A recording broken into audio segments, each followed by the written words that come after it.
First of all, thank you for giving me the opportunity to present and to introduce the Javalambre Astrophysical Observatory to all of you. As you already know, because Javier made a very executive summary earlier in the morning, the Javalambre Astrophysical Observatory is an Spanish ICTS, a unique scientific and technical infrastructure that has been conceived to carry out large sky surveys. And we have, that means that the equipment, the telescopes that we have developed at the observatory are quite unique, quite special in the sense that they are offering very large field of view because they are designed to observe very large fractions of the sky in a reduced period of time, maintaining image quality, and also the scientific instrumentation, the first generation of scientific instruments have been conceived to carry out the first two main surveys that are being carried out at the observatory, which are the JPLAS survey and the JPAS survey. I won't spend time talking about the surveys because we have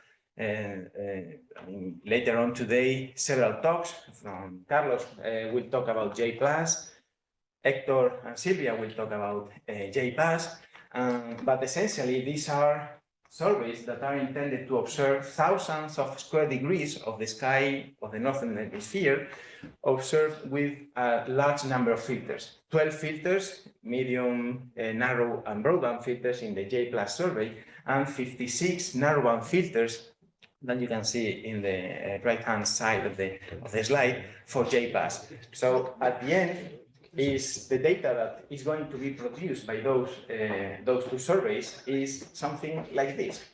So we are showing here 4 objects. In gray, you can see the spectrum from SLOAN, Digital Sky Survey, and from the JPLAS, you see the 12 points. These are the actual 12 measurements of all those 4 objects observed with the 12 JPLAS filters. And we have the same objects, but observed with the 56 narrowband filters in JPAS.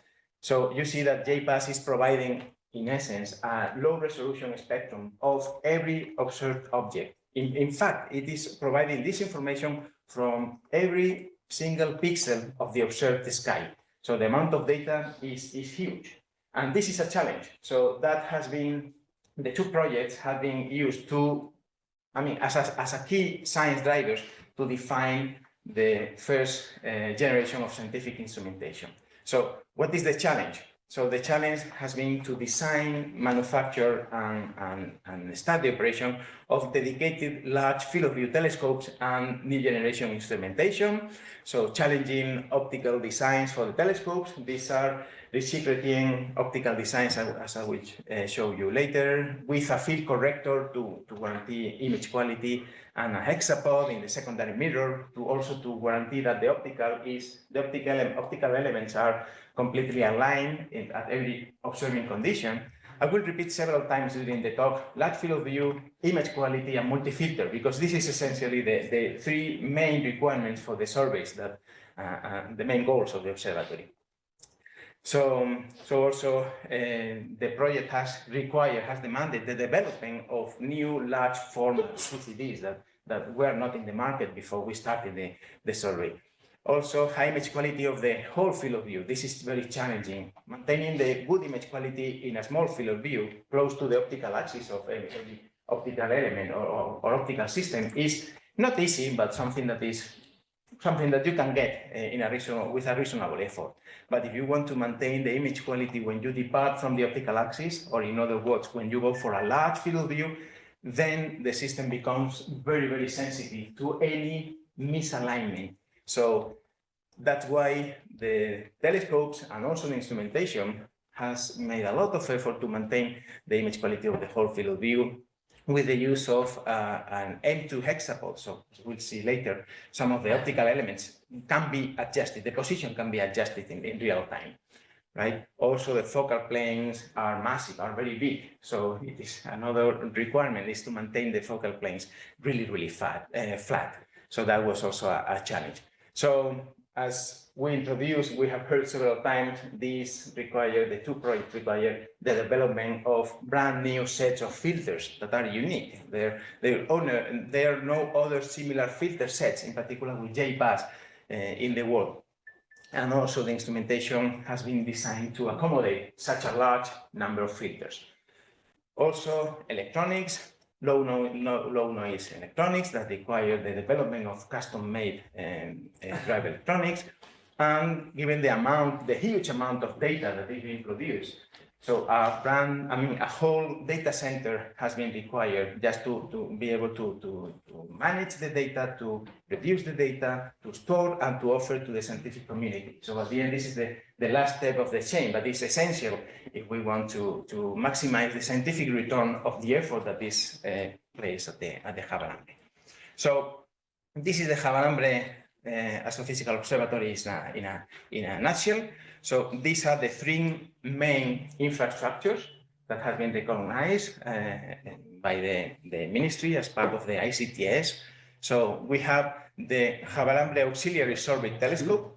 It's a small telescope. If we are put into context, it's a very small telescope with 80 centimeter aperture, but it is a very large field of view, and it maintains the good image quality over the whole field of view. So that makes this is as you will see later on when we talk about J+, it's a very powerful telescope. Then the main telescope of the Javalambre Observatory, the Javalambre Orbit Telescope, 2.5 meter aperture, the same optical design concept, which is a restricted reticle with a field corrector, large field of view, and both systems are equipped with an hexapod in the secondary mirror to maintain the image quality and the optics fully aligned during operation. And the third leg of the Javalambre Astrophysical Observatory, as mentioned before, is the UPAD data center that we will see later. So let's start with this virtual visit to the observatory. It's going to be a very easy, very visual. And this is conceived, the talk is conceived as an introduction for tomorrow's visit, because tomorrow we will be visiting the observatory. So my idea here is to show you and to convince you about some concepts that maybe tomorrow are not that easy to see, because it's very good to have some designs and to share some ideas here. And then we will see the real stuff. So this is the Javalambre, the Pico del Buitre in 2010. So in March 2010, that is like 13.5 years ago, there were nothing. There was just a refugee there, an amateur telescope that was installed in the Pico del Buitre, but nothing there. The civil construction, the civil work started in March 2010. So you see that, some of the stuff that we will see later on. And 13 years later, this is the Pico del Buitre. So the Javalambre Astrophysical Observatory is now finished. The two main telescopes and instrumentation has been commissioned, and they are providing science. They are in a regular scientific operation mode. And as we will see in a second, there, of course, apart from the telescope, there are other installations and equipment deployed and infrastructure to make the operation of the telescopes possible.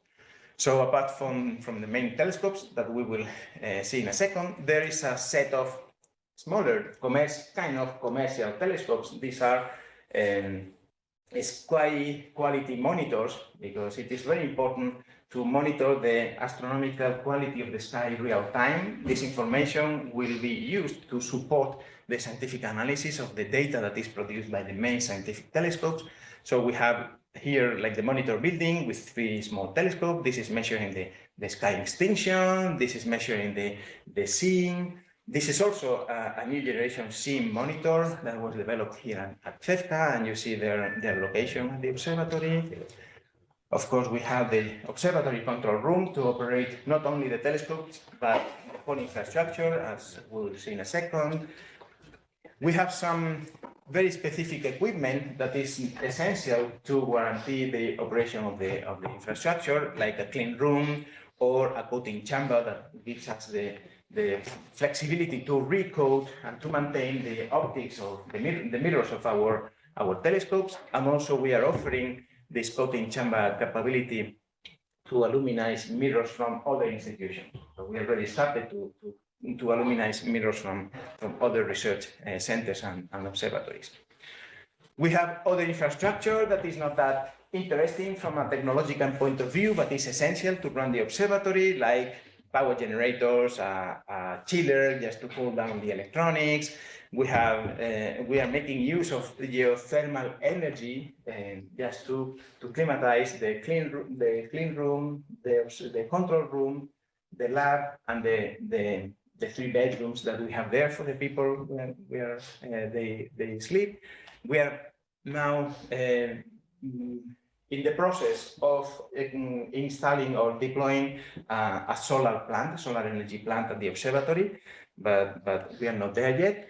We also have a big tank of liquid nitrogen that is required to cool down the CCDs of especially the main camera. We'll see in a second. And all the different buildings of the infrastructure are connected through underground tunnels. So tomorrow the visit, we will be walking through those tunnels. This is very important because of safety reasons, and I will try to convince you tomorrow, because in winter time in particular, conditions outside the observatory may be tricky, so it's much safer and of course much more comfortable to walk inside than outside, and also from the purely maintenance of the infrastructure, because here you can see those trays where all the supplies are deployed at the observatory level. So it's very easy to fix, it's very easy to upgrade. We will see that tomorrow, so I won't spend much time on that. And something I wanted to mention is also something that probably you won't see tomorrow, but you will feel, which is the observatory control system. So the observatory has been conceived as a single equipment, as a single infrastructure, in opposition to other observatories where the different telescopes are coming at different times and they're kind of isolated systems. Here, the whole observatory was conceived as a single infrastructure. So the observatory control system integrates every single system that has been deployed at the observatory. And by every single system, I mean that we can monitor the level of water in 2 tanks that we have there, something that is very essential, but kind of not high tech. But in the same control system, we can monitor and control the cryogenic system of the JP-CAM, the camera that is installed in the main telescope. So this is the PID system that is controlling all the valves, flow meters, temperature controllers, vacuum controllers of the cryogenic system of the camera, including, if we click that button there, the temperature of every single board of the CCD electronics of that system. So we move from one extreme to the other, and everything is integrated in the same observatory control system. Another example is, for instance, we monitor, control the filter distribution. We mentioned before that this is a filter observatory. JPAS is observed with a large number of filters, so it's very important to make sure that you are tracing what is the use of those filters. And everything is integrated in the observatory control system. And that gives us also additional tools that are very, very important, like we have a control network diagnosis. So it's very simple, very easy. Once the system is deployed, it's not an easy system to deploy, but once the observatory control system is deployed, we have in the same computer a detailed view of every single system and every single section of the observatory. When you see there everything is in green, is that everything's fine, no problems. But if there are some events or alarms, we also have an integrated alarm system at the observatory, where every single announcement that requires attention is announced there. And depending on the level of attention and the urgency in time, the way it is announced is different. So it comes from a single message that you need to bring water to the observatory because the tanks are 30% level, or to the other extreme. There is a fire somewhere in the observatory, so the alarm is sound here, is sound in different areas of the observatory, and also we have a sound system which sends a signal, evacuation. So, and in the middle we have everything that is required. So everything is integrated in this observatory control system that I think is worth mentioning because it's something that is quite peculiar. And in fact, other observatories have been in contact with us because they are probably, some of them are thinking about upgrading their control systems, and they think this is that could be a nice solution for them as well. And this is the topology of the communications at the observatory, and this yellow dot line there is the connection, the actual connection between the observatory and the rest of the world. Now we are connecting to the observatory through a microwave radio link that allows us to operate remotely the telescopes, the infrastructure, and also to download the data to the UPAD data center, the data that is observed by the telescopes. This is going to change in the very near future. Now the observatory is being connected via fiber optics, and the idea is that very early next year, the radio link will be our backup system, but the main communication system will be fiber optics. So let's go to the interesting stuff, which is the scientific equipment, and a few slides talking about the Javalambre Auxiliary Survey Telescope, which is this one, the small one, that you will see a picture. So these are the main characteristics of the telescope. As mentioned before, is one of the outstanding facilities of the ICTS. And this is an 80-centimeter aperture telescope, reticulating, equipped with a field corrector. Field corrector essential to maintain image quality over the huge field of view, which is here, 2 degrees in diameter. And just, I mean, I won't spend much time. You have the presentation already in the Google Doc sharing documentation, whatever that you share with us. And what I want to mention here is that the optomechanical design of the telescope has been conceived and designed to guarantee a very good image quality over the whole field of view, and this image quality being polychromatic. So the same image quality, or as close as possible, independently of the wavelength that we are observing, always in the optical. I think this meeting requires that clarification here. So, and this telescope is the one that is observing J+. We started the telescope started operation in 2016. This is when J+ more or less started. And because we are an ICTS, we are offering 20% of the observing time to the international community.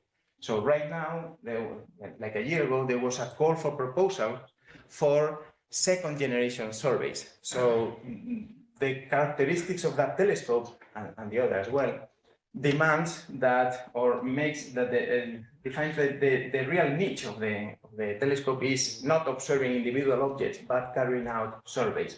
So there was a call for proposals for second generation surveys. These are 5-year surveys with a significant number of hours per year. And these 4 surveys are the ones that were selected by the time allocation committee: miniJPAS, mudéjar, J-Alpine, and North Face. So we have the PI of one of those 4 projects sitting in the room. Oh, Martin? Yeah. He's the PI of J-Alpine. And we already started the data acquisition of mudéjar, North Face, and J-Alpine, because miniJPAS require the design and manufacture of new filters.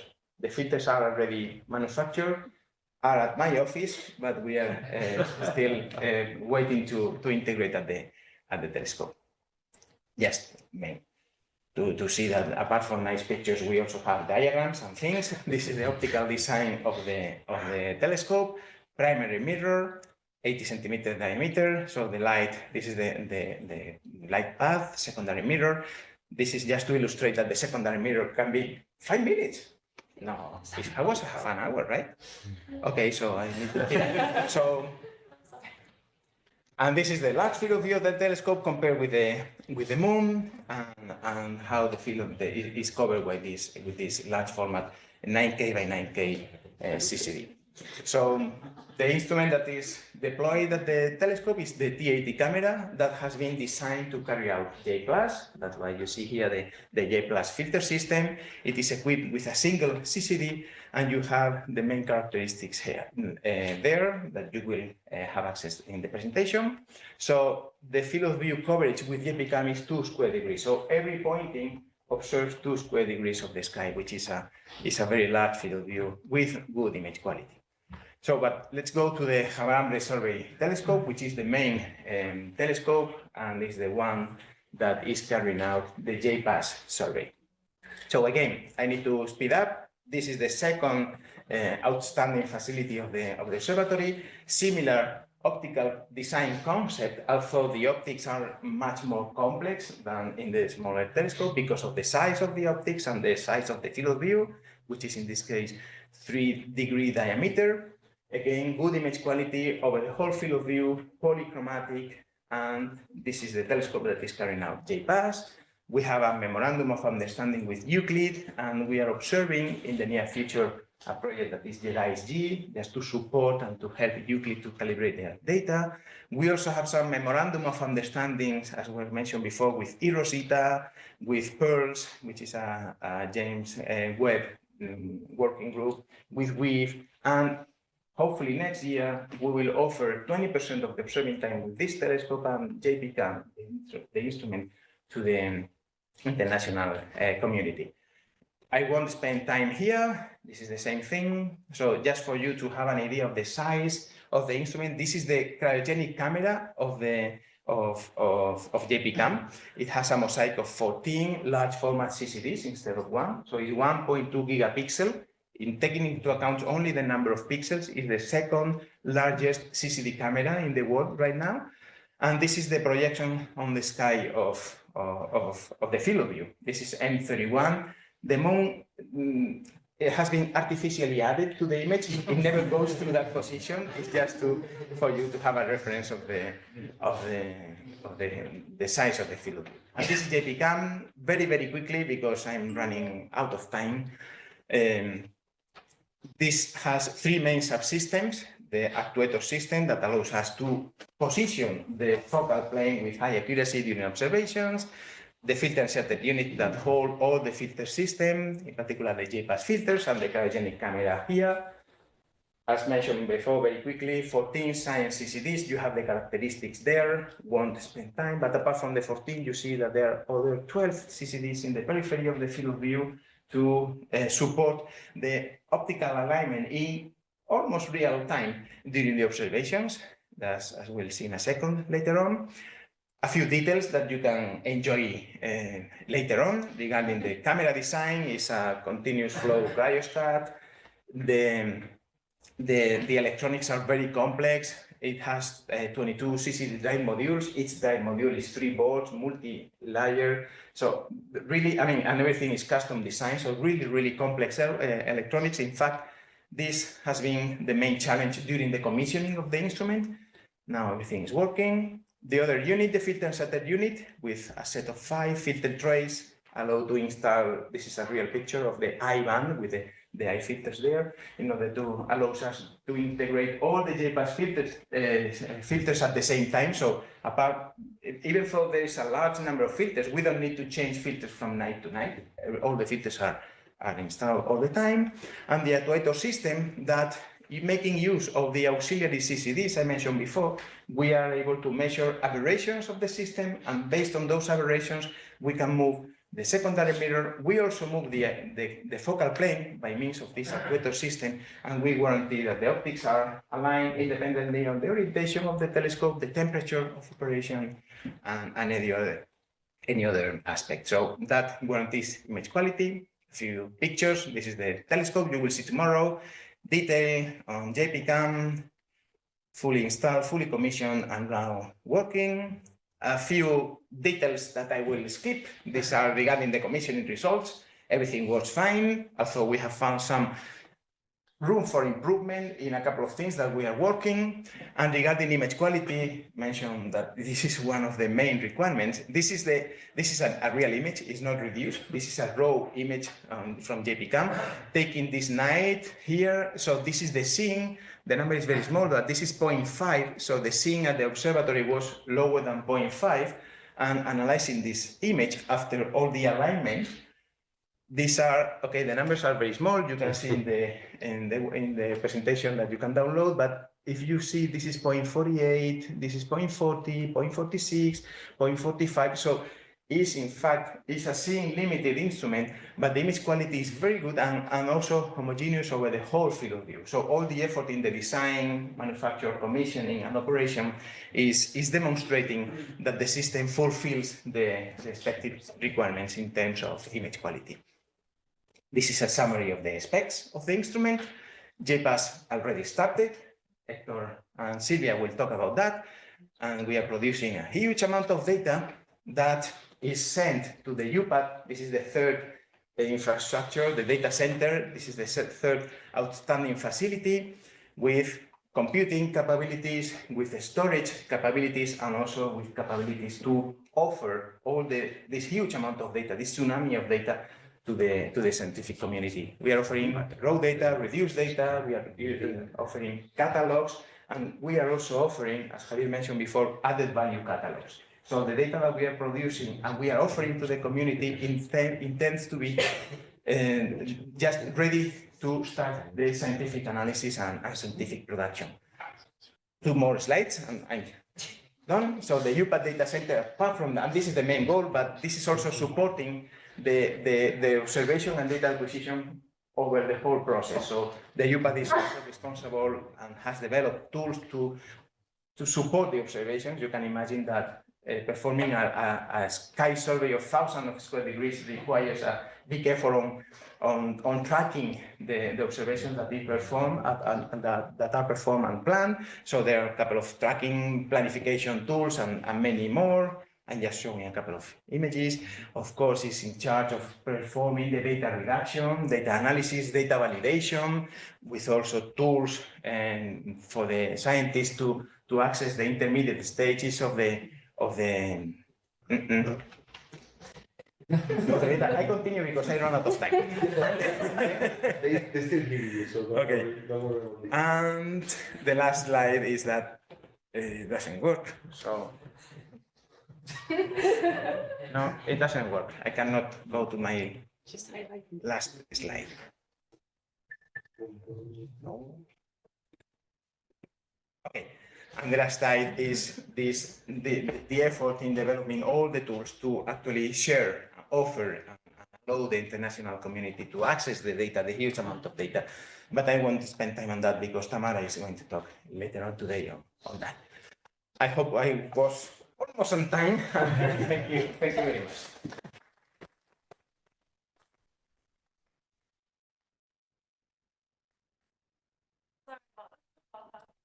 Maybe time for one short question. I have one. I might have just missed this, so my apologies if this is a very basic question, but this data center, this is very interesting. Is this also, where is the data center located that you've had? The data center is not located at the observatory. At the observatory, we have a very small data center that acts as a buffer in case there is some communication issues. But the main data center is located here in Teruel. It's not in this building. It's in a Government of Aragon building about 500 meters from here.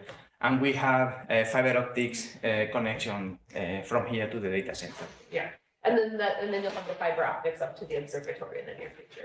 In the near future, yeah. And when you talk about having a single control system for everything, that also seems very cool. Is the data center part of that single control system, or is that just for everything on the mountain? It's just for everything in the mountain, yeah. If you have more questions, tomorrow we'll have plenty of time during the visit itself. I'm sure that Or in the we'll have other discussion opportunity, later. or in the discussion later. Yeah. Okay, thank you. Thank you so much.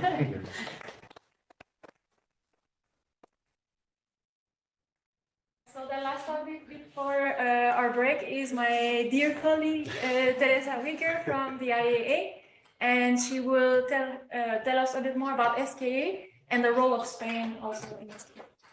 Thank you. Yeah, good morning. So whereas Wendy talked about SKA in the perspective of the international perspective, I'm going to dive more into the details of how Spain is involved in the SKA. And as you can see, we're taking turns with the topics here, so we can get your minds into the synergetic mode that it's needed to be in to get this meeting a success. So I am working in the team that is coordinating the Spanish participation in the SKA under the direction of Lourdes Hernández-Monteagudo, who had planned to be here but couldn't due to last minute changes. But she is here, as you heard this before, so you can still ask her questions. And this team is very diverse and great, and I'd like to point out that everything we do is a team effort, including this part. And Lourdes will now notice that if you send me last-minute pictures just before my talk, they may end up in the picture. Because I just wanted to corroborate Wendy's claim that the observatory is actually being built right now. And so here Lourdes is just a couple of weeks ago in Australia at the SKA site. Wendy just showed this picture, so I want to just repeat it and jump right in and talk about the most recent and exciting outcome of the work of the coordination team before touching on what led to it. This is the view that SKA has of Spain, that we are one of the 9 members that are ratified. And you can see that by, let's see, I'll point here. You can see this by the red asterisk underneath our flag in the bottom of this slide. And this happened in April this year. The agreement was signed, finally, that made us a full member of the intergovernmental organization of SKAO. And SKAO is the second intergovernmental organization that is of an astronomical observatory after ESO. And ESO became an IGO in 1962, so it's about time we have another one.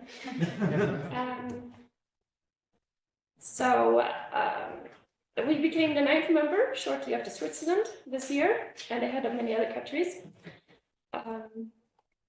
Then you may wonder, why haven't we had a celebration yet? Because this is a pretty big deal that just happened.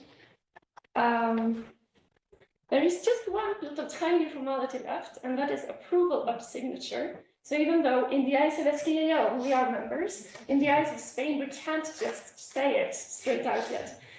And the only reason this approval hasn't happened is because there was an election this summer, and a new government means new commissions, and we need the Foreign Affairs Commission to be formed for the signature to be approved and this to come on the agenda. And then we are then formally in every way a member. So in a bit of a limbo situation right now, but as soon as this is done, we will celebrate. Don't you worry. Okay. But if we then backtrack a little bit, becoming a member of the SKAO didn't happen just like that. There was a lot of preparatory work. And the SKA was originally conceived at the beginning of the 90s and has since gone through 2 phases more. And or 3 phases. We are in the 3rd phase. We just entered the construction phase with the commencement ceremony that Wendy talked about almost exactly a year ago now, on the 5th of December, I think. And so this is a little bit of a timeline on the happenings of the SKA at the top here, the preparatory phase, the pre-construction bridging to the construction we are right now. And what I wanted to point out by this is that Spain has participated in all of these SKA phases thus far. And we joined actually as a full member in 2018 when SKA wasn't an observatory but an organization. For all those who wondered, but weren't we already a member? But then in 2020, SKA transitioned from an organization to an observatory that is an IGO, an intergovernmental organization, for which a treaty needs to be entered into to become a member. And that's the time when we started the negotiations to join. And then in 2023, the treaty was signed, as I just mentioned. So those were the milestones, or some of them, the major milestones. But how did this all come about?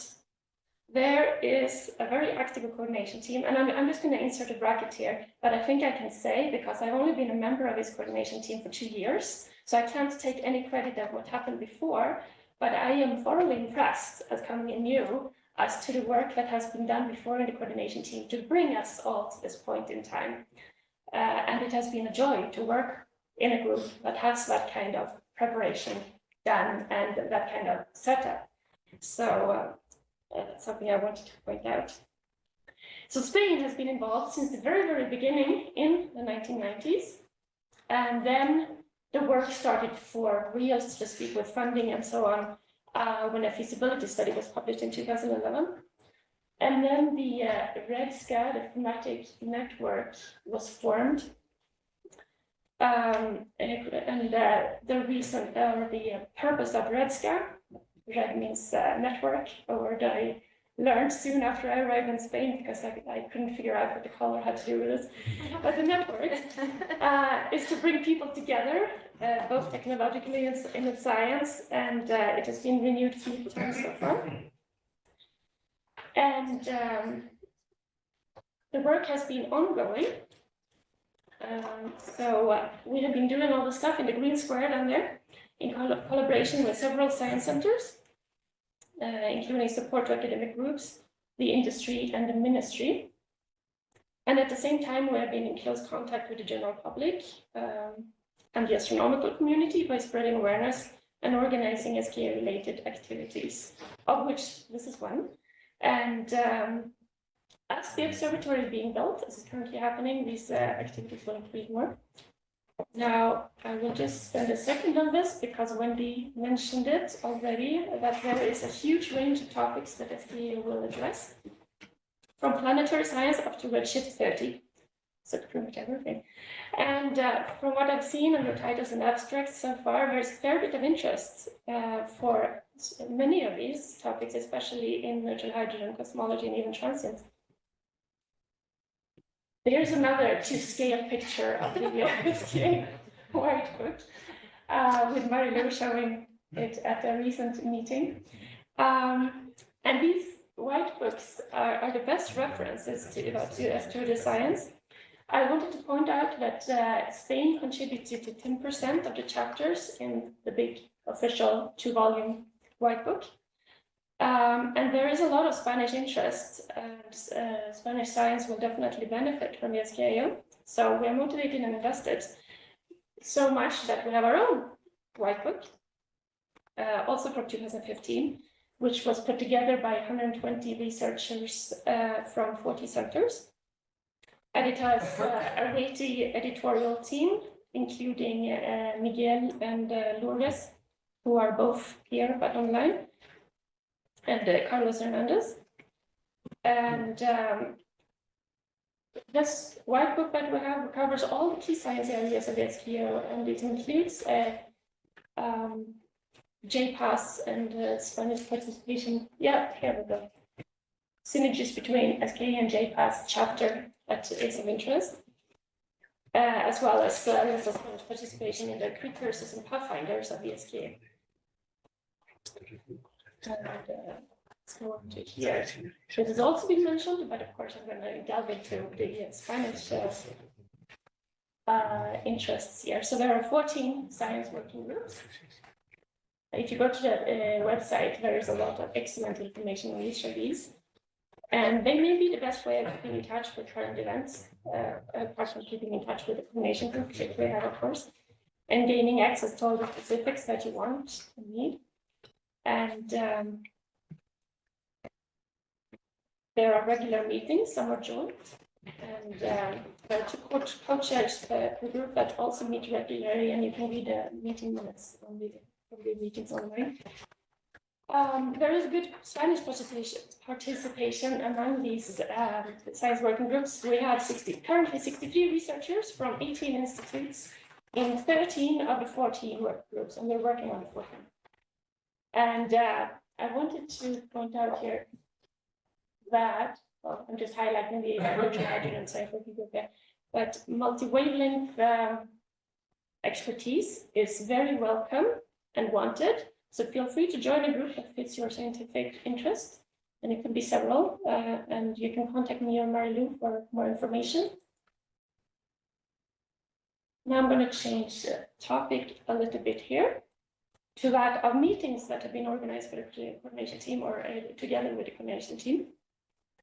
The first one I want to point out took place this spring in Granada, and it was a very eye-opening workshop on open science, which was jointly organized by the AEA and SKAO. And this is one of the specialities of Spain, is open science and reproducibility. It's quite a hot topic where we have special expertise. So it was natural to have this meeting in Spain and in Granada. And the talks are available online. This is a little bit smaller meeting, and I just wanted to mention this because this is kind of the precursor to the meeting that we're in right now. We wanted to test what kind of interest there was and gauge the interest. And this was at a very basic level in comparison. We had mainly student participants and looked into the basics of radio and IQ optical data and how to deal with the data, what tools there are, and so on, in an informal environment, which led to this meeting, of course. So I won't tell you anything about it because you experience it. But I did want to point out that this meeting we're in now is the fifth in a series of RIA meetings. So the RIA is the Infraestructuras de Astronomía, that has been going on the topic of Spain and SKA since 2011. And just to give you an idea of the amount of information there is an entire meeting dedicated to the topic that this talk I'm giving right now is about. In other words, trying to get all these details into 20 minutes won't be possible. And there is a lot going on behind the scenes that bring us to where we are. And this is kind of a boring but maybe important slide, so I'm going to leave it as here. There are some of the past meetings, but more importantly, some of the upcoming meetings. For cosmologists, this one here, Cosmology in the Alps, is taking place in March next year, but the abstract deadline is in 2 days, if anyone is interested. And it's organized by our sister coordination group in Switzerland. And of course, there is the SIA conference that is taking place in July in Granada, next July. Now on to some more technical things, if I have some, yes, I have some time. The observatory is being built as we speak, and as we just proved. And we are involved in that as well, not only the design consortia, where there are 12 Spanish centers and 12 companies that are participating in 8 of the 12 popular number consortia. But there are the actual contracts for building parts of the telescopes, and there are 2 contract types: the pre-allocated ones, and these are the amount of pre-allocated the contracts you get are directly proportional to the input of a country into the observatory. So we have OR to be given 5 pre-allocated contracts, which you see here in the purple box. It looks like it's 4, but the third point is actually 2 of them: the SKA mid and the SKA low UTC distribution. And those are the 2 that have been granted so far. And then there is the other type of contract that's called operations contract. And we have been granted 2 of these. The first one is a services contract for the rebranding of the SKA brand in 2020. And excitingly, there is a recent contract for a reverberation chamber for the SKA low in Australia that was granted in March. And this is to test all sorts of equipments for RFI. Excuse me.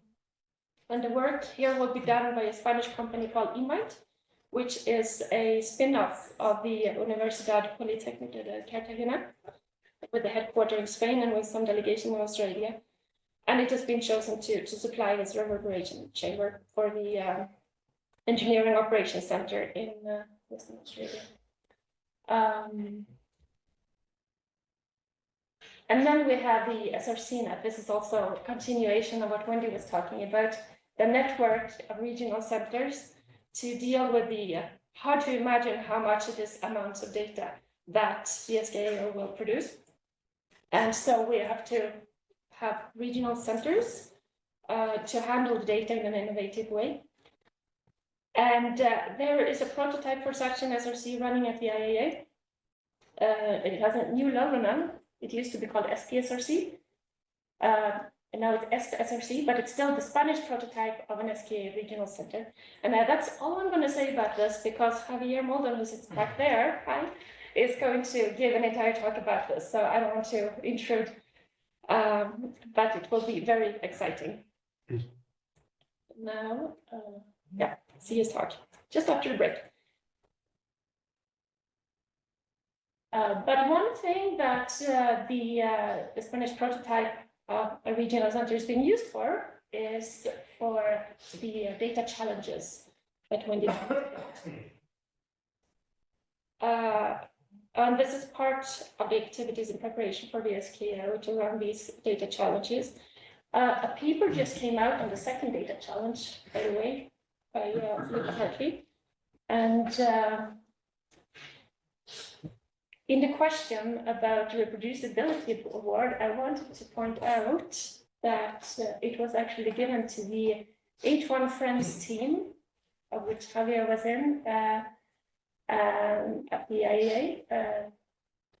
Yeah, we ended up 5th of 40 participant teams and obtained the highest reproducibility award. The ongoing data challenge is number 3A.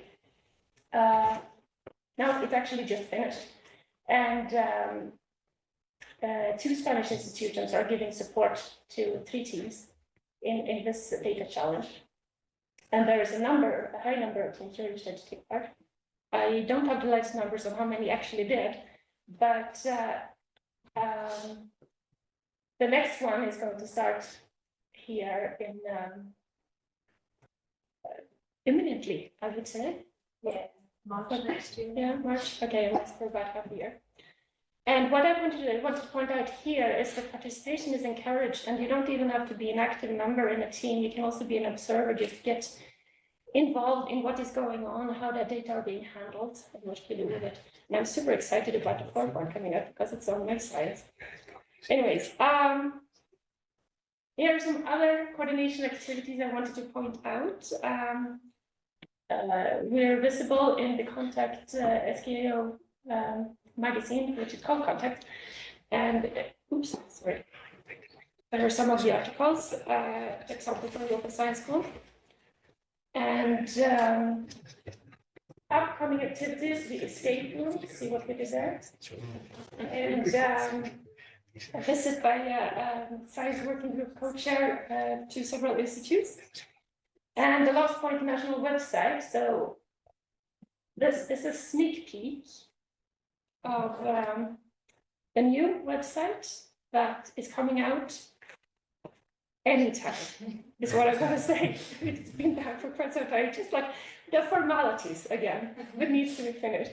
So the address, just put that in your minds that this is worth remembering to find all the kind of information you need. So just to give you an idea of the difference here, there is a Spanish section on the main SKAO website, skao.int, which we also worked hard on, by the way. But this one is not static in the same way. It will have updates, recent Spanish science that comes out.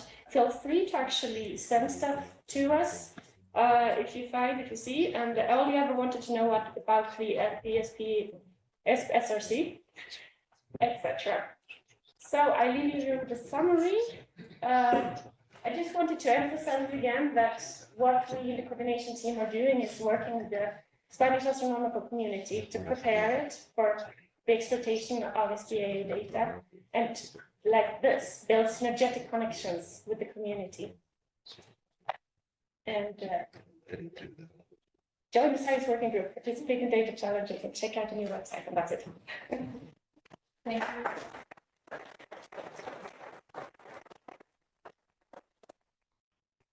Time for one quick question, perhaps?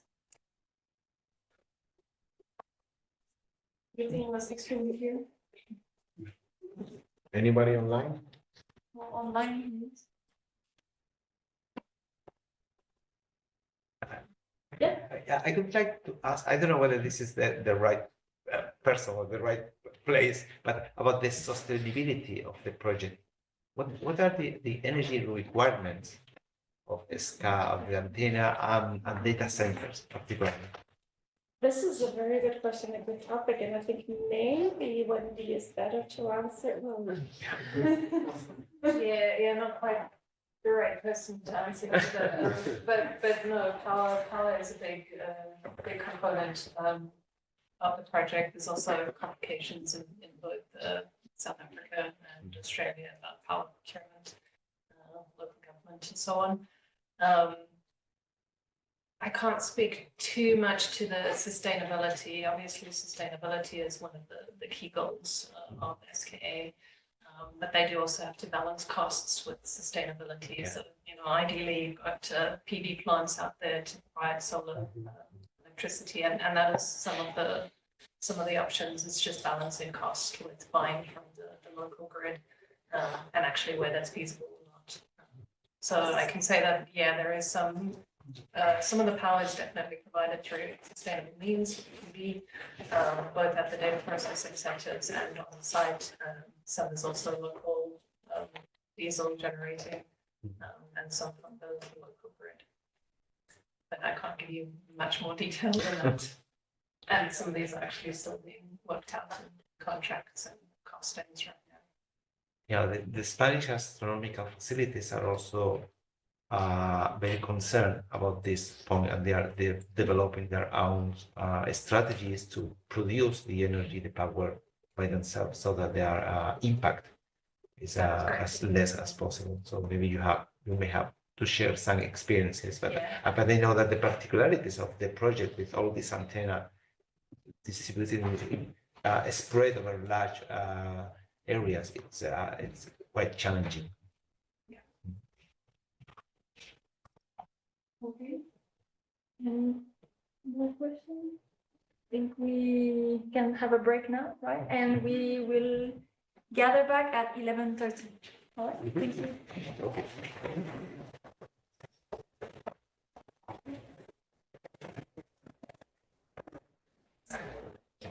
All right. The change of thought. Good? All right. Where do we catch the bus tomorrow? Oh, that's an excellent question. Lisa? Do you know where we meet tomorrow morning for the bus? Yes, in the train station. Train station. Train station. Not the bus station. Not the bus. The train station. Okay. Thank you.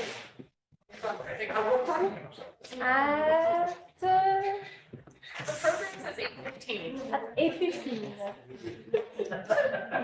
Very well organized. Okay, let's start the second session. So our first speaker will be Carlos López and Juan, talking about J+. Yes, so thank you very much. Thank you everyone that is here. Thank you everyone online. So as Tony anticipated, I'm going to provide you with some summary of one of the main projects that we are developing at the Observatorio Astrofísico de Javalambre, that is J+, the Javalambre Photometric Local Universe Survey. We will talk about technicalities, about science, and at the end, J+, the collaboration is the people that is involved, not only the scientists, but also the operator of the images, the people in charge of reducing the images, of the portals, of the engineering that take care about the instrumentation and the telescope, and of course of the scientific collaboration that get the most of the data. So in February 2019, the people survey was presented. So anyone has doubts or wants more details, you can go there and get the information. So tomorrow you will visit the Observatorio Astrofísico de Javalambre. Tony already showed this. Basically, the buildings that we have these sky monitors, some sightseeing tower, and two main telescopes. The Javalambre Survey Telescope at 2.5 meter, that is going to use J+. More information in the next talks. And then we're going to focus in the small telescope, the Javalambre Auxiliary Survey Telescope of 80 centimeters, that is conducting J+. This is the telescope, basically 80 centimeters diameter, the primary mirror. And the most important thing here is the field of view. It's a 2 square degrees field of view when the TIP cam is mounted. that is the camera that takes the images. One of the also main issues is that it's a monolithic. CCD is 9K by 9K, so it's one of the largest format CCDs in the market. So at the end, it's 2 square degrees in just one picture. This is basically what TAT and TAT can see in just one snapshot. It's 1.4 by 1.4 square degrees. The galaxy, the small galaxy in the center is M101. Usually, if you're used to optical instrumentation, you need several pointings to see all these galaxies. But for us, it's like, okay, it's a small thing, you can see from the satellites, and you can see a lot of other galaxies and the surrounding neighborhood of this galaxy. Because at the end, the instrument and the telescope were designed to make large surveys. This is one of the first capabilities, large field of view with high quality in all the area. The second main definition or main property is the filter system. It's only 12 filters, but we have 5 slow ones, U, G, R, I, and Z, that basically are broadbands that cover the full optical range, so provide some hints about the continuum of the sources. And then they are supplemented with 7 medium band of different widths, medium band filters that are located in key stellar features. So we have, for example, one in the oxygen 2, we have the calcium, H and K, some in the 4000 break, the magnesium at 515, also H alpha, and the calcium triplet. So all these filters are located in these key stellar features. We will see later why. So at the end, TAT is TAT camera scanning the sky with these 12 filters to perform JPLAS. So JPLAS started like 8 years ago, and in these 8 years we have several data releases, public data releases. The first one was in October 2017 in a RIA meeting, in which we present the EDR, the every data release. There were only 36 square degrees or 18 tiles. Tile is what we call one of these pointings of the camera that is 2 square degrees. And that was very useful for us, not in the sense of the science that we did, because the area was small, but to face all the technical problems, reduction, calibration, data access. That was a lot of interesting things and knowledge that we gathered from here. So 1 year later, basically, we released the year 1, that was already 1000 square degrees. The year 2 was 2 years later. Now in this case it's more than 2000 square degrees. And the current public incarnation of the class is the DF3 with more than 3000 square degrees, was public like almost 1 year ago.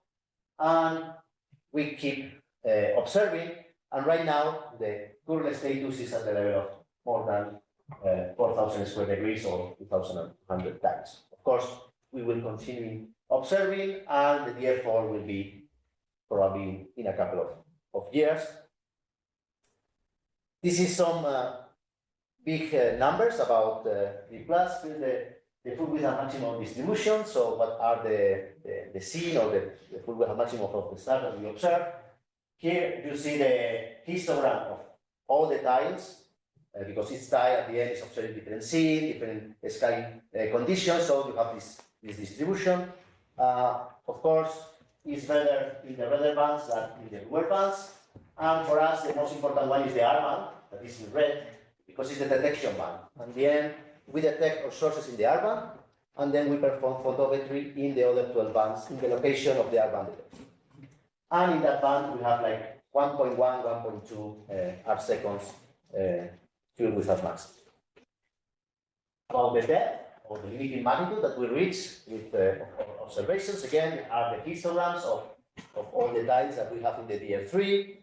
Basically, and the rough numbers is that we have a limiting magnitude 5 sigma in a 3 arc second aperture of 22 magnitudes AB in G and R, that are the deepest filters, and then more or less 21 can be 21 something or 20 point something in the other filters. So with this, we have more or less information.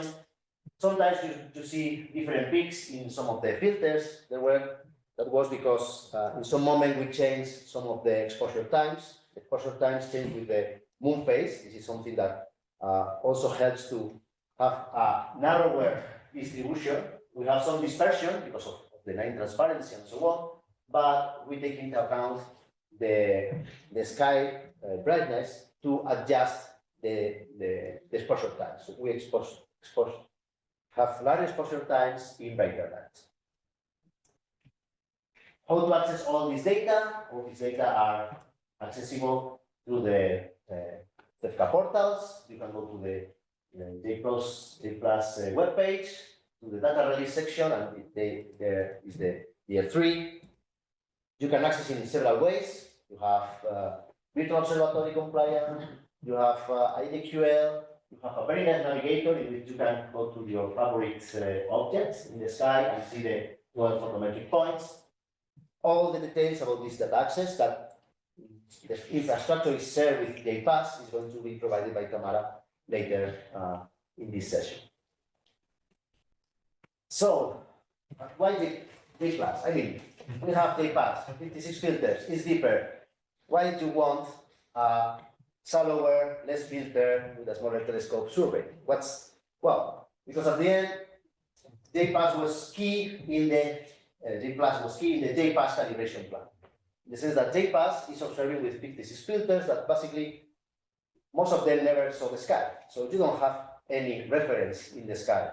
You can take spectrophotometric standard star observations, but this will take all your night. So, okay, you have calibration frames, but you have no survey. So it makes no sense. So what was the idea? The idea was to, okay, let's go to J+ that has some filters that are defined for stellar Milky Way stars. You make some set fitting, so now you know what is the set of the stars. You make synthetic photometry, and then you can compare the synthetic photometry in the JPAS filters with the JPAS observations that you calibrate.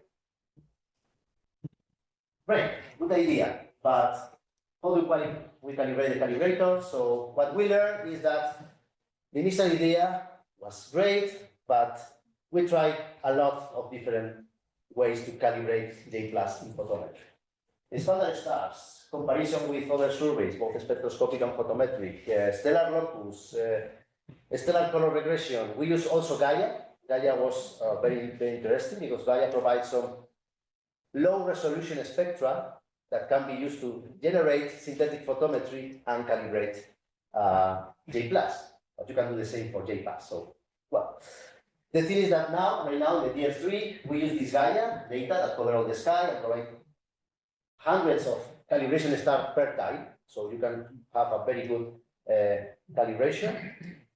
That gives us some homogeneous calibration along the footprint, and then we use the white dwarf locus to get the absolute colors, because Gaia is very homogeneous, but the absolute calibration is not great yet. So we need to really go a step further and improve the Gaia magnitudes in absolute sense. So, and for that we use the white dwarfs. So with all this, we think, and our data tell us that we reach an absolute precision and accuracy of 1% in all the bands along all the footprint. Another thing that we also learned is that the initial calibration plan for JPAS was not the best strategy, because also, even if we have good photometry, now we need to make a set fitting. A set fitting is not perfect. And at the end, the test that we did is that we cannot reach usually this precision with the initial strategy. So what we did at the end was basically the JPAS strategy is going to be explained later. We have a large dithering in the sense that we observe every source 4 times in different parts of the CCD, and with that we make homogeneous survey, just imposing that the same source will have the same flux, irrespective of the observation that you do. And then we use these white dwarfs just to make the absolute calibration, and that's all. So in principle, you don't need external data. And moreover, you can use them in the future JPAS, for example, to compare with Gaia, and then both surveys can benefit from each other.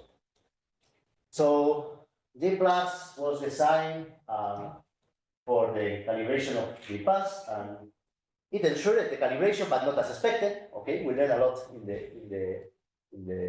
the path, but also thanks to the scale coverage, the unique filter system, and the data quality that we are reaching, we can also do very nice science. So in some moment, J+ became a scientific project by itself, and also it started before JPAS. So we have also several years in advance to start to test our ideas and to make good science.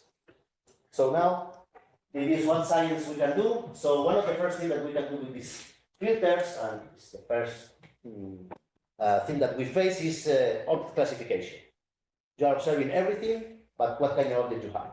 So we try several things about morphological and also using the colors. And the current status that is using machine learning techniques is a paper from Andrés del Pino that's in preparation. We think that we reach a very good classification scheme. So the first thing that we look at is just the number counts.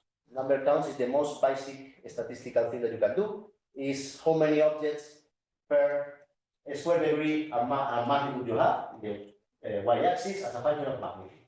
And we have a good idea of what to expect. So it's a test. If you cannot reproduce the number counts, well, everything that you do later makes no sense.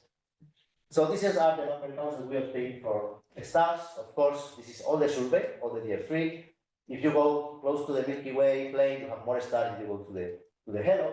But this is what we compare with the median location of the surveys. This is the expectation, the black historical expectation. So we obtain what we expect. The next thing is galaxies. In this case, galaxies, you expect to have the same amount of galaxies in any location of the sky. And what you can see in the figure here is the number counts of galaxies from the literature.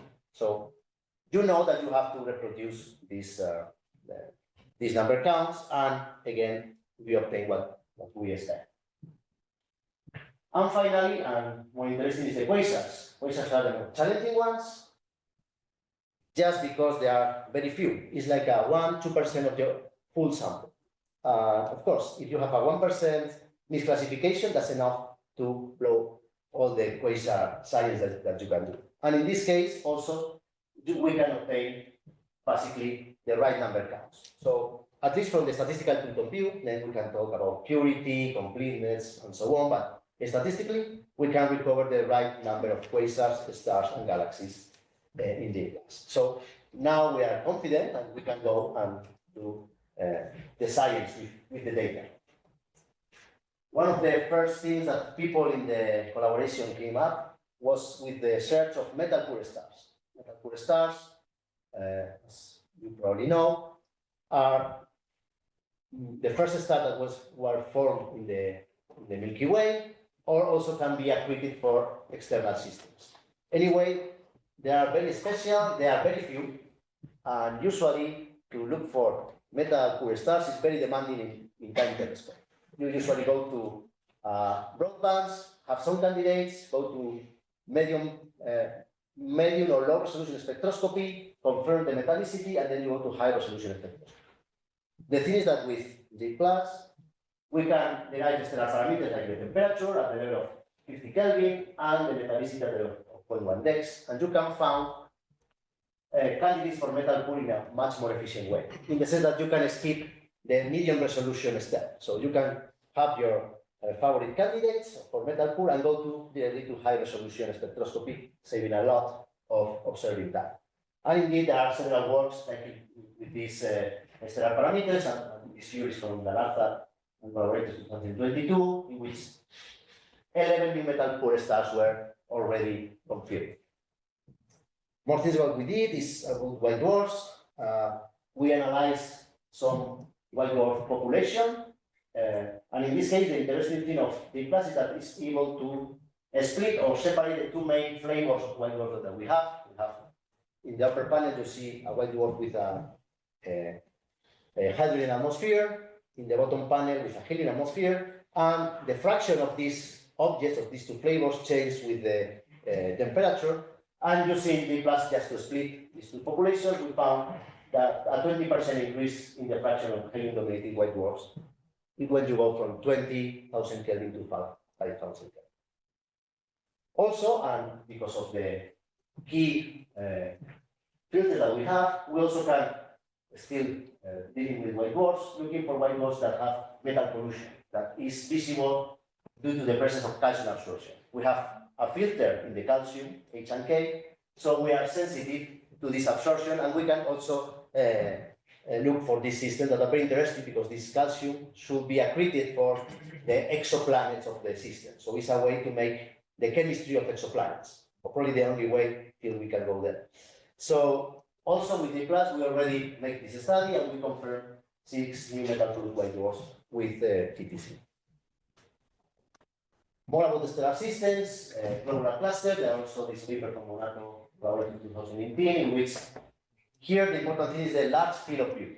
Of course, we are in the central clouded region. We cannot do photometry; it's very difficult. We are not the pixel size.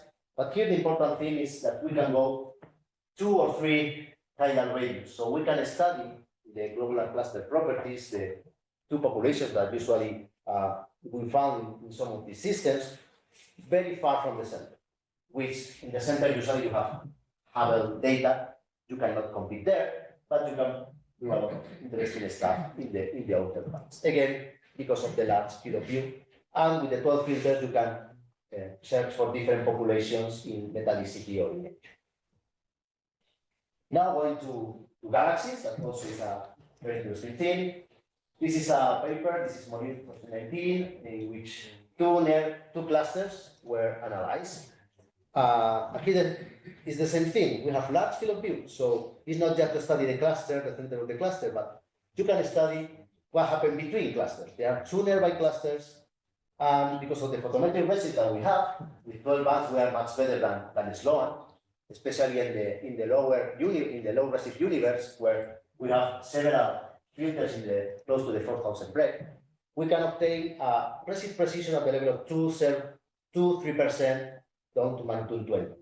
And with that is enough to get some hints about the membership of the different galaxies to the clusters. So here in this figure are these 2 clusters that we were seeing in the previous image. And what you can see is the integration of the PDF. So it's telling you more or less what is the probability that a galaxy is located in the redshift of the cluster. So purple means you are in the cluster, and orange means you are probably a foreground or a background galaxy. And what you see in black are those that are confirmed spectroscopic members. So basically you see that most of the spectroscopic members are in the purple regions. But in this case, you can also look for objects or for galaxies that are in the gap or between the clusters to see if there is some bridge or there is some structure between them. Also, something very interesting that we did with our data is about H alpha at low redshift. Low redshift means lower than 0.17 or 75 megaparsec, because we have the H alpha filter, and when we go beyond that redshift, we miss the H alpha line. So here is an example of a galaxy observed with J+ and some of the regions, the region 4 and region 5. And we see clearly the emission in H alpha, but also we have a very nice continuum set. So we make some analysis comparing the H alpha flux that we derive from J+ with some of the data that are from Sloan and Khalifa, and we found that we can recover the H alpha flux without the nitrogens and without extinction, with no bias. The figure in the right is the ratio between the photometric and the spectroscopic data. So the ratio is 1. So we get the right flux and a dispersion at the level of 20-25%. So with this, knowing that we can measure H alpha and thus star formation rates, we're looking for in the year 1, it was at year 1 information, we search for local galaxies, and we found like 650 local galaxies with no spectroscopic redshift. Here you have an example of this kind of galaxies with H alpha, very clear. But also we found like 160 galaxies located at this redshift, but thanks to J+, in the sense that with the previous photometric broadband surveys, like Sloan, most of them were located at higher redshifts. But we have H alpha, so it's very easy to say that this galaxy is located in the redshift that we're interested. So let's say that 20% of the galaxies were missed in previous studies. Not surprisingly, they are the faintest ones. So we are looking about dwarf galaxies that no one could expect rather. So with this information, what we studied was the ring sequence, star formation rate as a function of the stellar mass, as you can see in the figure, and we compare with other results from integral field unit like analysis like Wang and Khalifa. So we found basically very similar results, and here the most interesting thing is the main sequence from Wang and Khalifa. You can see that don't reach all the mass range. We are plotting only the range of mass that these surveys are covering. So we obtain similar results in the same mass range, but we are able to go 1 dex lower in mass. So we can reach 10 to the 8 solar masses in mass. And of course, for example, I think that one of the obvious synergies with the radio data is take a look to the H1 of this galaxy and look for the H1 properties of the star formation with super objects. Also, because we have images, we can do this in a 2D fashion, in in 2D. So we did some preliminary tests. Here you can see one galaxy, the H alpha map on the right, and then what is the gradient, the star formation, as concentric distance from J+ in green, and then the black is what we obtained with Khalifa. So we obtained very similar results. Now that was with year 1, and now with year 3, here we have a postdoc, Ragnar, that is working on this. We are now more than 300 year 3 galaxies in common with Khalifa, Wang, and Muse. We are going to revisit this. And there are more than 5,000 with spectroscopic redshift in the range in which we have H alpha. So I think that there is a lot of fun there that we will explore in the next years. More about the star forming. We have narrow bands, so this is very interesting to look for emission in galaxies. And in a work led by Theresa in 2022, we looked for extreme emitters. Extreme emitters are interesting by themselves, just because there are very few in the local universe, but they are basically very common in the high redshift universe. The galaxies that the James Webb is observing at redshift 9, 10, or whatever is the record today, are very similar to these extreme emitters. But the thing is that there are very few in the local universe. The local universe is interesting because then you are much closer, so you can go to Hubble or to other facilities and make a detailed study of the physical properties much easier than in the high redshift universe.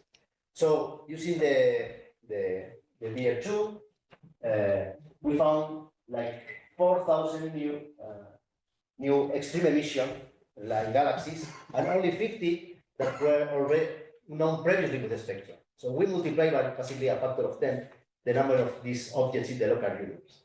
So now also there is a spectroscopic follow-up ongoing to look for these objects.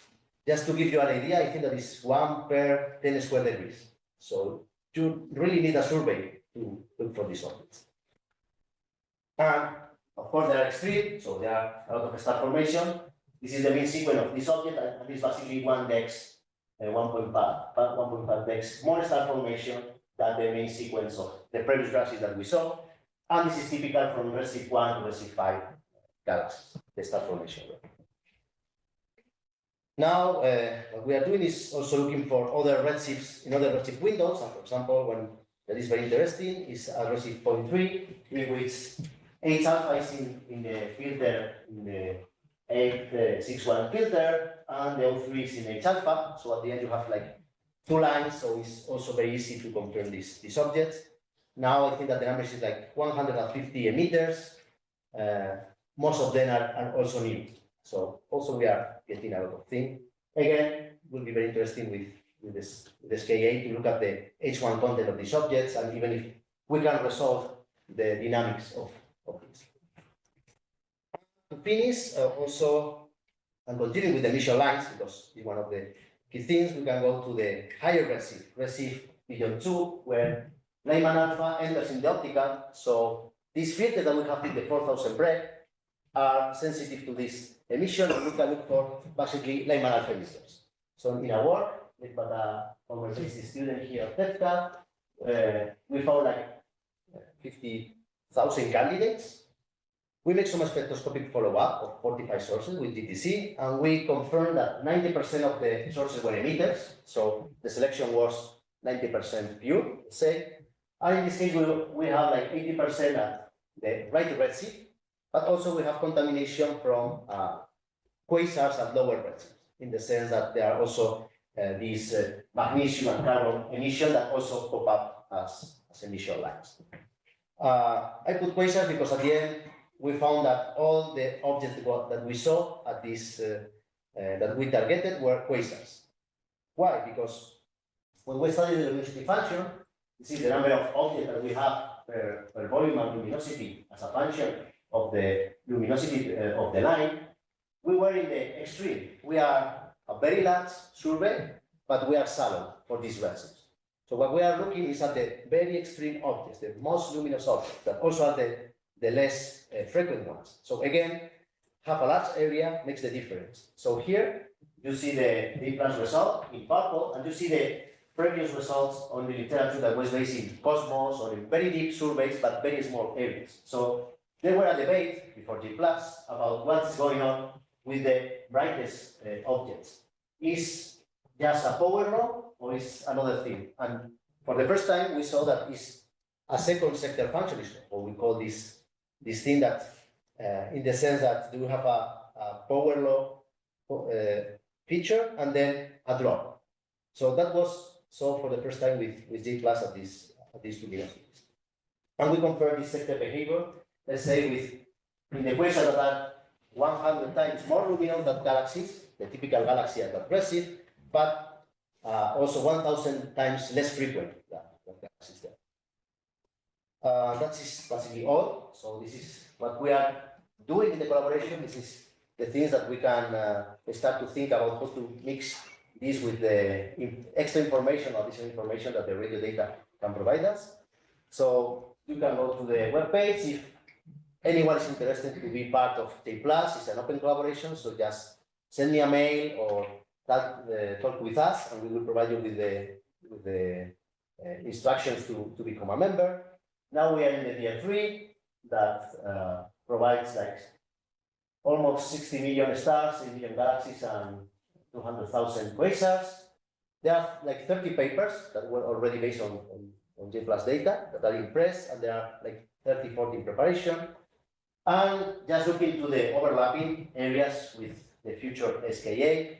Just look into the tiles or the area that we have below 30 degrees. That seems a safe place to start to combine things. In principle, at completion, because we'll have like 3,500 square degrees, and in principle, there are already like 900 square degrees in common in the tier 3. So we can start already to make something with the pathfinders that already cover this area. That's all. Thank you.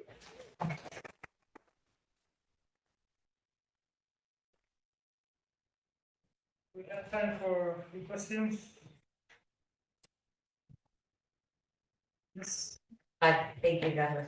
I have several questions about it. You mentioned right now the luminosity in H alpha that you're sensitive to, but yeah, because that depends on redshift result. Do you have an idea of the flat sensitivity in emission lines that you have with your plants? Well, at the end, well, I can do the math. Yeah, just didn't happen in mind. If you think about the equivalent width, you need to go above the N15, because it's basically the ratio that goes with the width of the filter and the typical error that you have. Less than that, it starts to be complicated to make a direct thing. You can make some estimation. People that using machine learning techniques were able to recover things, but in principle, you go to the math, the pure measurement should be at that level. Okay. Then, Okay. Great. And another quick question. You mentioned the metal pool stats. You mentioned that you did a follow-up of 25 of them. And in general, what is the success rate in the? yeah, the success rate is at the level of 80%. Okay. So it's a big one. Okay. And usually people also go to very metal poor stars, depending on where you put the things. Yeah. If you go to metal poor, basically it's 100. You want something Okay. below. It depends if -2. also if you call metal pool, iron pool, or Yeah. If you want to go That's also- -4, it's much more difficult because also even in the But that's less, spectroscopy. okay. But typically, if you go to the The -2 that you put in the you have an inference, no? That's pretty good. Thank you. Yes. Question here. It's a reply to. So if you want the flux, the measure flux, I think 10 to the -5 times 10 to the -15 ergs Okay. per square second. Okay. That's what I'm saying in my lines. Yeah, thank you. That was very quick. One of the science cases that you mentioned is the mapping of the galaxy populations in a very broad, large field of view. And one thing that you mentioned is that you are able or potentially able to determine the galaxy or the cluster population of the galaxies, I mean the cluster membership. I don't know what parameters you take into account for that. Yeah. For example, account for the systemic velocity or. Well, indeed, there are people that is working in the cluster catalog and the group catalog, and also in a PhD student that you have that. The idea is to look for the properties of galaxy in cluster and in the field. But at the end, what we will be able to get with J+ is probably the systemic velocity of the bulk system of the cluster. The peculiar velocities inside we cannot do that because the redshift precision is not good enough. But we think that we can at least have a good membership. This is the main thing. To define the cluster or the group and the membership. This is the main thing. So then, sorry, I'm a bit confused. So what do you solely rely on the for the metric property of the galaxies? I'm trying to picture what you take into account. Okay. Well, at the end, what we make basically is we take the photometry and we get the photometry redshift, and then we analyze the photometry redshift of all the sources, and we look for sources that have at the same photometry redshift. That's the only thing that we account. Anything else. So that can be, for example, combined with X-rays and other things, just in two ways to calibrate, for example, some of the relations, because you want, one of the things that you want of the clusters is know where the cluster is and the mass, for example, to start to see how the properties of the galaxies inside the cluster depends on the mass of this kind. With J+, we will do something in the very nearby universe. JPAS probably is one of the topics that are going to be in the next talks. Is going to be much powerful. That's it. And since we are talking about synergies with H1, I think this is one of the cases where, for example, the systemic velocities could be inferred from the H1 observations, right? Yeah, for example. Okay, I think we should move on to the next speaker. So let's thank Carlos again.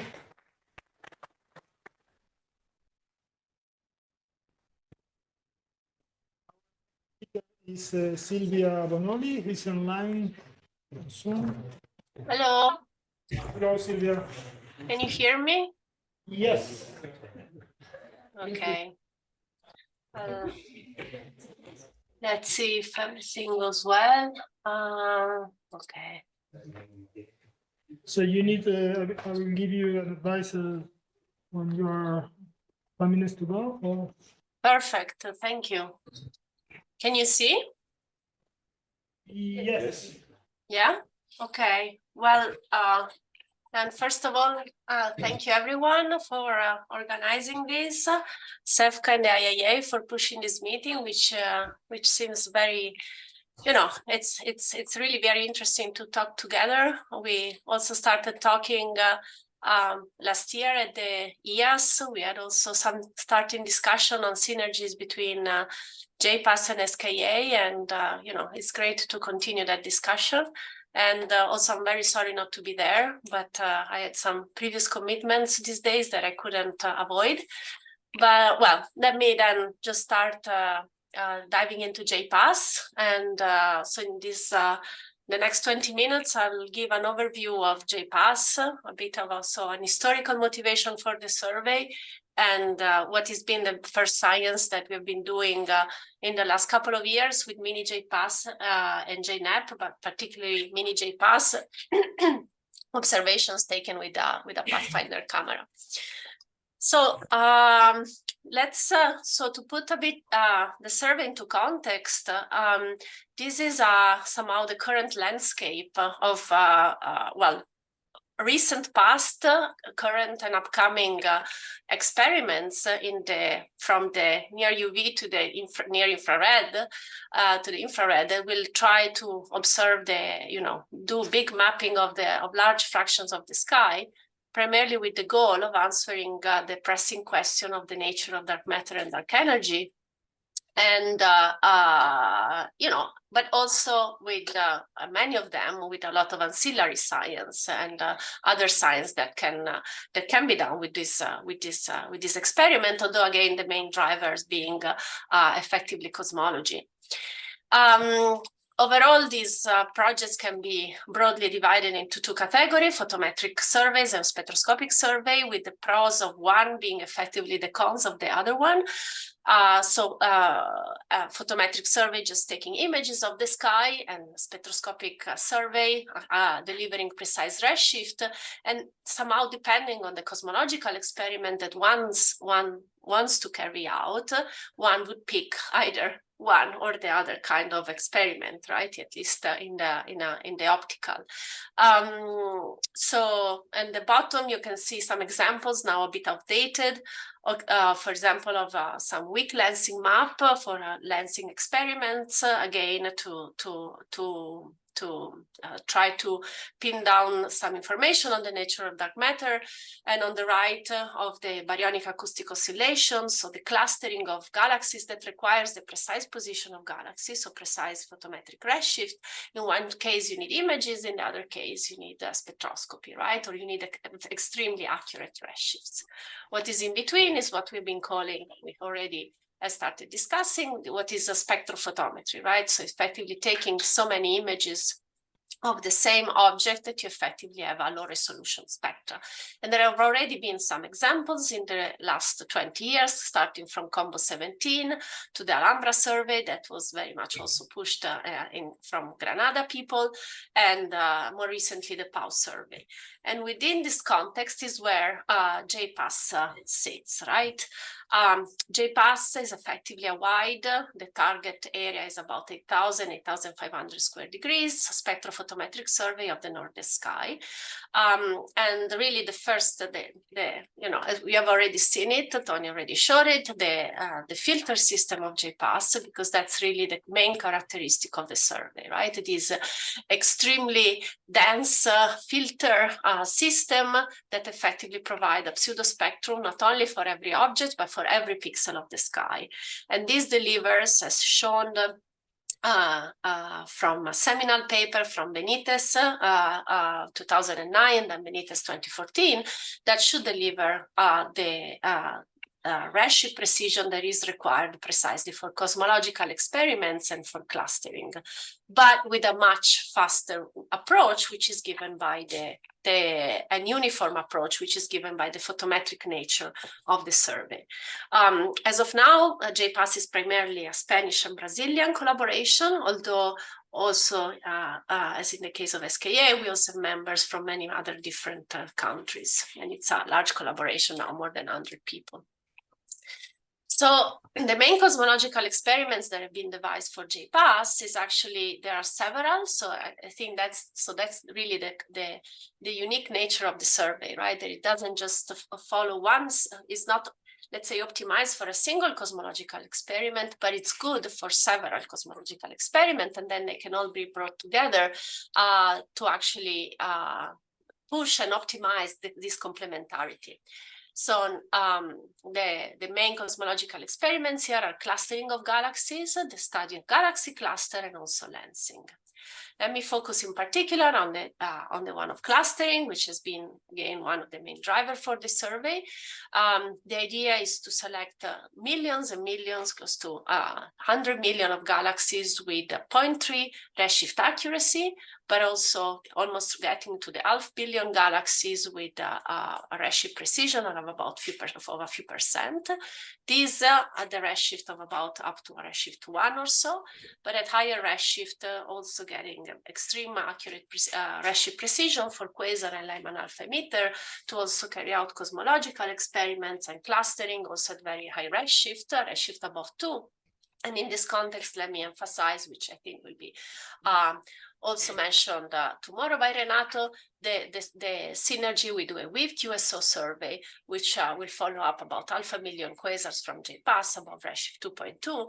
So we'll add also the precision of spectroscopy to also not only do clustering, but also of the quasars themselves, but also of the Lyman alpha forest. Clusters, so the expectation is to observe about 700,000 clusters with a mass, and this is possibly the most interesting thing, the possibility to go down to effectively group mass of about 10 to the 13, of a few times 10 to the 13 solar masses. Which is possible, as also I will show you later, thanks to the photometric redshifts. This is on the top right. You see a figure from Begonia's Caso, where she was showing some forecast for the expected number of clusters as a function of redshift, and JPAS being effectively comparable to Rosita and LSST, precisely thanks to the photometric redshifts. In this sense, I'll emphasize the MOU we have with Rosita and the overlap we have of about 2,000 square degrees, where precisely we can, combine mass estimates from the optical and the X-rays to effectively test the mass calibrations for cluster cosmology. I don't have to go back to this, so Tony and also then Carlinhos already showed a few times the observatory, the two main telescopes, and just to stress that JPAS is carried out by the Javalambre, the main survey telescope, a 2.5 meters telescope, which has a very large field of view, which is coming here. The field of view of the camera, it's about 4.3 square degrees. This is a comparison between the field of view of the main instrument of the Javalambre survey telescope and the T80. And the main difference here is that while, as also Carlinhos was showing just now, while the T80 has one single CCDs, then the main camera, the JP cam, will actually is divided in 14 CCDs, and each CCD is observing of one filter at any given time. Tony already showed this, so I would just skip it. But just to stress that again, that we have several filter trays, and each tray contains 14 filters. So effectively, it's like JPAS is like observing effectively 14 surveys at a time with a given filter. This on the bottom left is the distribution of filters within the tray, although this is slightly outdated, and the expected magnitude limit, which reaches in the blue side of the spectrum at about 22.5, going down to about 22 for the red side of the optical spectrum. This is the footprint. I'm not going to spend much time on this because Héctor will talk about it afterwards. So, but effectively, the footprint of JPAS is very similar to the Sloan footprint, a bit more north because of the location of the telescope.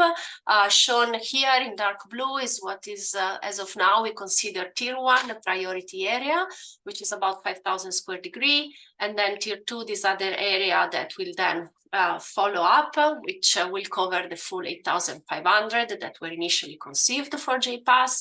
In yellow are what we call seeds, so where we start observation, with the goal of having 2 areas being observable at any given time of the year.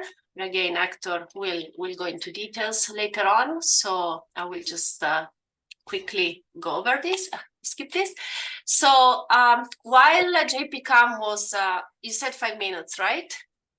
Yes. Yes, yeah, I have to speed up.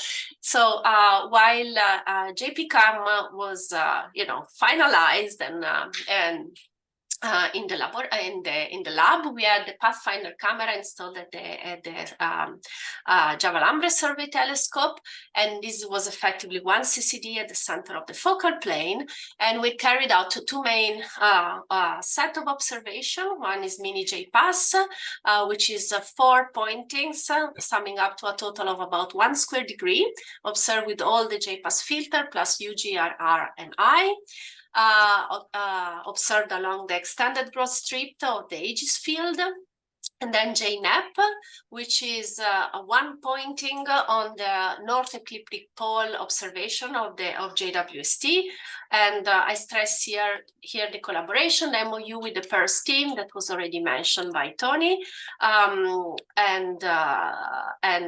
So this is an observation where in a field also where there is a lot of multi-wavelength data.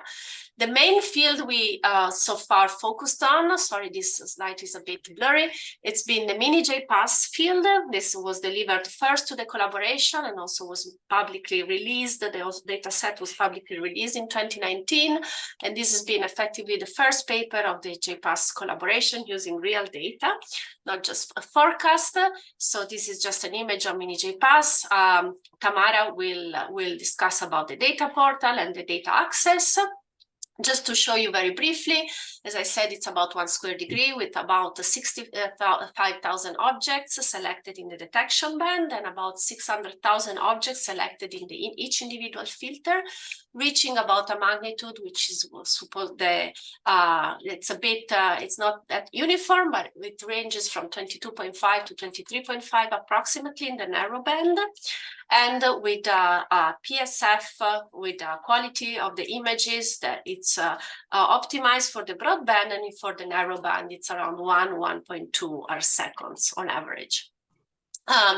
We have, this is the number density of sources for point-like and extended sources. Just to stress here that our completeness for point sources has been determined to be about 23.6 and a bit lower, 22.7 for the extended sources. These are nice example of what we call our J spectra with the color bullets for stars in the field, compared with the spectra from Sloan, which are the gray lines. You can see the absorption, many absorption lines typical of different classes of stars. There are not that many stars in the field, but enough to test what are the capabilities of the filter system to study stellar properties. There have been 2 main papers focusing on this, one from Juan et al. And the other from Carlos, López and Juan, also from last year, in which it was a study of all generally from Juan on the main atmospheric properties of stars. Here an example for metallicities and temperature, and Carlos that focused on the white dwarf, and what, as you mentioned also earlier, pushing what J+ can do in also classifying hydrogen or helium white dwarfs, and showing that this can be further optimized with JPAS data. Then moving to the extragalactic universe, here is our example, here for example on the top left of an emission line galaxy relatively nearby, and a luminous like a quench galaxies here. The second one also nearby, and then as we move to the high redshift, the last 2 are showing 2 quasars, one at redshift 1.7, one at redshift 4.2, and you can see, especially in the case of quasars, the broad emission lines, how well they can be traced with the JPAS filters. All this data set has been used also to study, nearby galaxy. I forgot, I also had this example of nearby galaxies and how we can study in multiband. And on the bottom is an example of a paper in preparation from Nishal Acharya, where nearby galaxies, a set of X-ray selected AGN, are being studied to determine the quenching possibly due to AGN in nearby galaxies. The full data set has been used precisely to test the photometric redshift accuracy that we expect for JPAS. And if we meet the expectation of this 0.3% precision that has been required that is required for cosmological experiments, 2 more minutes and I will finish, I promise. So primarily Antonio Caballero has been doing a lot of work on this, great work to really push the precision of photometric redshift and showing that indeed for effectively half of the sample we can reach the redshift accuracy that is required for cosmological experiment. This data set has been used also to study galaxy evolution, galaxy population from redshift 1 down to and below. And I'm sure Rosa will show this and other people will show this these days. Also to study emission line galaxies in the up to redshift 0.3. Also, I was mentioning before that quasars and Lyman alpha emitters can also be detected and very well characterized with the J spectra, but not only the redshift, detected and characterized the redshift, but also moving a step forward, we even show that we can determine black hole masses by estimating the width of the line. So by single epoch virial mass estimates, we can also determine black hole masses. There have been studies that have analyzed the emission, the diffuse emission of Lyman alpha nebula around quasars. And also recently, we just published a paper on the Lyman alpha luminosity function using this, the miniJPAS data sets.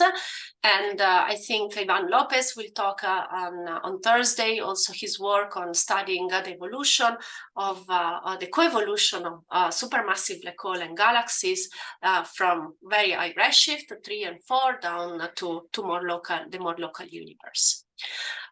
So as I said, we can reach the photometric redshift needed for cosmology. This is a comparison of the redshift from miniJPAS and from DEEP2, which is a spectroscopic survey.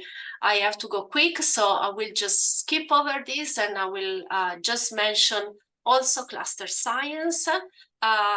So this is the most massive cluster within miniJPAS, but I will focus primarily on this. This is the last slide. So this is, we had, the paper came out this year from Maturi et al., where they used the cluster finder Amico, the cluster finder that has also been selected for from the Euclid collaboration.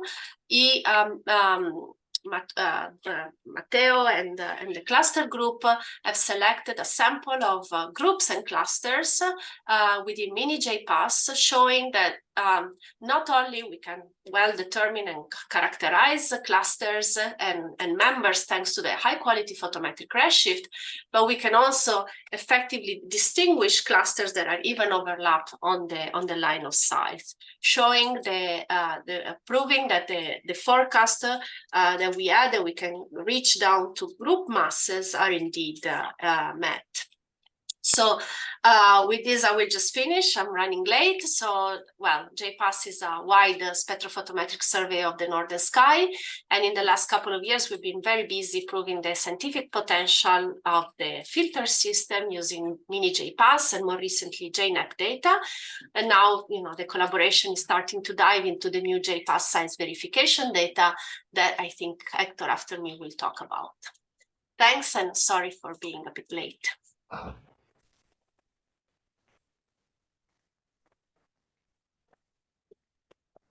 Thank you, Silvia. We have time for a quick question.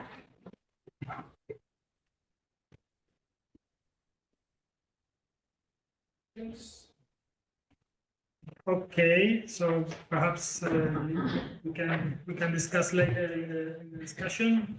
So thank you, Silvia, again, and let's move to the next speaker, who will be Héctor Vázquez. We talk about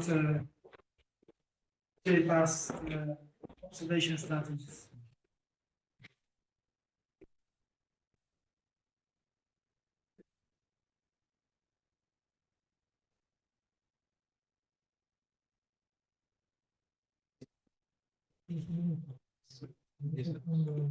Sí.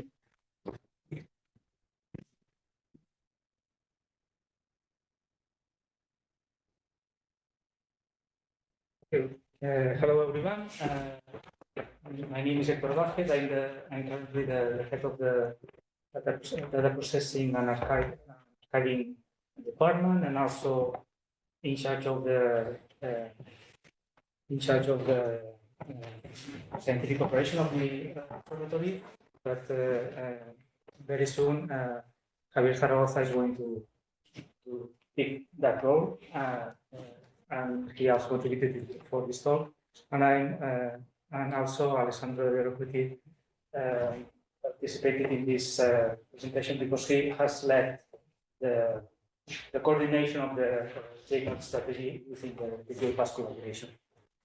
So these are the goals of the talk. The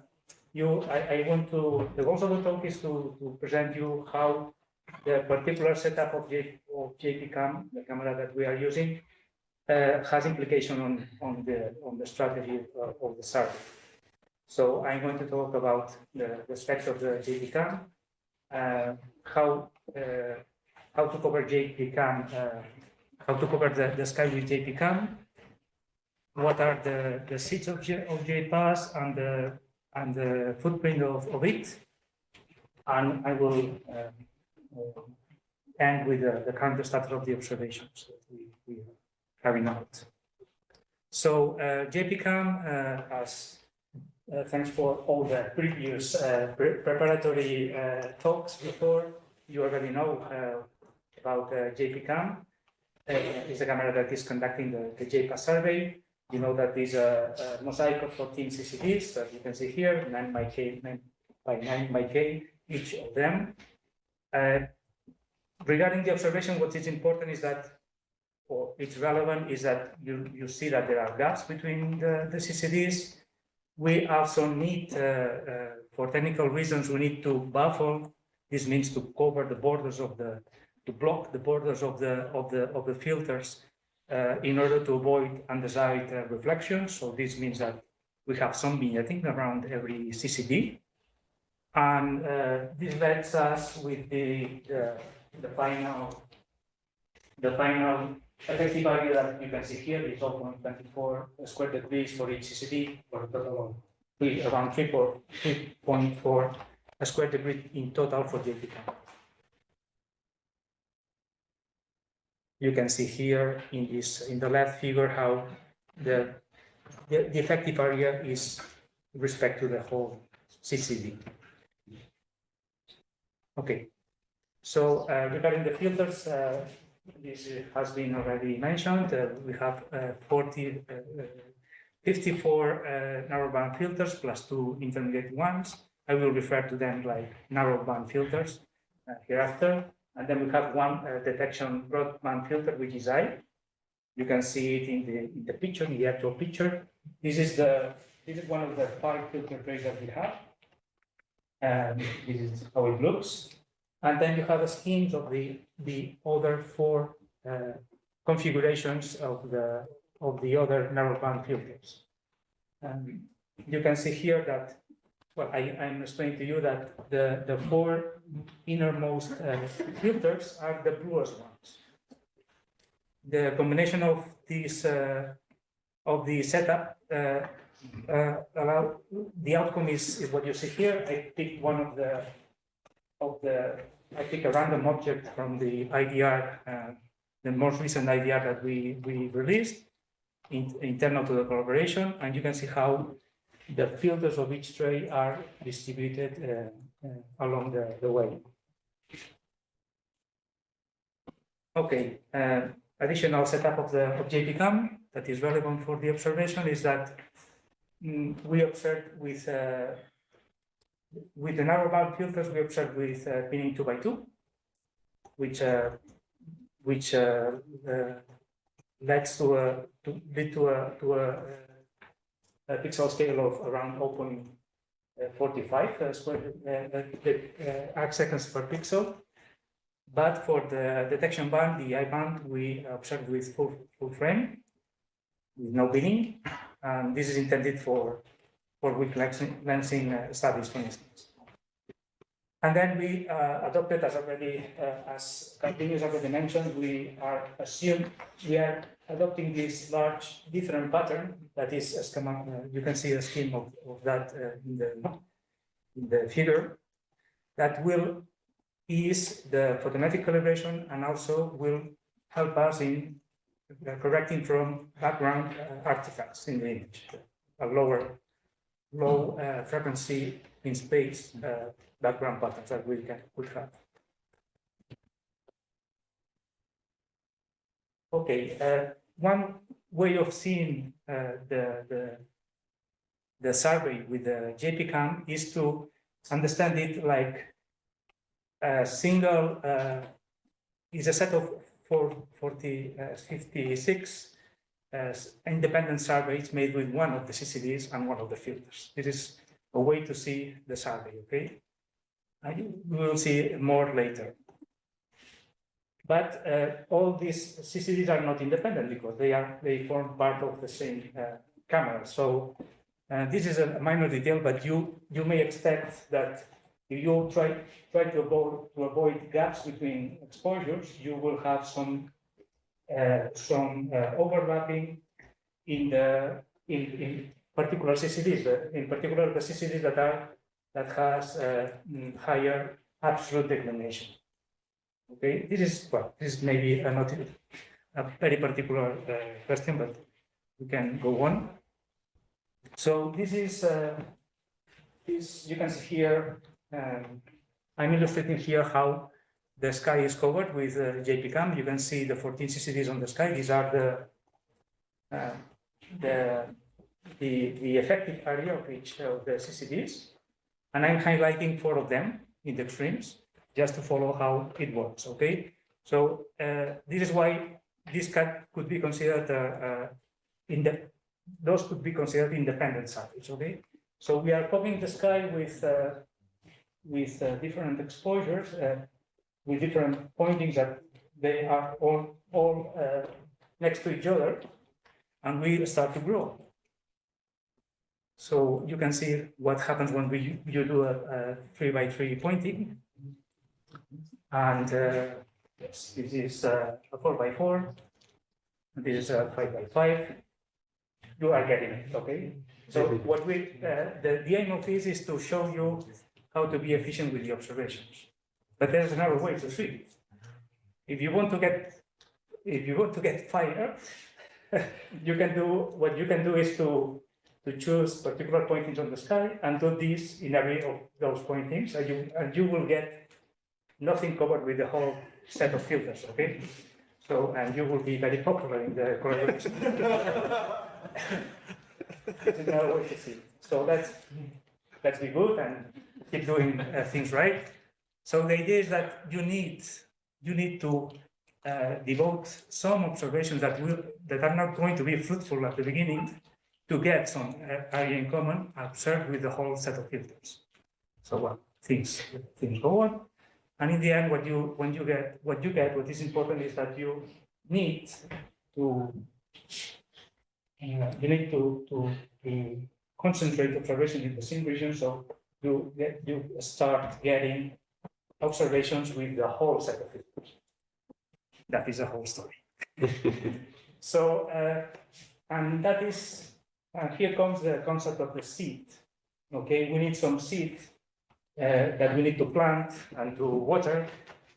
Then that will blossom. Okay, so that is the concept of the seeds. So for the strategy of the survey, we need to choose particular pointings from where we will grow our observations. Okay. Typically, we will need a first pass during the year to plant the seed, to get more observations. So in the next year, then we can actually increase with efficiency. Okay, this is the whole idea. Okay, just a brief note on the tray that is left. That is the I-band, the broadband filter. Counterintuitively, this is the strategy here is more complex because every CCD counts, and it makes things more difficult if you want to be optimal.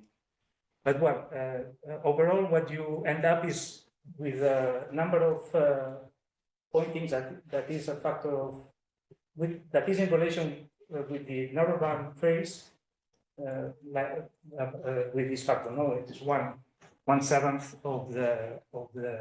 of the pointings are needed for covering the same footprint.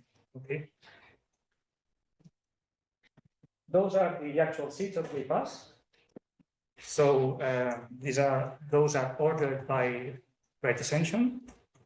We have the WISO pointing, the seat. Silvia already mentioned the synergies between JPAS and WIF. Then we have Codex, which is one region that is part of the Eurosita German part of the sky. We have also some synergies with them. Then we have M63, which is an extended galaxy. miniJPAS, that was already mentioned by Silvia in the previous talk. The JPSV, which stands for the JPAS Science Verification Field. That is the first field that we observed with JPCAM. And we already released some data within the collaboration. And the last one is the region around or close to the Stefan Quintet. Is the last one. So all the seats were chosen so there is always one seat above 40 degrees above the horizon at any given time. So you can see from the year, this is 1st January, 1st April. So you always have some target to point to. This is the footprint of JPAS, and you can see the seats there as yellow stars. So the footprint has been selected for basically based on the observability from the OEJ, of course, the scientific interest of the collaboration. As you know, we are skipping the Milky Way plane because this is a cosmological survey. And then we have this overlap with Eurosita and WIF. There are I have seen some inconsistencies here about the actual area of the two tiers. We have two tiers. The darker one is the first priority area to be observed, and the second tier is the following one in priority.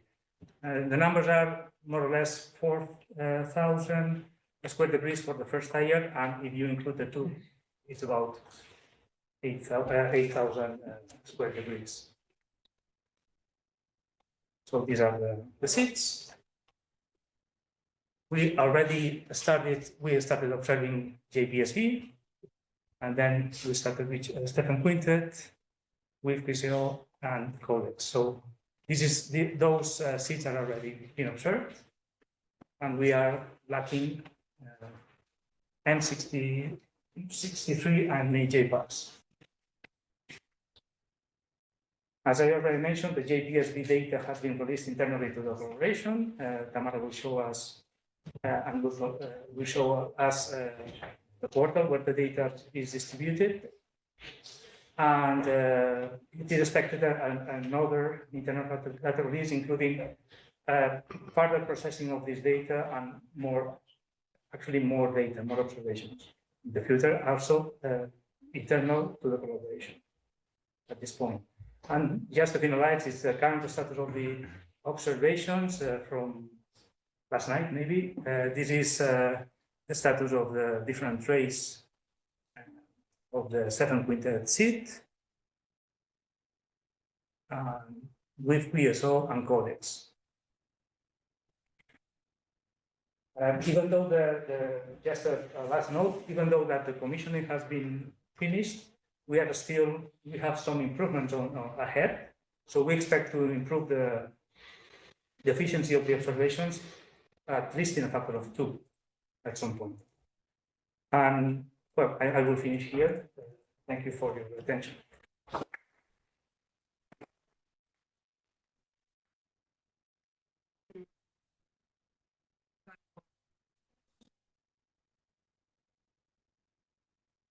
If this is the debatable question, is that you expect to increase the efficiency by a factor of at least 2.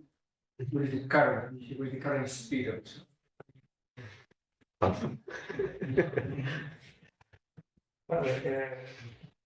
Well, I mentioned in this factor of 2 because of the way we make the focusing of the telescope as per se. We know we are not using the final way to do that, and we know that when this is being implemented, this will imply reduction of the overheads by a factor of 2. So this is why I mentioned this. The current speed is difficult to say now. It's because even though the commissioning has ended, there are still things that have to be polished. So I cannot give you numbers, figures now. I mean, one could say 30 square degrees in total. One could take up 30 days, right? But that's not fair. Because we have really stop times, I guess, right? We have changed things and so on. But just wanted to have a raw number. But I see you get that. I mean, at least what I'd like to hear is whether you have seen an increase of efficiency in the last couple of months. The question is that we are still in some aspects of the technicalities we are more in shape, but we're starting developing things that makes things slower. In some cases, that's the situation. So and you should say probably that the factor is more than 2, at least a factor of 2. At least, yeah, at least. This is what I meant. And actually, you have to take into account that this is we are in the first part of the tool that I showed. We are slower now. With the second pass, those seeds will be more productive. Okay. More questions? No? If not, let's thank Héctor Vázquez.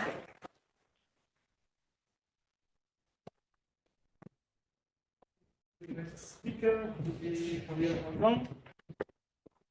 We'll talk about the Spanish SKA Regional Center.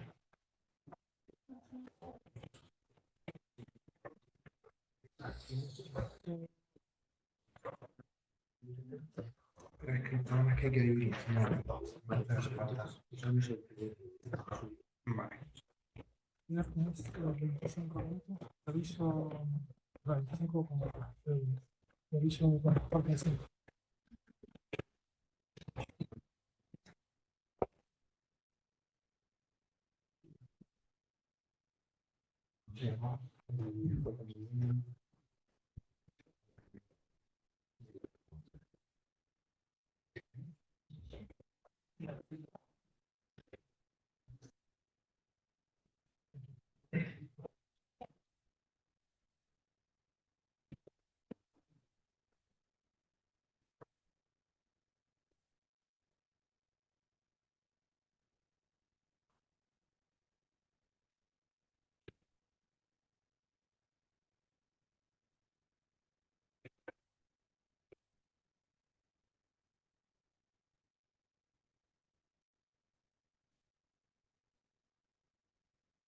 Hello everyone, I'm Javier Moldón, and I'm the head of the scientific operations of the Spanish SKA Regional Center prototype, espSRC, and I want to talk to you as a mixed audience from radio people, optical people, of the regional center itself and the opportunities with SKA pathfinders. So I will start with the end. So the takeaway messages, I think it's, as I set the context, I think it's also important. What I will talk about during the talk is that the Spanish prototype of the SKA Regional Center in the IAA in Granada is already operational, it's working, and it provides computing resources and this is for different purposes, for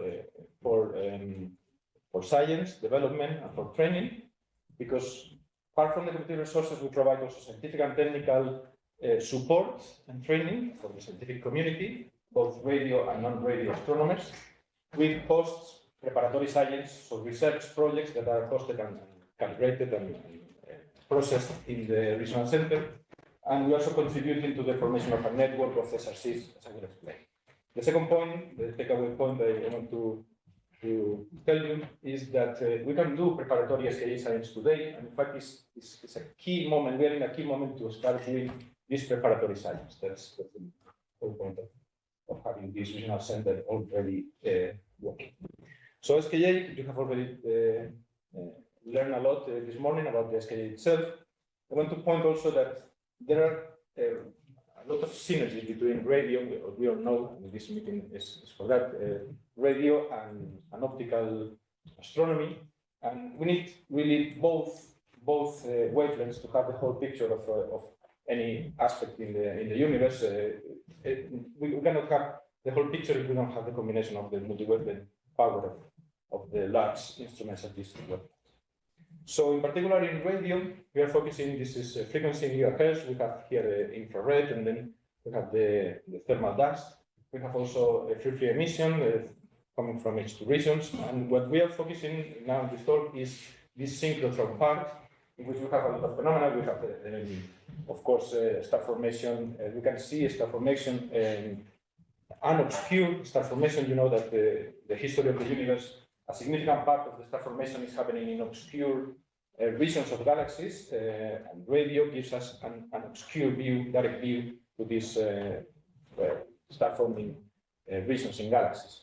We have all the synchrotron related to relativistic electrons, accelerated supernovae, supernova remnants, jets, X-ray binaries, and pulsars. We have all this emission goes in this region. And if we go to low frequencies, we also have absorption processes that are telling us a lot about the ISM and how the distribution, for example, of H2 regions in galaxies are that we can see. So I think, just to put this in context, SKA works in this region here.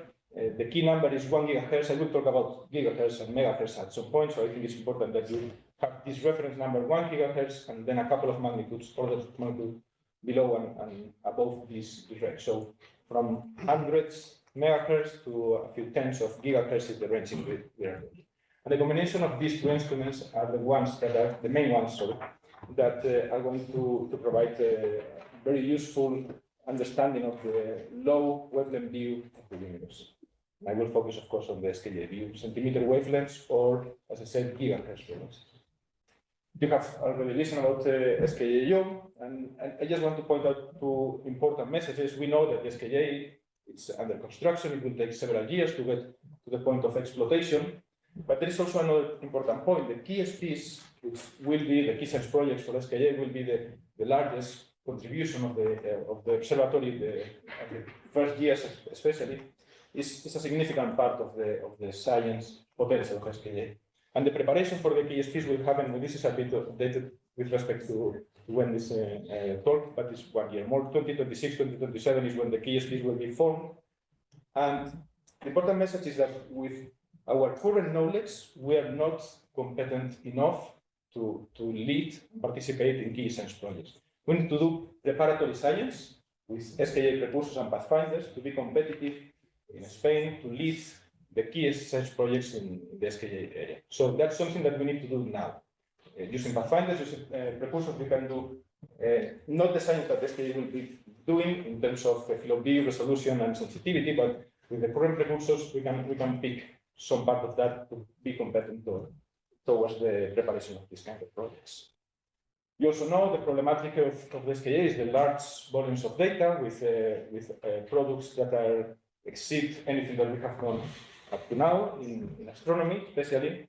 So there are a lot of technical challenges, but that also means that we have a lot of opportunities. Always a challenge means an opportunity. For example, the fact that we cannot store the raw data means that the products of the SKA will be science-ready data products, and that means that it's more accessible for for part of the audience, for example, for optical astronomers that may not be experts, radio astronomers, but will be able to use the SKA anyway. The fact that most of the analysis of the SKA will happen in the regional centers is where the science will be done. That also means that we are developing tools that are better for collaboration, especially, for example, when you are working with different wavelengths. And then the vast archive that will come from SKA, it's also an opportunity to maximize the science output.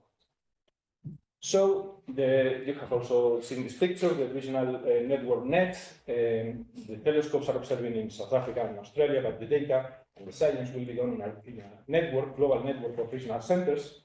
And at the IAA, the SIC in Granada, we are hosting this prototype, it's a Spanish prototype of an SKA regional center, in which we, as I said, we already have a prototype node. It's not a large computing cluster, but it's a computing cluster that can provide support for research projects already.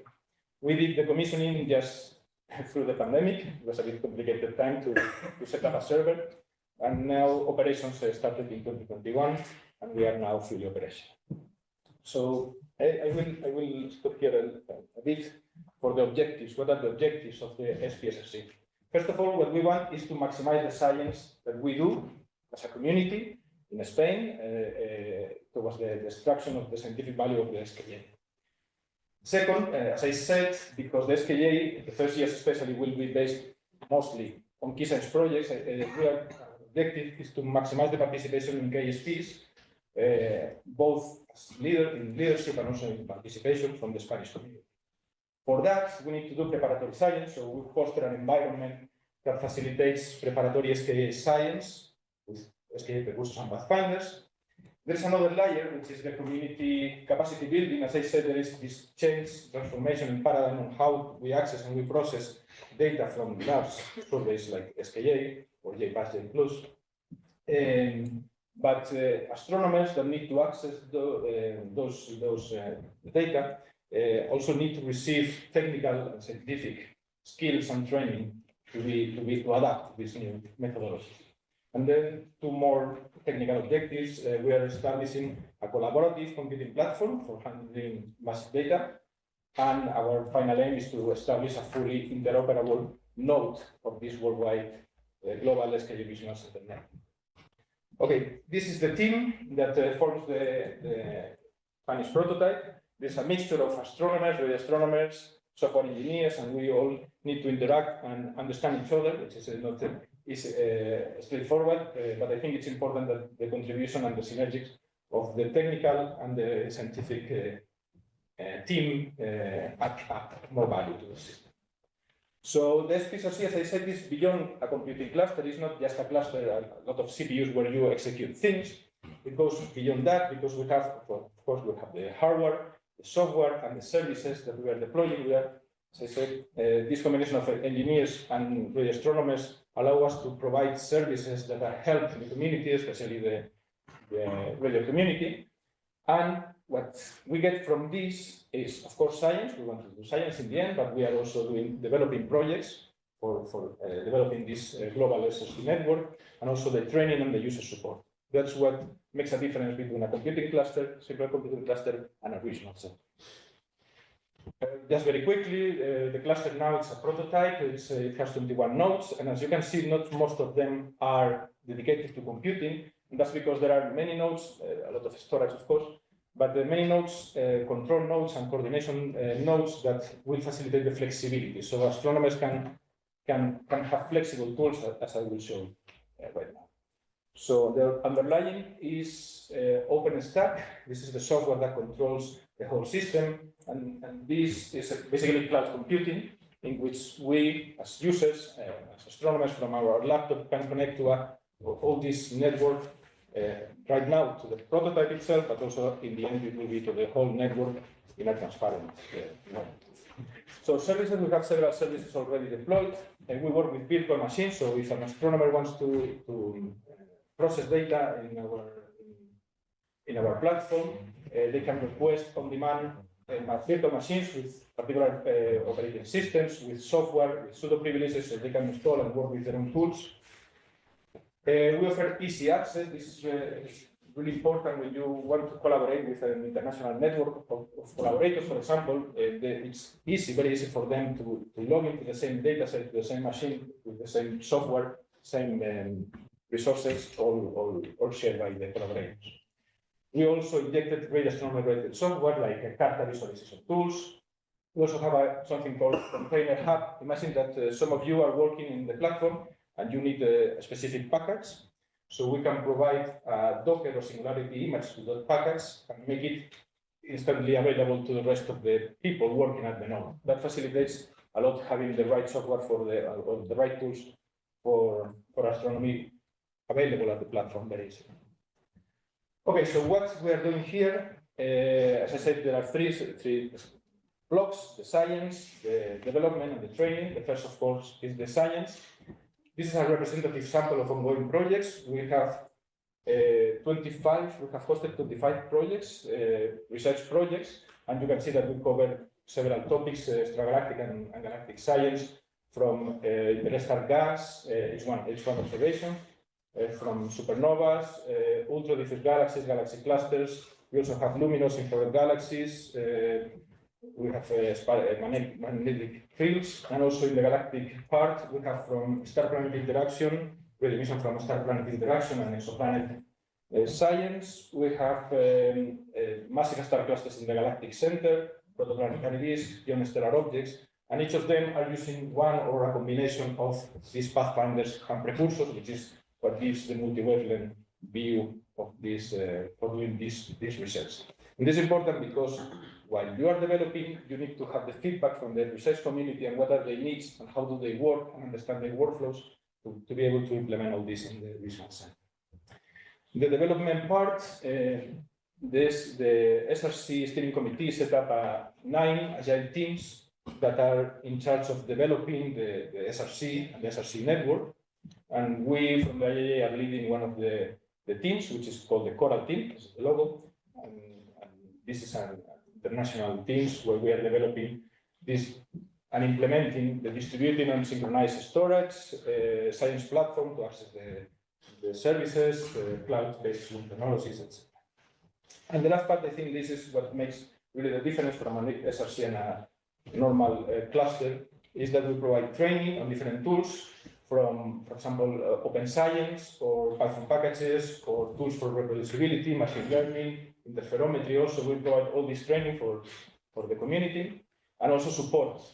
This is very important for people to come and use the resources, support on radio interferometry, data processing, open science, and of course, IT support. I think this creates a very nice community in which we all learn from the necessities of each other. We also supported, as was mentioned before, the SKA data challenges, so that's already mentioned. And this is relevant from a question that was raised before.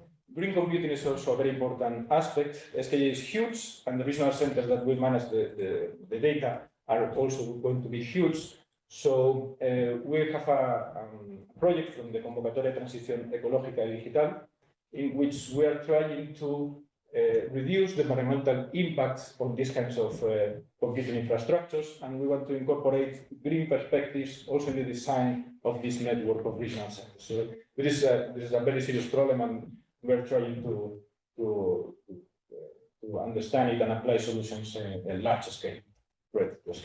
So the summary of this part, the current status, the espSRC is already ongoing, is fully operational. We have hosted more than 60 projects, some of them research, some development, and some training projects. We have some tens of active users from very different fields, and we provide scientific and technical support, and we are also developing this global network.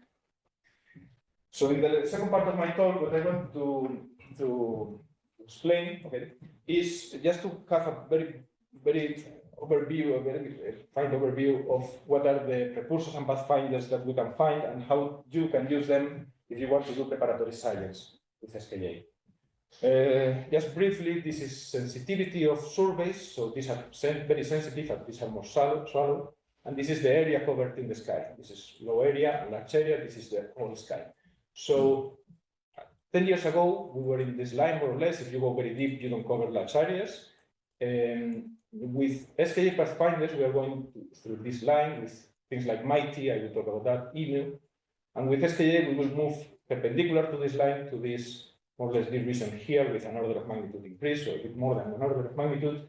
And then we can cover, have very ultra deep surveys or very wide surveys.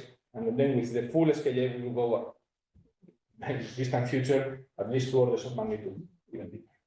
So we have precursors, which are these 4 instruments, and pathfinders. And what I want to say is that if you use the right combination of instruments, you can do science as you would do it with the SKA, with some limitations, but you can already see the SKA sky with this instrument. So just to give you some ideas of some of the instruments that are available, if you are looking for low frequencies, you want to see all these absorption mechanisms, the synchrotron emission, you need to go to things with like LOFAR. You can just think of about 60 megahertz, 150 megahertz, so this is the low part, sensitivities of 10 to 100 microjanskis and resolutions about 5 seconds, although if you use the whole international set of baselines of antennas of this instrument, you can go to super-second resolution. There is a ongoing very large survey, it's called LOTS, but Shane will talk about this in this afternoon, so I will leave all these details. If you need flexibility, the VLA has been the workhorse radio astronomy instrument for the last 14 years. So basically, it has a huge coverage of frequencies. The main ones are between 1.5 and 15 to 33 gigahertz, more or less. But you have a lot of flexibility on the resolution that you can get. You have very good sensitivity, 1 to 10 microjanskis you can get easily. And you can get to super-second resolution, which means that you can distinguish kiloparsec structures in nearby galaxies very easily. Then, if you want the best fidelity and the best sensitivity available right now, you have to use the MERCAT precursor. This is the SKA will grow, so the antennas will be added to MERCAT at some point. Currently, it has 64 antennas and it works in 3 bands. The main one is this around 1 gigahertz, but now there is another band around 2 gigahertz also. And you can see the fidelity and the sensitivity to structures and diffuse structures is amazing. There will be talks tomorrow about that. And there will be an extension of MERCAT in the coming years, in the coming couple of years or 3 years. So the resolution will increase factor of 2. Just to show you this image of the galactic center, which I think is quite impressive. There are different surveys with MERCAT. I will mention just the continuum survey, MIT, a very deep survey of 4 particular fields, and then LADUMA, which is the H1 survey of 1 particular field. And you can get images like this one. These are 3 pointers, but basically the SKA will be able to do things like this much quicker and with double the resolution, an order of magnitude more resolution than this. And basically this, you can do it today with ASCAP is another SKA precursor. This is especially suited for very, very wide field. I'm talking about of tens of degrees, square degrees in each observation. So this will do an all sky, is doing an all sky survey, and it will detect about 70 million radio sources. This is the continuum survey, and this is the H1 survey. You can go into the web pages if you need more details. But just as a comparison, I don't see if you can see this well, but this is the area covered by alfalfa in distant position in the sky. This is high pass with the Pérez telescope, and then this is the simulations expected for the world. Okay, if you need to go super second, if you really want to go to the sub-kiloparsec structure, then you need to go longer baselines. This Marín telescope has 220 kilometers baseline, so that means that we can go super second to few tenths of milliards seconds. And then you can see, for example, in M82, you can see each individual supernova and trace it with time. Surveys with Merlin, there are several. I will just mention eMERGE, which is the Emerging Galaxy Evolution Survey. It's 1,000 hours with this instrument of a single field. And here we can get the data with one, which is already published, combining data with VLA. It's 1.2 microjanskis per beam, so this is extremely deep. And when complete, it will be 500 nanojanskis. So we are entering here what you can do with the SKA with an instrument that is working today. Okay, of course, this will have the similar, even slightly better resolution than the SKA, similar sensitivity, but of course this is very narrow field. So this is not wide field. But things like that is what, with this, you can see the SKA sky today. If you need a lot of resolution, then you go to the European VLBI network with antennas separated by 10,000 kilometers, for example, or more, and then you can go to millisecond resolution. Okay, Benito Marcote will talk in a couple of days about this also. So just a summary, this is a non-thorough instrument guide for non-radio astronomers. Basically, it's not complete, so radio astronomers, please don't look. But basically, if you want to go to low frequencies, go with LOFAR, GMRT. If you want a lot of resolution, then you go LOFAR VLBI. If you need sensitivity and fidelity, go with MERCAT. Mid frequencies and very good resolution, flexibility, go with the BLA. Also, if you go to high frequencies, BLA is the key instrument right now. And if you need high resolution, you can go with Merlin and EVN. Some of these instruments are easier to use, like for example, MERCAT is very straightforward. I would say BLBI, Merlin, LOFAR are more hardcore, and you need more experience with radio astronomy, with interferometry in general. But all these instruments are available right now. So I just will end with my first slide. The espSRC is functional. We are doing science, developing, and training. And the preparatory SKA science, this is the right stage to do preparatory science, and we really need to do this to become, as a country, I would say, to be as competitive as possible when using the SKA in the first. And that's all. Thank you very much.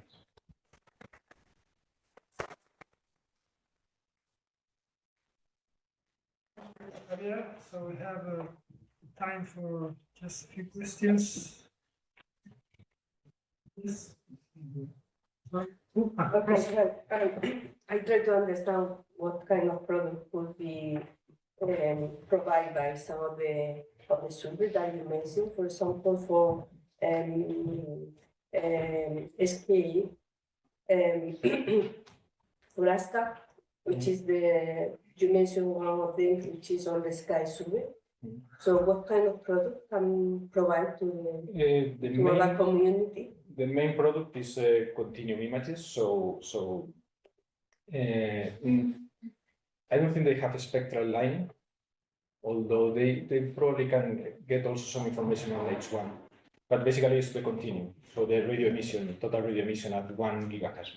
But there are some catalog with the identification of the object. And yeah, there will be full catalog. So it's still it's being observed right now. I don't think there have been any data release to now, but there will be both images and catalogs of all the sources. They are using machine learning algorithms and all these kind of things to classify and organize all this information. And you mentioned that will be a survey, all the sky survey below to 30 degrees. Yeah, the limit of observing is 30 degrees. So in some way there is something in common. Yeah, there is with the JPAS.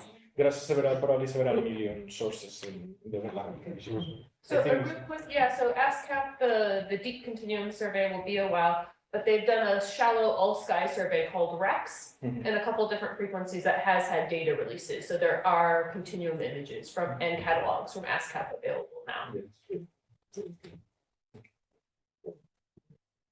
Yeah, so I have a question somehow similar to that one. So it's now easy to access the kind of data for America and ASCAP in general. So for a non-radio astronomer who wants to know, I want to have that image. Is that easy? I think we are improving in the way. So when the SKA is available, hopefully everyone will be able to access very easily all the catalogs or the images.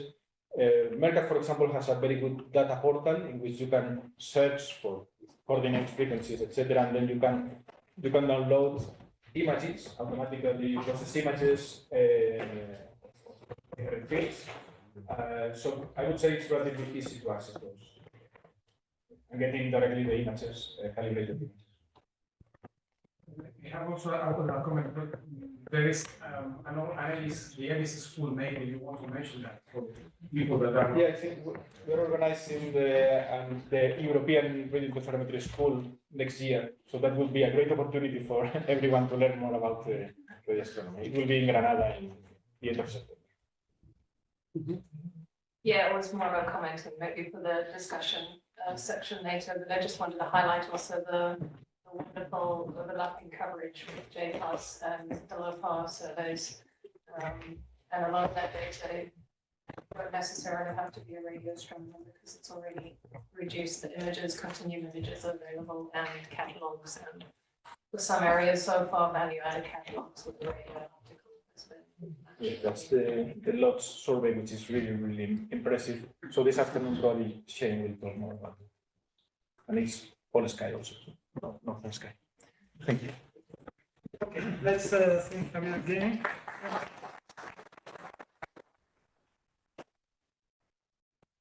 So our next speaker is Tamara.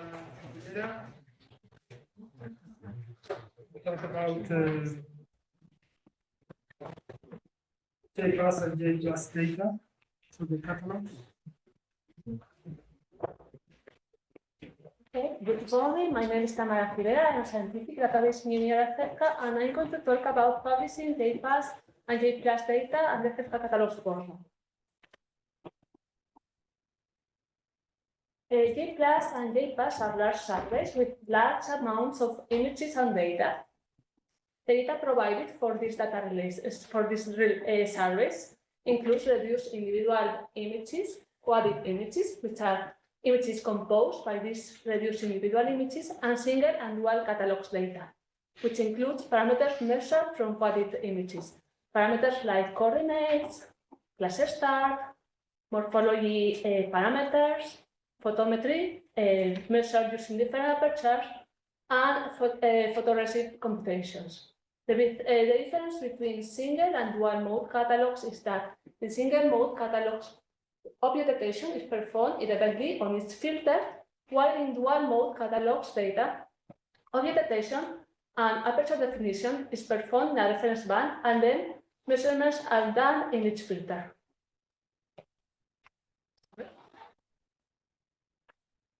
To publish all of this data, a web portal, the CEFCA Catalogues portal, has been designed and implemented at CEFCA, offering advanced tools for it's suited to a particular need for data, search, visualization, and download.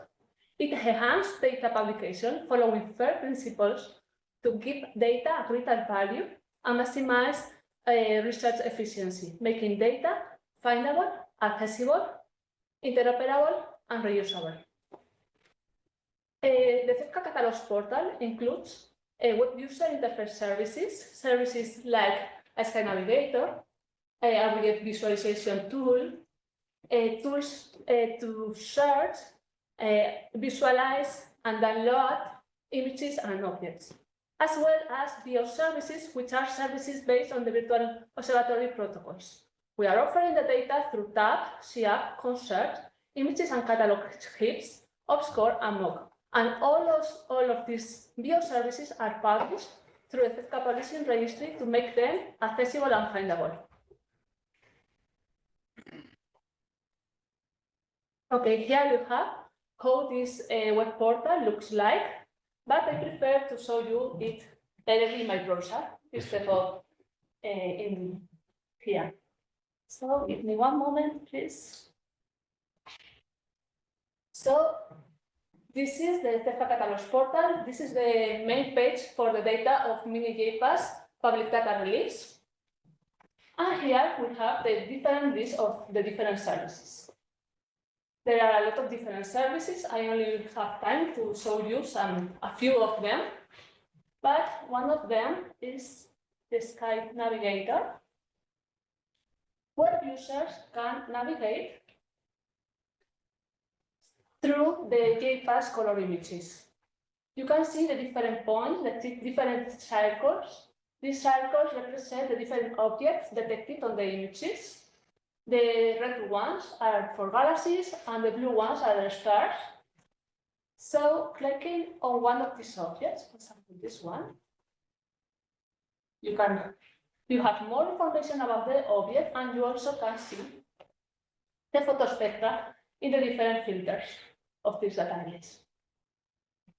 If users are more interested on one of these objects, can go directly to the visualization object tool, where you have all the information about the object. You have the coordinates, the photospectra, photometric parameters, photoredshift computation, morphology parameters, as well as the images where the object has been detected. The images take some time, so I have them loaded. Yeah, so this one. So here you can see the object in the different filters. You can visualize them or you can download them. Other important thing here is that you can see also more information about the object if searching it in other external tools or other external catalogs. For example, here we have the information of this object in other external catalogs or surveys, and this data is provided through VCR, or also you can search the object in SIMBAT. So you can have here in this tool all the information of the object. One important feature that is common in all the different services is that always you can download the results that you have in your script. So here you can download the object data in different formats. And other important feature is that all the different services are interconnected between them. So from one service you can go to other in a very easy way. For example, here you can go directly to the image search service and you can see the images where the object has been detected in, and you can visualize them. And this is a preview of the image. You can download them, or you can download also all the products related with the image. Other important feature is that if you prefer to work with an external tool, must be a PO compliant external tool like TopCat or Amorín, you can directly transfer the data only by clicking in one icon, instead of having to download the image and then load it to, for example, in Amorín. So if I want to visualize and work with the art filter image in Amorín, I only have to go here, click it, accept, and then, sorry, it's TopCat, Amorín. Here, my image is being loaded. Sorry, the network is not very good. And it's a very large image. And also, you can transfer not only the images, you can also transfer the data that you are visualizing in the browser. For example, if you want to transfer the object data, you also can transfer it. Accept it. You have to check, because now I have opened Amorín at TopCat, but I want to transfer it to Amorín. So you know the time. So here I have my image and my object. Here the object with the information of the object, with the photometry, the morphology, the coordinates, and all the information of the object. Other important tool, I have a lot of tabs open, is the object list search. The object list search service allows you to search for a list of objects. You can define the object in different formats. For example, I have here an example with 2 objects with the coordinates, the decimal coordinate, the hexadecimal coordinates, the object identifier of the object in this database, or a external identifier. For example, in this case, this is the Sloan identifier of another object. And you can search this for object, and here you have the list of the different objects. You have the list with some data, the images of the object, and the photospectra. Another important feature of the CEFCA Catalogues portal is that it's very, very configurable to meet each user-specific needs. For example, here, if I want to have more data, for example, I want to display here the class start, you can add it. And now I have my class start here. I can change the order to put it here, or you can change, for example, instead of working with magnitudes, you can change the immersion and display the photospectra in F lambda. So all the different services are very, very configurable.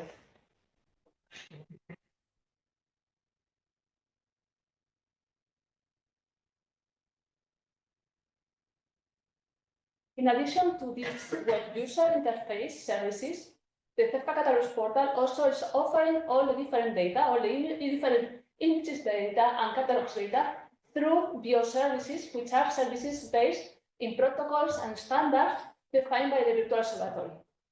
This type of services allows users to retrieve data and images in a standardized way using biocompliant applications like Tomcat or Aladdin, or their own scripts, for example, using PyBio or AstroQuery libraries.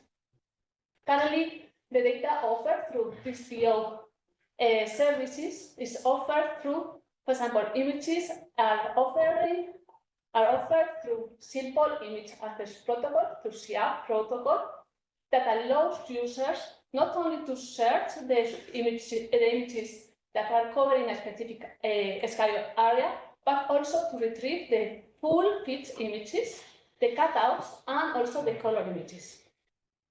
While single and dual catalogs data is accessible through simple concept protocol and also through table access protocol or TAP protocol. Simple concept protocol allows users to search for the objects in a concert, giving the coordinates and the radius of the concert. While table access protocol or TAP protocol is a more flexible way to access to all of this data because it allows you to directly query the databases that contains all the data making complex queries using the ADQL language, which is a language defined also by the Virtual Observatory, and is a language very, very similar to SQL language. And also all the images and all the catalogs are accessible through HIPS protocol that allows you, for example, navigate through the sky like you have seen in the Navigator Sky tool. All these bio services are published through the CEFCA Publishing Registry. That is a registry based also in the bio protocols and that has been registered in the EBOA Registry of Registries. So if you go to a compliant bio application, you can directly search for our services. For example, if I open Tomcat, you can search, and I want, for example, to perform a tab query. Here, you can search directly for JPAS, and you can start creating your query. Here you have the information of all the tables that contains all the information of the images and catalogs. And for each table, you have all the information. For example, these are the dual mode catalog in magnitudes. So you have all the columns, and then you can create your query, run it, and have work with the data directly in Tomcat. And for Aladdin, it's very similar. You only have to select. And here. So, here. You can use one of the different bio services by criteria stack protocol, custom ACR, and in view is concert.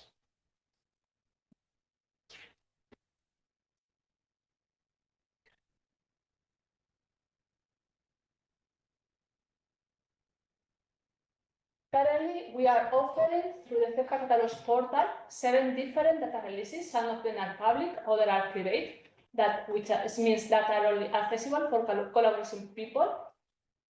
Here you have the last 2 ones that have been public. One of them is JPLAS Tier 3. This data release was released on July 2022. It covers a total area of more than 3,000 square degrees.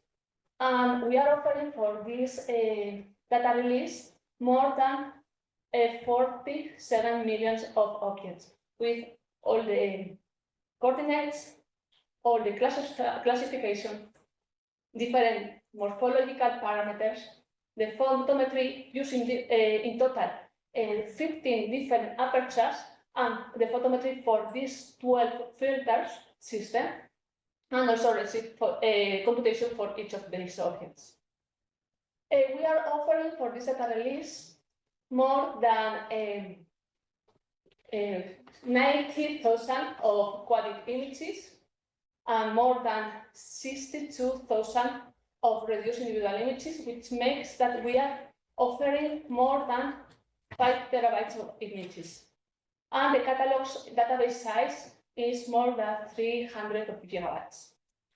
The other data release, the last data release public, was a miniJPAS public data release. This data release was released on December 2019.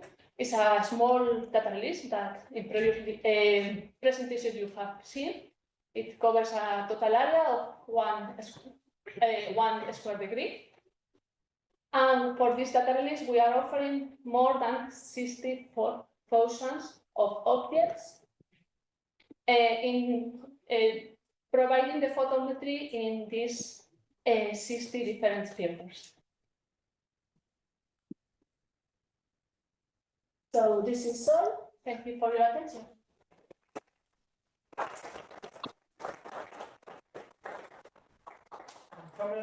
Comments or questions for? Yes. Yeah, just for the very amazing website. Just for the data retrieval because I'm usually using Astroquery.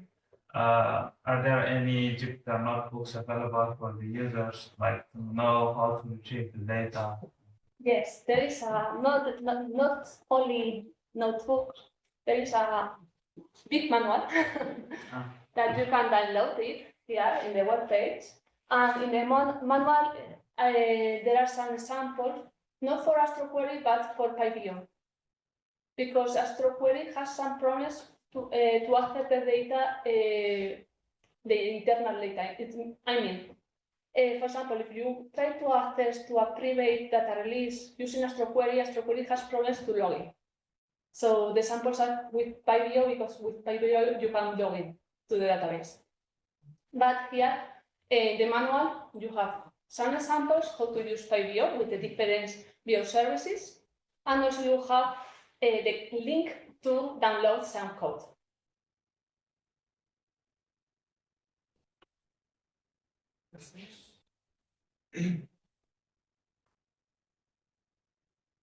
No, let's thank Tamara again. Hello, everybody. We should start. Welcome to the afternoon session. Let's start with the first speaker, Rosa González, who is talking about the star formation and the hydrogen content of galaxies. Okay, thank you for coming. Good afternoon. I will change the title of my talk. It could be two titles.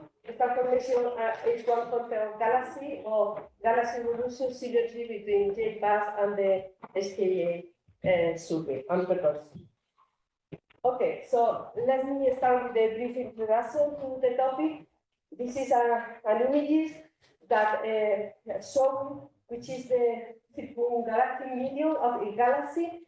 They are accreting by gas from the cosmic web with fresh gas. Also, due to the star formation of the galaxy, could be some outflow that returns some gas to the intergalactic medium, and this gas could also be recycled and producing more stars that are more and more. This is another view of the topic, which is what it is called the Tap-Map model of the galaxy, where you can see that there is a pretty picture of how the galaxy is going to form a star and how they needed the feeding of the gas from the circumnuclear medium. Sorry. In fact, H1 it is a very nice or a very important component for the formation and the evolution of the galaxy because they are responsible to produce or to transform the H2 molecular gas, and they produce the star, and the star as a whole, they produce supernova or outflow that could be recycling to the intergalactic medium of the galaxy with this containing with gas and metal. Sorry. In fact, H1 together with the stellar mass of the galaxy are two very important components of the baryonic mass of the galaxy, and there is a clear trend with the Resi, while several Resi, the stellar component, could be more important as we evolve with Resi. It looks like that the H1 component it is more relevant in terms of the baryonic mass with respect to the total stellar mass of the galaxy.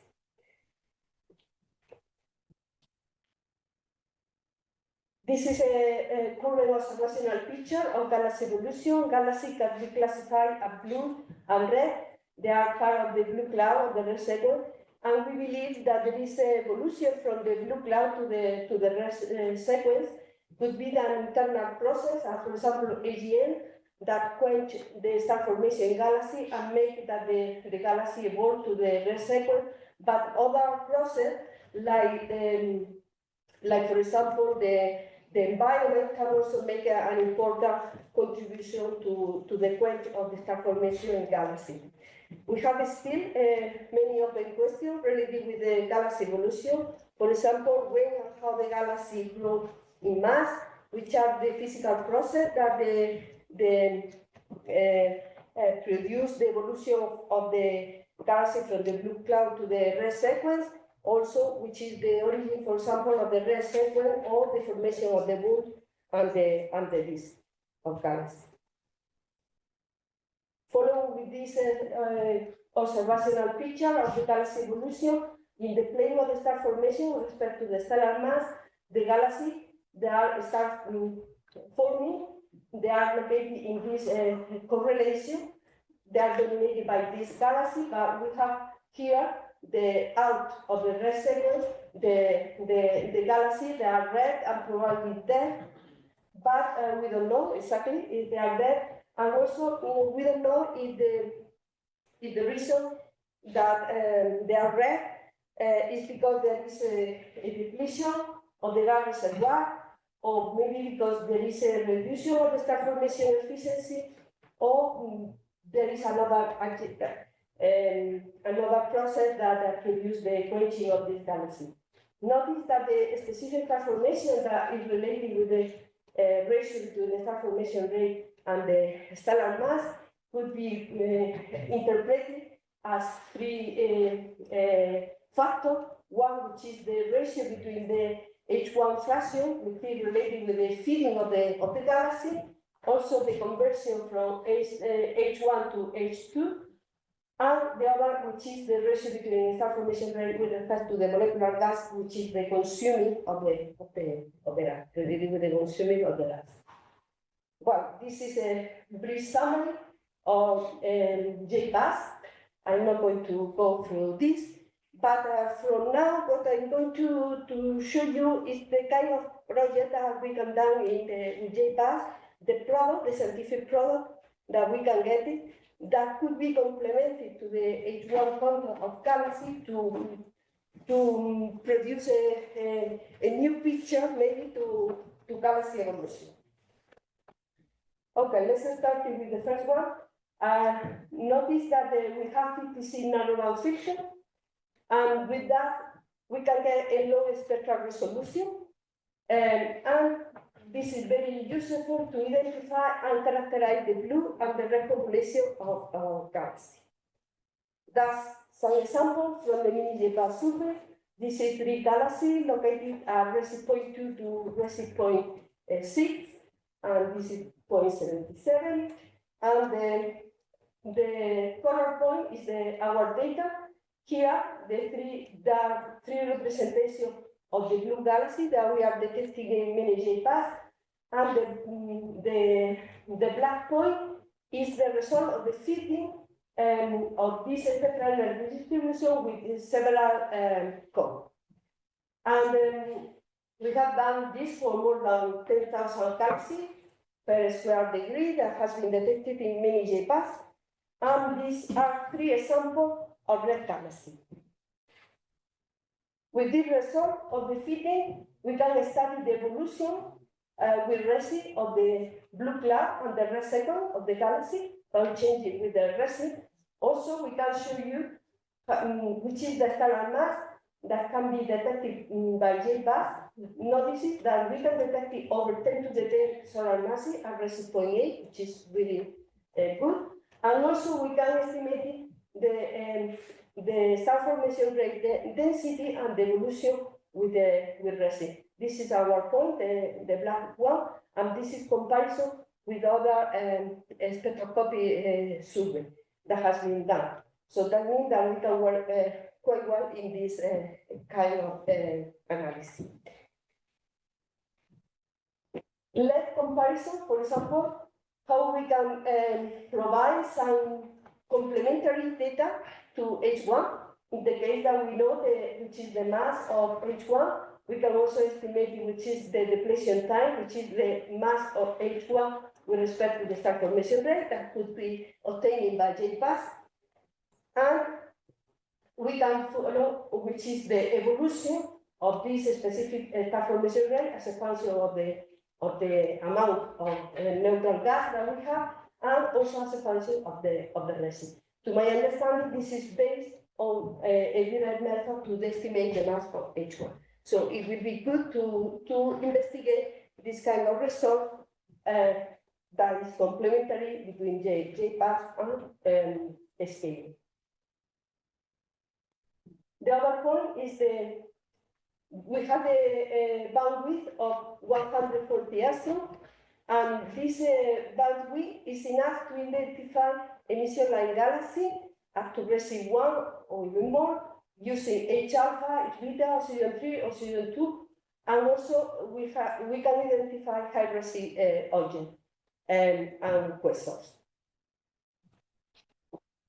Okay, this is an example of one galaxy that they show oxygen 3 in emission, and also H alpha and oxygen 2.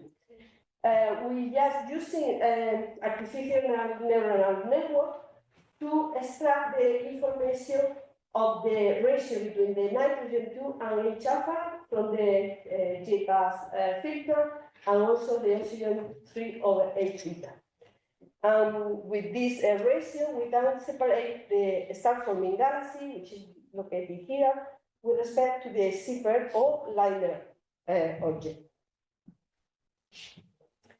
This is what we have done with in miniJPAS, using also the one diagram that use the H alpha equivalent with respect to the ratio of nitrogen 2 over H alpha.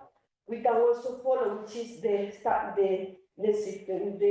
sensitivity of JPAS to estimate the star formation rate as a function of the resin, and that's the comparison with respect to this is from JPAS and this is for the gamma survey. So that means that we are at least equivalent or even better than the spectroscopy survey to estimate the star formation rate, and also to estimate which is the evolution of the star formation rate density as a function of the resin. Connecting with the H1, this is some result of a few years ago, where they have been plotted which is the star formation rate as a function of the stellar mass, and also which is the fraction of how changing the fraction of H1 with respect to the position of the galaxy in the main segment. So that means that this is an important aspect that we can study, combining the JPAS product and also the knowledge of the H1 content of galaxy, and how changing also this fraction of the gas with respect to the stellar mass as a function of the stellar mass the galaxy. Because it's always important to try to disentangle which is the quenching produced by it is connected with the stellar mass of the galaxy and what is connected with the, for example, with the environment. Another point is that due to the accuracy of the photo signal, we can estimate it for JPAS. We can map the galaxy member or group and cluster up to redshift 1. So that's one of the projects that we have done in the field of miniJPAS. Using the Amico code, we were able to estimate which is the group that it is present in this field, and also we arrived to the conclusion that we can estimate it or identify a group and cluster that has virial mass over 10 to the 13 solar masses, which is really very impressive. This is two examples of the group and the cluster that we have identified in miniJPAS. Combining with the stellar population property, we can estimate it which are of the galaxy. They are blue in the position of the cluster. We have the galaxy. They are red. With galaxies they are emission light emitter, and obtaining how changing the variation of the blue and the red sequence, and also the specific transformation rate as a function of the radial distance. Also, we can study all the galaxy members that belong to all the group that has been deduced by Amico, and estimate which is the quenching fraction of galaxy as a function of the stellar mass, which is the product that we obtain, which is really very important. Although the efficiency of the group environment to produce the quenching is lower than what is expected, for example, with respect to the cluster. Combining with the H1 data, this is one example that was found in the literature, where they calculated how is the H1 content as a function of the radial distance for galaxies that belong to group and cluster, and also which is the H1 deficiency that clearly they show some deficiency with the distance to the galaxy center of the cluster. So that means that also for JPAS it will be very important to have some information of the radial velocity of the object, because this is something that maybe we cannot have from JPAS. Finally, I will show you how we can make an ICLI study with JPAS. That's very important because we can combine the pixel scale, the area, which is quite big, and also the full Wiham maximum of the filter, and also the number of filters that we have. This is equivalent. This is one example where we can make a ICU light study of a significant fraction of the sky. This is one example that we have in the miniJPAS survey. This is the galaxy that were previously observed by Manga. That's the comparison of the spectra, which is in gray, and the JPAS data.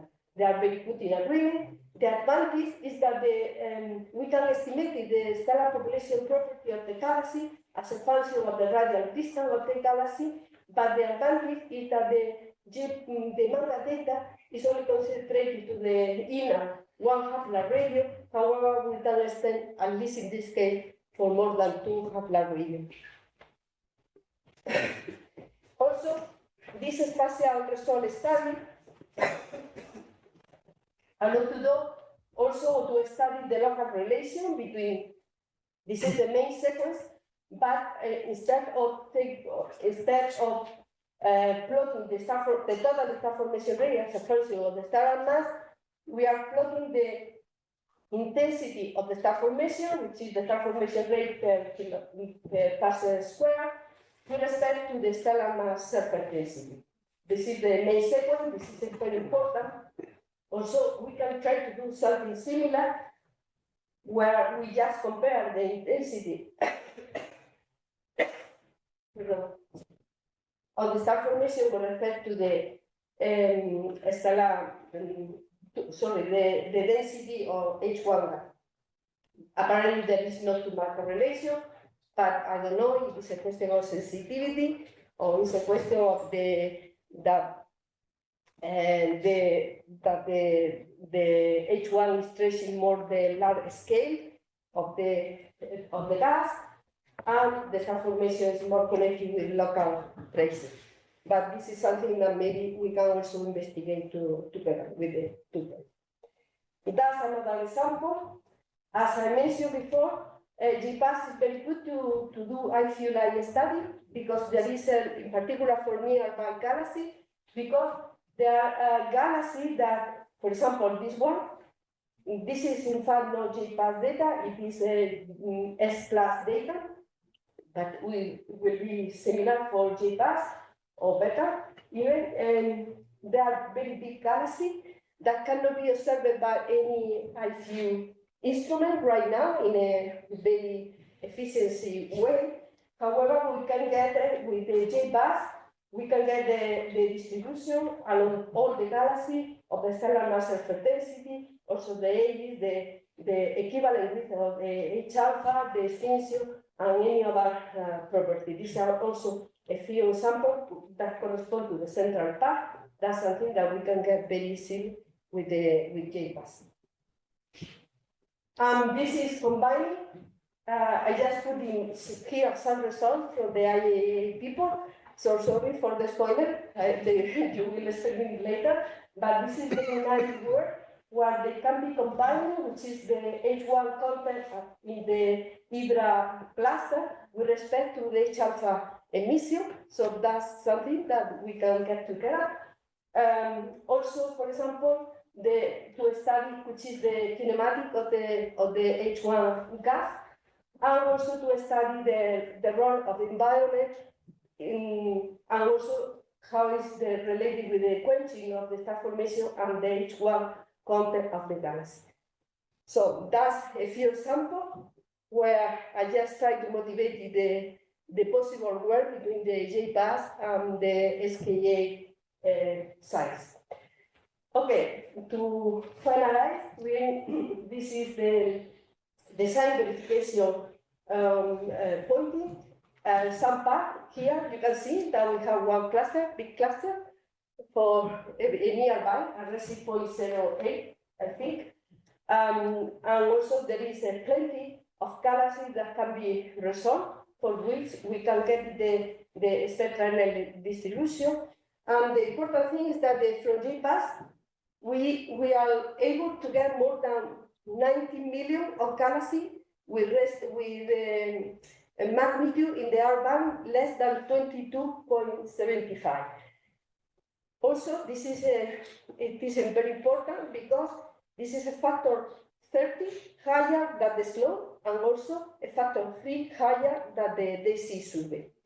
Also, we can get about more than 1/2 million of group and cluster with virial mass about 10 to the 15 solar masses, which is also equivalent to the expected, or to my understanding, the expected mass or virial mass that you are expecting to observe with JPAS. This is quite important to understand the star formation and what is the role that environment plays in the evolution of RESI, evolution of the galaxy, and also with the RESI. And also, we can make some, if I feel like a study for galaxy and RESI less than 0.1 to distinguish between the different environment mechanisms that play in the evolution of galaxy. And also, which is also important, is that we can study the nearby galaxies that have diameter distance less than 50 megaparsec in very detail, and because they have a size which is 3 to 4 at mini, which is significantly larger than the field of view of the actual IFU.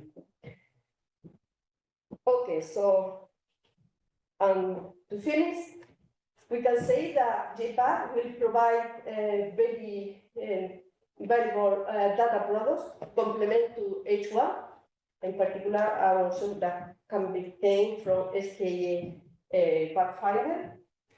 But we don't have to forget that the area in common between SKA and JPAS will be not too large, but we already have the observatory, the 2.4 meter, the photometric system, the GPCAM, and we can apply for another project to make a survey in the equatorial plane where we can have in common the SKA and JPAS like data.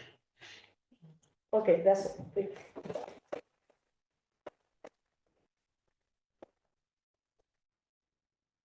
Any question, Professor?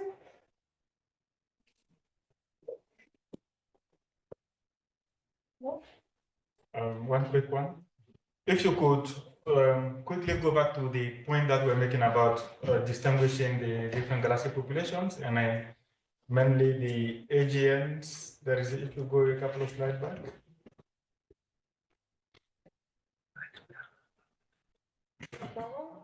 I think it was, yeah, here. I didn't quite understand this part. If you could elaborate more. Well, this is the G spectrum. The coloring point is the G spectrum that we are getting with the JPAS photometric system. So this is the position of the oxygen 3 line, H alpha, oxygen 2 line. So that means that the emission line are detected. We are using artificial neural network to estimate which is the equivalent weight of this line, H alpha, nitrogen 2, oxygen 3, and oxygen 2. The advantage is that using artificial neural network that we have been, the sample has been building for the comparison using Khalifa data, spectroscopic data, and with using this, we can separate the contribution of nitrogen 2 with respect to the H alpha and also estimate oxygen 3 and H beta. And with two ratios, we can build the DBT diagram where here it is the position of the star-forming galaxy, here it is the position of Civera galaxy, and here it is the position of the line. So that means that using this diagram, or also this another one, which is the equivalent of H alpha with respect to nitrogen 2 and H alpha, we can segregate the galaxy that has the Balmer line, the combination line produced by star forming or by producing for Civera galaxy. When we are separating, we can also estimate it correctly the star formation rate, because we are know that this contribution is coming from young star and not from AGS. So, and we can estimate the star formation rate as a function of the resi, and we can see which is the sensitivity of JPAS, for example, to detect this star forming galaxy. And also we can estimate it, which is the variation of the star formation rate density with respect to the resi. This is point, and the average point from another spectroscopic survey, and we compare with it. So that means that we can distinguish between star forming AGS, and also we can estimate the star formation rate and follow the star formation rate as a function of the resi. Okay, yeah, I think it's more or less clear now, because my conclusion was that for the BPT diagram to work well, you need these lines to be identified correctly, you know, the O3 and N2 and H alpha. And I wasn't sure whether this is something that the JPAS can effectively do. That's here, for example, this is the equivalent, this is a diagram which is based in spectroscopy, but because we are able to measure, identify, to measuring and separate the nitrogen 2 over H alpha, we can estimate it, which is the position of the galaxy in the diagram, and separate star forming from AGS. Lourdes, Javi and Lourdes have the hand raised online. Do I go ahead, because I don't know, we don't hear very well, so you want me to go ahead? Yes. Yes, please. Okay, okay. I wasn't sure if you were saying someone else before. So, I think we thank you, Rosa. I think we all appreciate your spoiler about our work. I think it's very nice. I have a question, and can you hear me well? Yes. Okay. I have a question and like two questions and comments. One is about the slide where you say you would like to, you think we are going to do the work with similar angular resolution. Can you go to that slide because it was a bit quick? You mean at the end? Yes, you were saying we are going to observe with the same angular resolution. Yes. So what angular resolution are you thinking of with the SKA to do it with what do you think is similar to the optical? Well, here with JPAS, the pixel size is about 0.5 arc-second per pixel.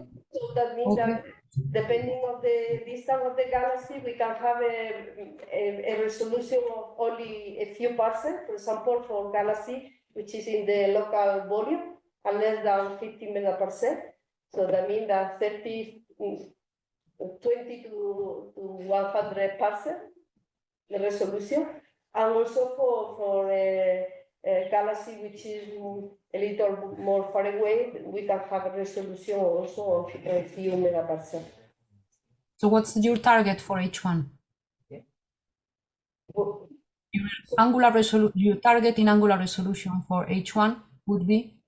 Yes, a few 100 parsec, let's say.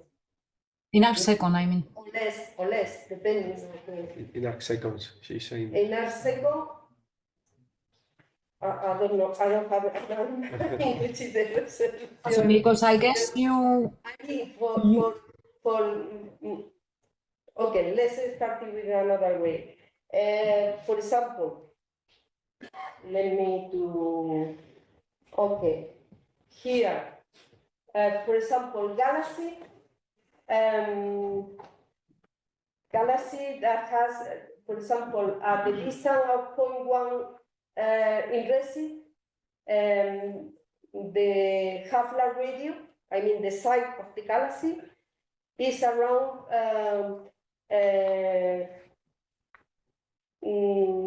2,000, I think 2,000 parsec, well, 2 or 3 kiloparsec. So, and you can, for example, resolve the galaxy in at least 10 different areas. You can have about 200 parsec for Resi around 0.1. Because I guess you want also the images, the H1 mapping not being too shallow. So just, I think it's good to know a number, and is that if you want, and also depends on what velocity resolution you want, because you are not going, so if you want to get the best you can get with SKA first phase, which is the one we are building now, is 3 arc-seconds. But for 3 arc-seconds, you are not going to go below 10 to the 20 in column density of H1. So it's not going really to gather the outer. So at Resi 0.1 is 1.85 kiloparsec per arc-second. Okay. So yeah, that was 3 arc-second means like 6. But 3 arc-second is not going to be, you're not going to get a very deep H1 map, okay? So, well, I thought it was.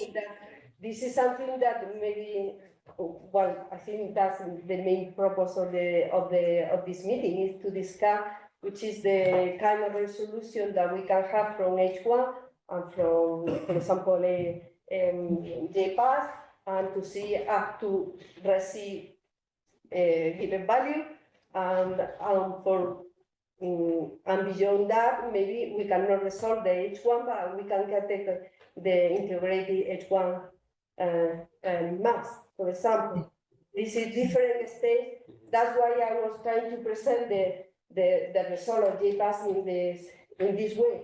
There is something that we can get for the integrated property of the galaxy, but also there is many others. Also, we can study the integrated property of the galaxy as a function of the distance to the center of the cluster, for example.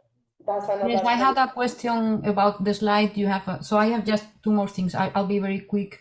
The slide you have about the efficiency versus in comma versus the distance to the center of the cluster. Do you know what the reference was used for the H1 deficiency? No. Well, this is a sample that I haven't worked in this result. That's a sample that was taken for the literature to try to compare that there is already available some result where we can work together from H1 and also for the JPAS.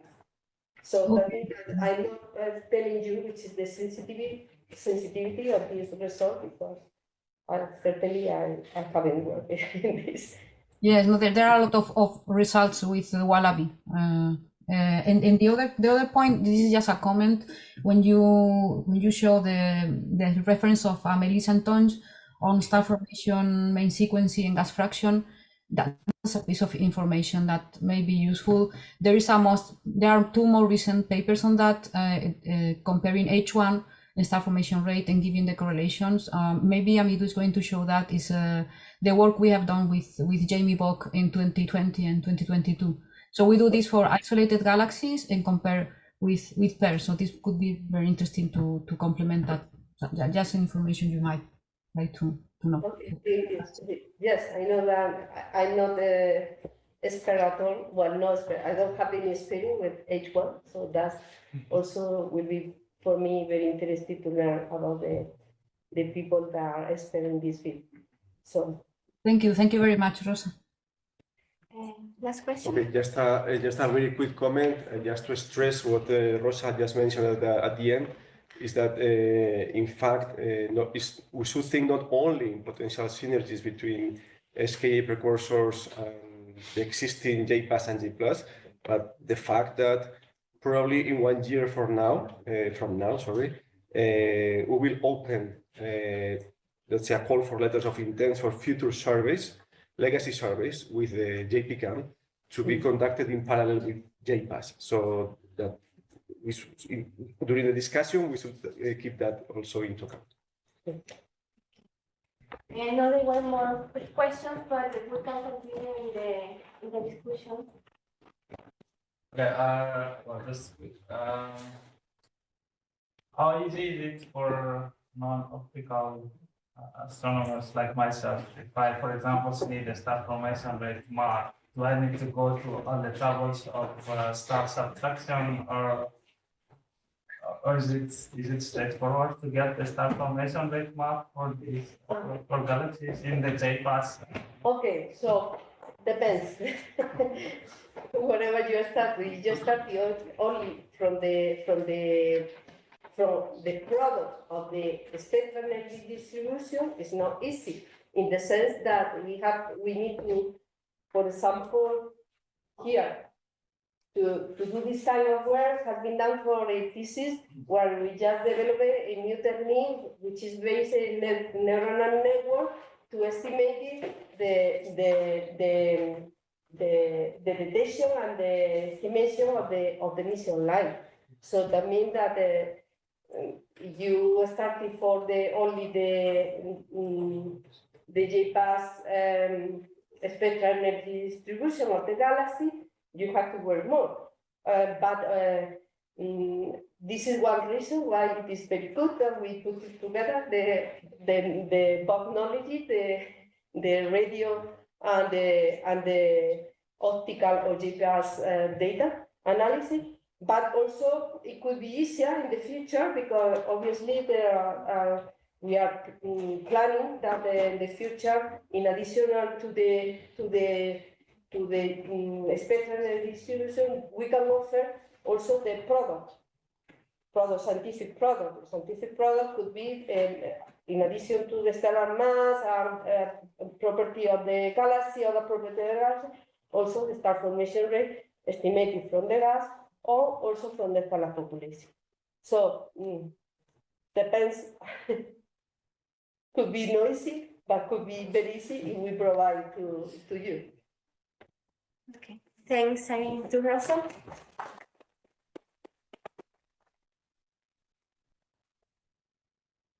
Let's continue with our next speaker, Carlos Hernández-Monteagudo.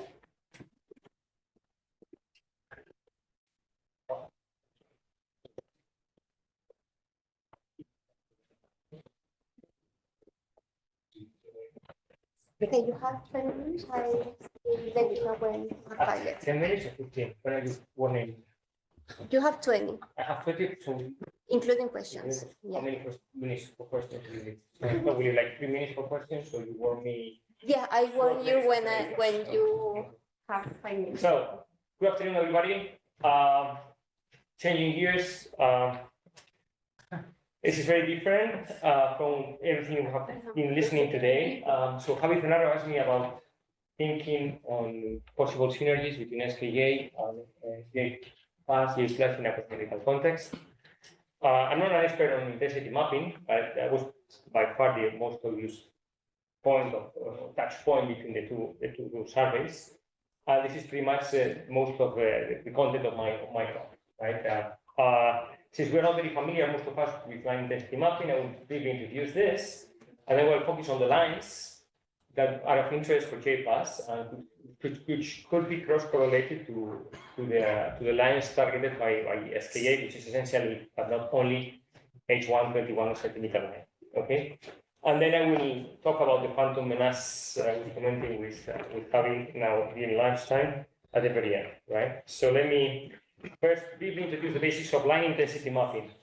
Line intensity mapping is simply the integrated emission. Say you have a galaxy population. I guess you can see my cursor here.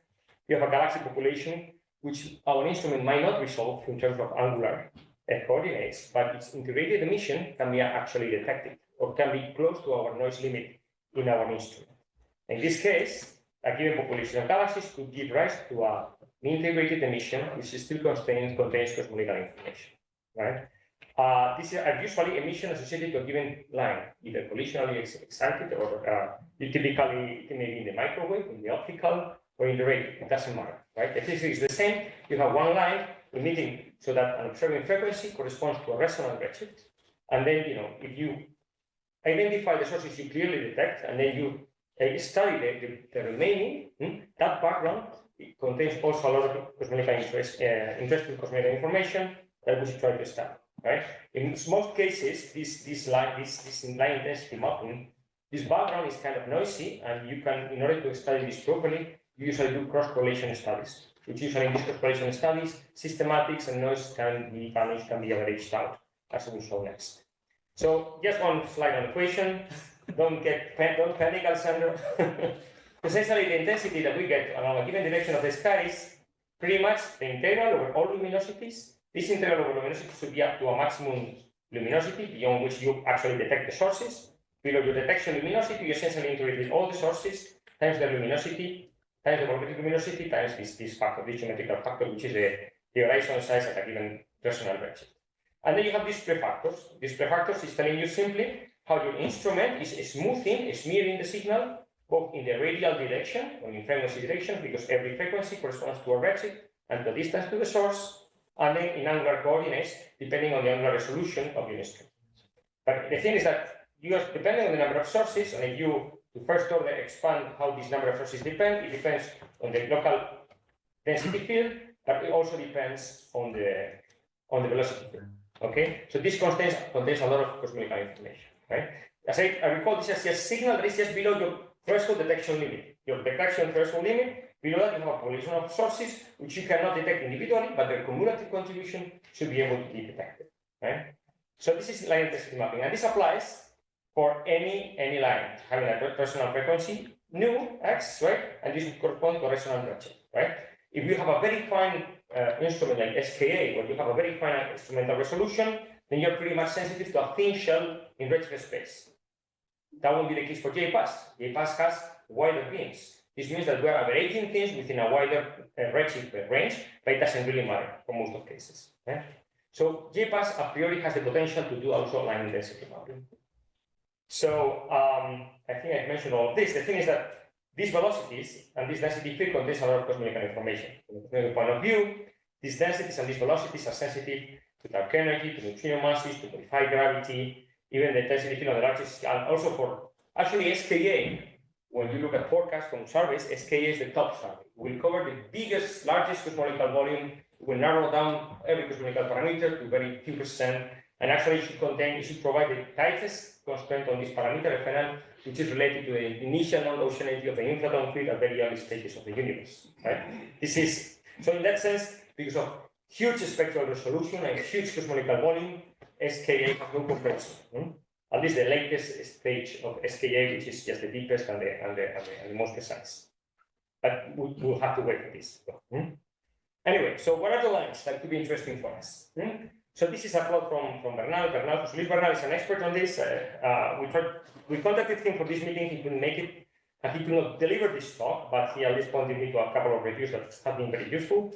At least for showing you what are the main lines. So these are different surveys. Here is just the average.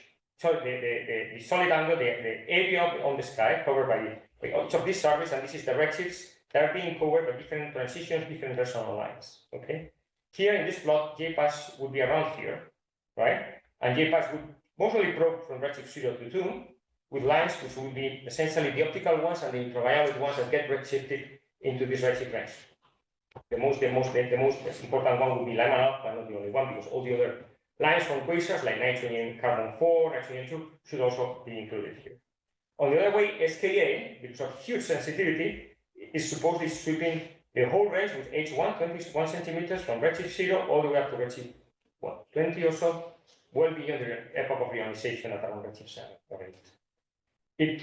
According to the frequencies I have seen in the talks this morning, they should also be able to probe this personal line of this rotational line from carbon monoxide, which is also very interesting from the cosmological point. Now, the thing is, how is the amplitude of these backgrounds, right? So we're detecting the sources. Once we move the sources, there is a background. So the average amplitude intensity of this background is given by this plot, right? Most of these lines are related to most of the backgrounds of these lines are related to the star formation history of the universe, which peaks around redshift 2 or so, as this top panel shows. And then each of the lines has a given intensity, right? Now, I was doing some rough computations yesterday with using the depth of JPAS narrowband filters, right? I'm assuming that we have like this new, which is surface brightness of the level of 21 magnitudes per arc second, right? For all JPAS narrowband filters, right? Then this would correspond to the order of 6 to the 600,000 Janskis per stereo radian. So this is, in the scale, if one is here, this is all the way up here. So the sensitivity limit, a priori at least, the JPAS is well above these backgrounds. But this is the average, right? This is just the average signal. But we have fluctuations. And usually the universe is hollow, there are huge voids, and most of the emission is actually coming from very small regions, very dense regions in the sky or in the universe. So actually, the actual intensity that you measure along a given direction of the sky is the average value, which might be small, but then you're going to have this boost factor, which could be big, right? Now, is 10 to the 4 this is stretched from here to there feasible, realistic, or not? That's something we have to see. If I instead of taking 21 magnitude, I take 23 magnitudes per second square, then I obtain something like at the level of 10 to the 5, which is, is below here, somehow here, right? So it's still closer. How far? So this is the typical amplitude for the background of the lines we're after, Lyman alpha, H alpha, oxygen 2 and 3, and then we'll be around here. It stays like 4 orders of magnitude, which is challenging, right? Here, of course, I'm assuming that SKA will have, I don't know the exact sensitivities of SKA, but I assume that it will be huge. With such a huge collecting area, we will probably be able to sample the H1 contribution all the way from redshift 0 all the way to redshift 10 or 20.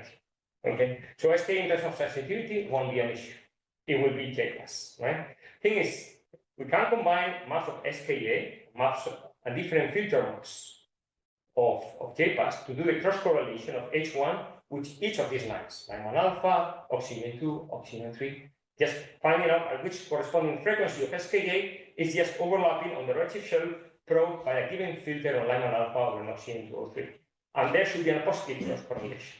On smaller scales, maybe where there is emission, there is no hydrogen, natural hydrogen, because there's a lot of star formation, or much larger scales where there are galaxies, there are pockets of neutral hydrogen. In voids, we know that there is no neutral hydrogen, because there the radiation from the ionization is very efficient in ionizing the total amount of hydrogen. So the reservoirs, the pockets of neutral hydrogen are located in those dense regions which are being sampled by our galaxies, by JPAS galaxies. So there should be a cross-correlation analysis, right?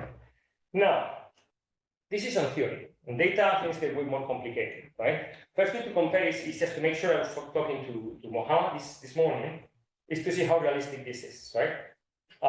He was usually quoting this number like 25. He obtains 25 by instead of per arc second square is per square of 100 arc seconds, right? Is that right? What you said? Per arc second over 100 arc seconds. Over 100 arc seconds square, right? So we average the flux Right. over 100, but then we divide by the area. Right, So, but right. over 100. Yes, yes. So we should just, redo this computation with these precise numbers that you are more familiar with. And then, of course, when I was first thinking about this, I was a bit pessimistic because I've seen those images where you have the moon, you have reflections, you have ghosts, you have everything. I said, come on, how can you remove this, right? But you're confident that you can remove this fairly well, right? So we will have to compute what is the realistic background level and how far it can be. Once we're there, then we'll have to see what are the realistic factors for this delta, for this boosting, right? Which is, these are a bunch of simulations in the market, they are semi-analytical predictions. This is relatively straightforward to do, right? But a priori, it should be worth trying. Another thing I'd like to ask you, Mohammed, your team is, I understand you're very good at removing the backgrounds within a CCD, right?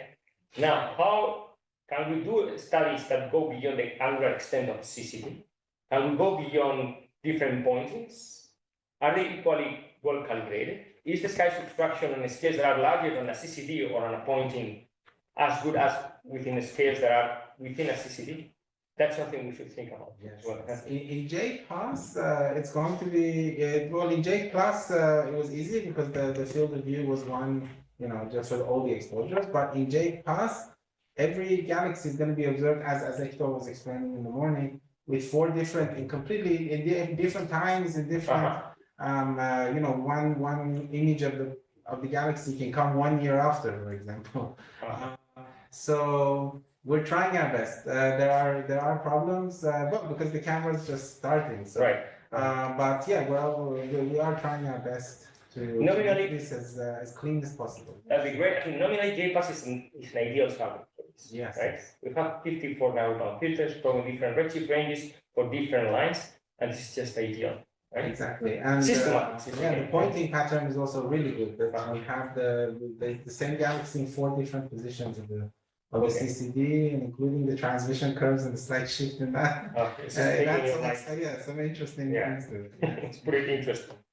Okay, so these are the lines. So for JPAS, there are 2 sets of lines. The low redshift ones like H alpha, H beta, H gamma, O1, O2, O3, and so on. Assuming that they last the longest wavelength, where sensitivity is around 800,000 angstroms, then we can go to up to redshift 0.3, 0.73, 1.25, 0.7, below roughly redshift 1, right? With these optical lines. If we're going to go to higher redshifts, we may use the quasar lines like Lyman alpha or carbon 4 or magnesium 2. And then we're going all the way up to redshift nominally, going up to redshift 6, 4.6. Of course, we need sources being that bright, right? We need to be able to detect the background of those sources.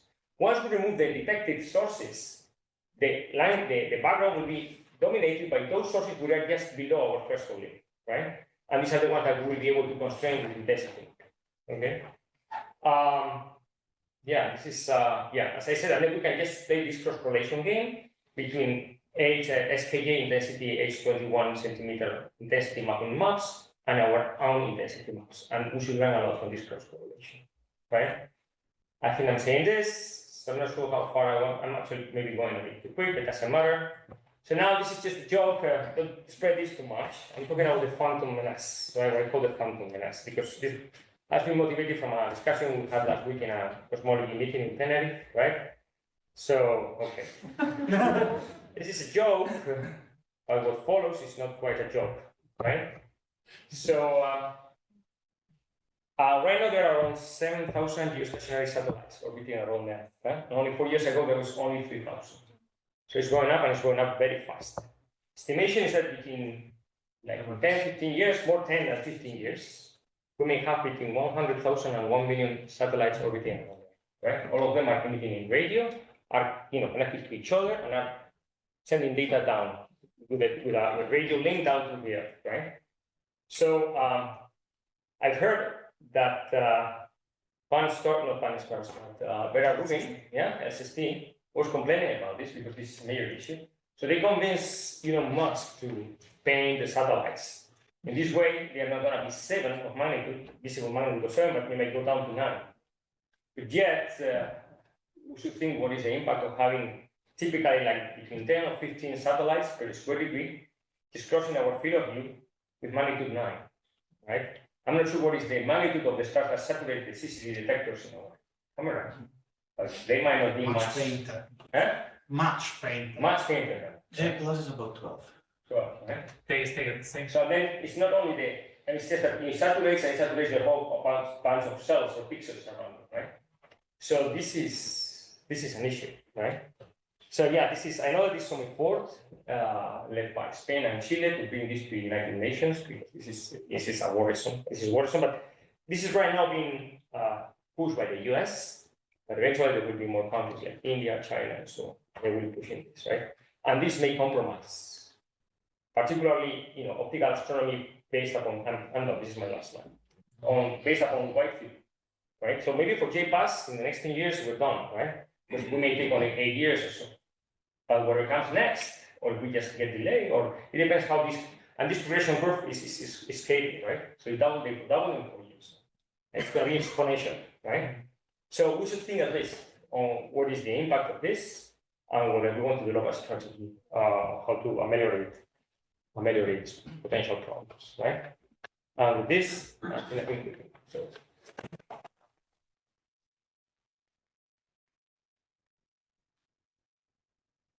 Any question for Carlos?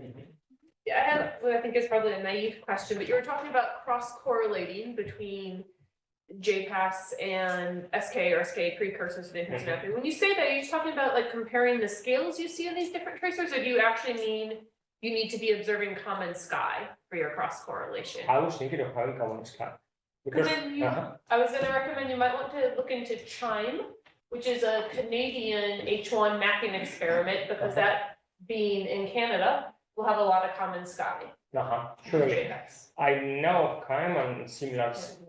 Last week we had somebody talking about CHIME. Yeah, because I guess my question is how much common sky will there be? Right, so we were discussing this morning, right? It means that the overlap with SKA is not very big, right? A few thousand square degrees, right? Which is a fair bit, right? Is that, still, you how got much to do do you things, need right? for them all? Well, it depends how much you want to constrain, on which parameters you want to constrain. Probably if you want to constrain the neutrino masses to its best, it's not optimal. We better go to the north, right? Yeah. But I want to learn astrophysics on, how much, O2 emission is split in redshift, or by non-detected galaxies. Maybe, a more modest amount of area would suffice, would be enough. It depends a bit what is the actual strategy you follow, right? Yeah, my experience is that, so this radio experiments are way more solid or robust when they actually do cross-correlation with the optical, right? Because they are still, I was asking this person, I forgot his name, what was the main reason why they couldn't use an auto spectrum? They couldn't just use their data to constrain systematics in the form of RFI, radio frequency interferences, right? This satellites, this is just gonna get way worse, right? Yeah, but this is, so what probably for this Canadian kind, right? It's, how do I pronounce this? I call it CHIME. I think that's what the Canadians call it also. CHIME. Yeah. But I can see why you call it CHIME. That's also a nice pronunciation. Any other questions? Yes, not so much a question, also a comment on this Phantom Menace. It's an issue also on the radio side, and one also there's been some big detected unintended. So not even just in the bands that they actually use, but unintended radio emissions, so interference-like emission also in radio. And yeah, what to do exactly about it. Some of it's cooperating with Musk and others like that, and there's been successes. And I think I know people at SKAO have and MWA in Australia have had some success in doing that. Actually, some of these satellites only have a lifetime of like 2 years. So in 2 years, you've got completely different satellites up there doing different things. So I know the SKA, also the US NOAA lab, are setting up structures within IU to deal with this. But yeah, you're right, it's a problem.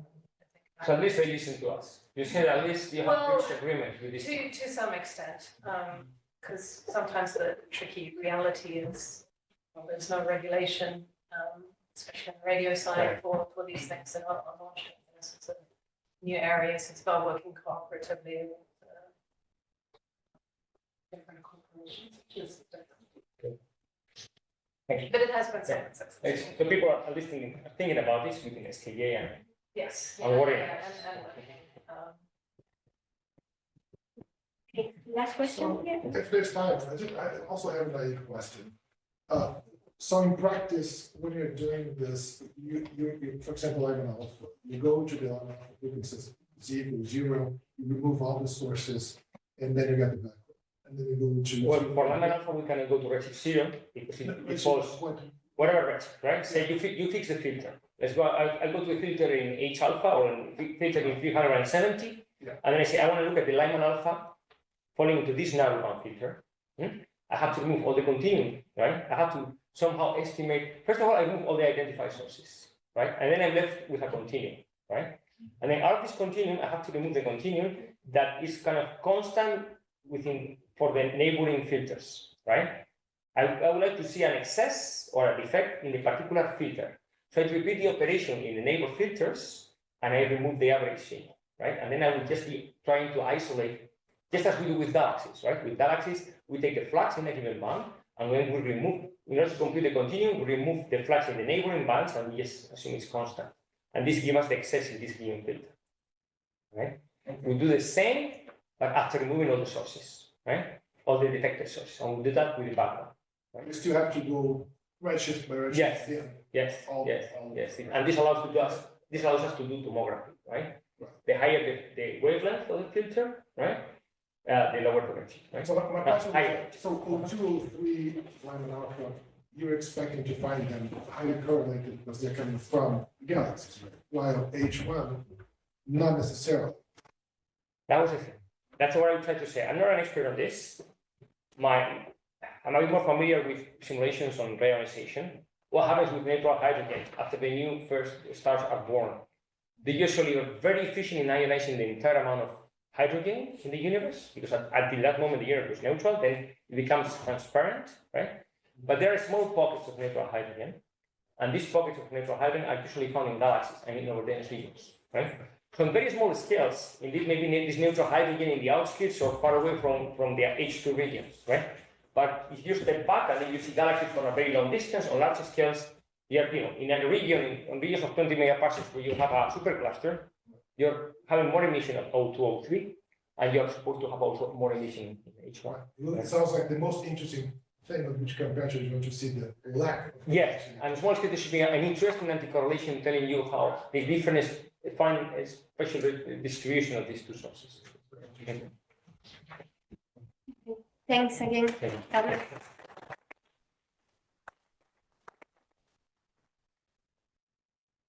Okay, let's move to our next speaker, Shane O'Sullivan, who is talking us about cosmic web. Hello, everybody. I'll try to share my screen. Hopefully you can all hear me well. Okay, do you see the full screen version? Yep. Yes. Okay, excellent.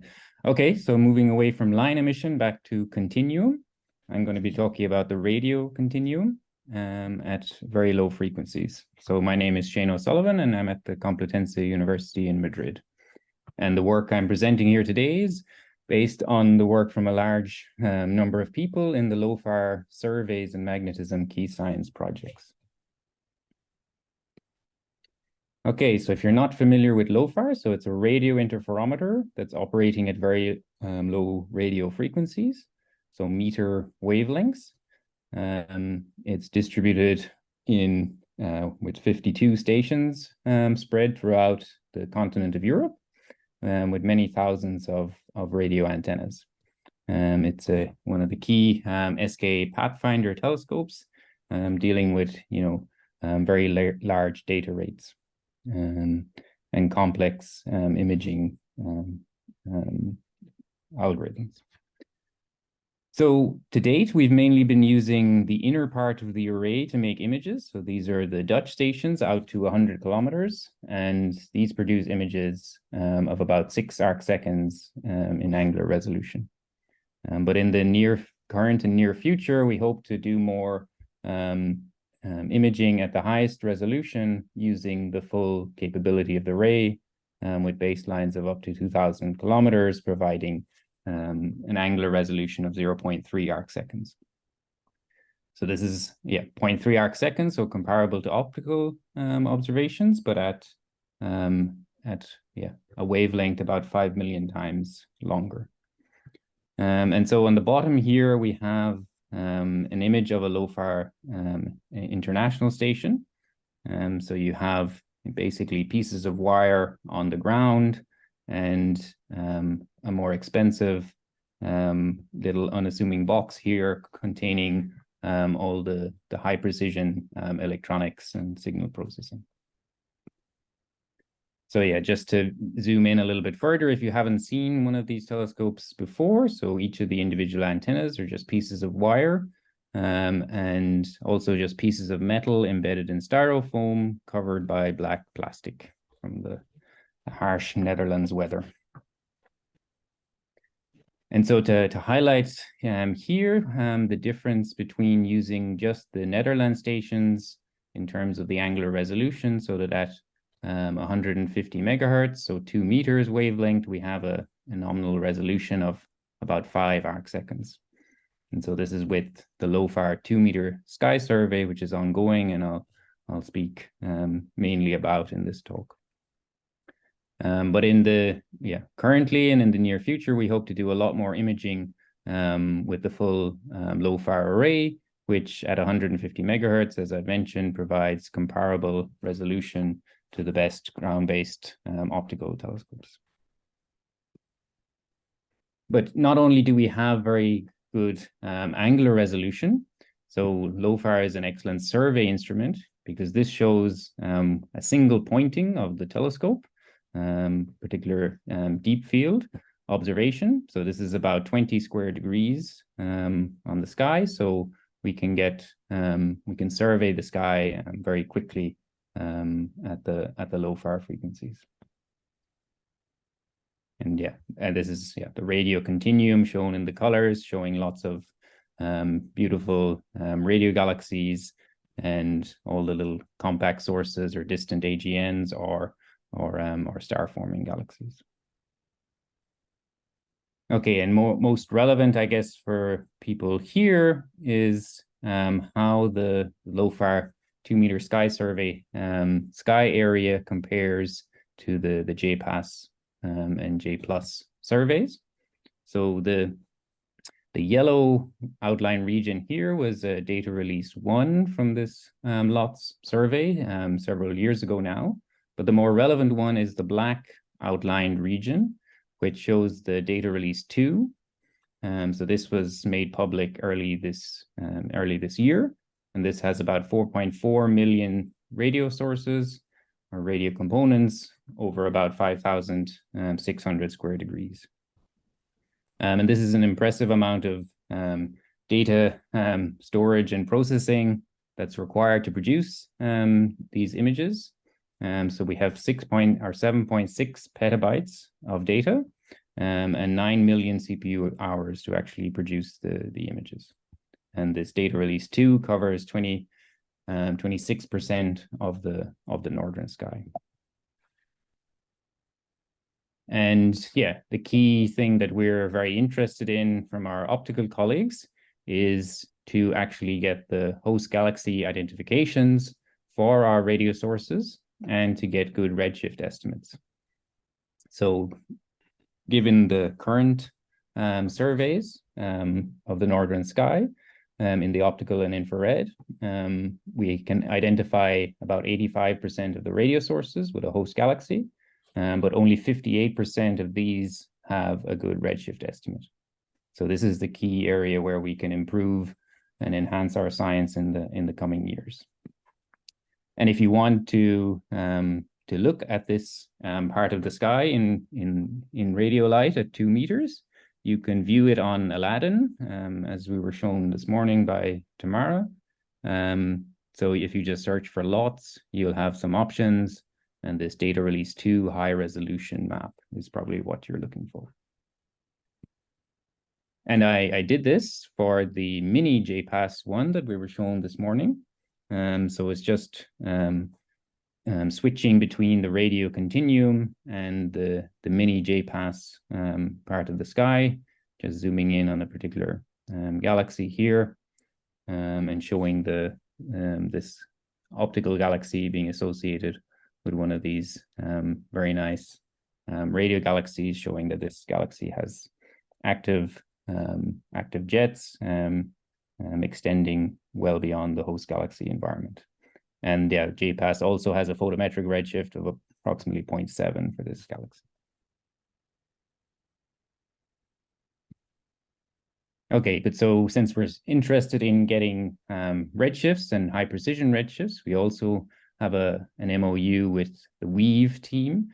And this is to obtain spectroscopic redshifts for about 1 million of the LOFAR radio sources. And so this will get redshifts for the vast majority of the LOTS sources out to about a redshift of 1. And where we don't have spectroscopic redshifts, we're using the photometric redshifts derived by Ken Duncan from the DESI legacy imaging surveys. Okay, and LOFAR is not just LOTS, but this is just to give you an idea of the coverage or the sensitivity, a sensitivity map showing the coverage of LOFAR observations across the northern sky. And in particular, just to highlight that there are several deep field observations, so that if you're particularly interested in one of these famous deep fields, many of them are also public. And the interesting thing about these deep fields is that now we have the majority of the radio sources we're detecting are actually star-forming galaxies. So about 2/3 of the radio sources are now star-forming galaxies in these deep fields, where traditionally, radio surveys were dominated by the radio loud AGN. And in these deep fields, yeah, we have very good statistics because we have basically optical identifications for more than 95% of the sources. Okay, and so for the next few slides, I'll go through basically some short overview of the science that we've been doing. The science we've been doing with LOTS. And so this varies from finding rare objects, because we're surveying large parts of the sky, and then statistical samples allowing, studying large numbers of sources to probe their statistical properties as a function of redshift, etc. And so with the high angular resolution, we can obtain, or we can study, strong gravitational lenses. The impressive sensitivity of LOFAR also means we can find many of these giant radio galaxies, so galaxies that are radio jets that extend, on megaparsec scales. The rare objects are, high redshift radio galaxies, or recently we've been finding evidence of, star-planet interactions producing circularly polarized radio emission. And we can study nearby galaxies in great detail, and also these, galaxies that are in dense environments with their continuum being stripped out of the galaxy. Right, and so for these famous nearby galaxies, you have very nice radio maps as well, such as M51 and this NGC 5297. So you can search for your favorite nearby galaxy in the LOTS DR2 area. And so people are doing, both spatially resolved star formation rate studies, as well as global radio star formation rate scaling relations. So on the left here is the star formation rate surface density in the radio continuum, and on the x-axis is the star formation rate surface density derived from a hybrid method. And so you can study these scaling relations on kiloparsec scales, as well as the global properties as a function of the star formation rate. And then, yeah, this is in the nearby universe, but then also there's in these deep fields, one can study the radio, so the dust unobscured star formation rate history of the universe.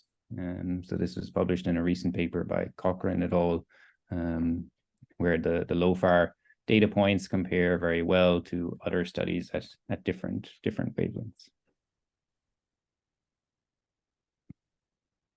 And then zooming in on individual galaxies. So we can also study the winds and outflows from these nearby galaxies. The left here shows a nice H-alpha image of an edge-on galaxy, and the contours show the LOFAR radio mission extending out, tens of kiloparsecs into the halo. And so from this one can derive, mass outflow rates for these edge-on galaxies. We can also study the larger scale environment, so the circumgalactic medium on up to 50 to 100 kiloparsecs from the galaxy disk. And so we've done this recently with this effect of Faraday rotation, which I won't explain, but just probes the magnetized and ionized gas in the circumgalactic medium. And we find an excess in this Faraday rotation quantity along the minor axes of these nearby galaxies. And so that's quite an interesting application of some of these radio observations. So we're also finding new things about radio galaxies that we didn't know before. So this is an example of an X-shaped, well, a previously defined X-shaped radio galaxy that when you have more sensitive observations, you see the more extended, diffuse, and complicated structure that's representing, the history of activity of this radio galaxy and the environment basically that it's living in. And with the high angular resolution, then we can also compare in very detailed manner with optical and X-ray observations without losing the sensitivity to the diffuse low surface brightness emission in the radio. So we can detect these, extended tails and these filamentary structures, as well as resolving, the very compact emission structures in these radio galaxies.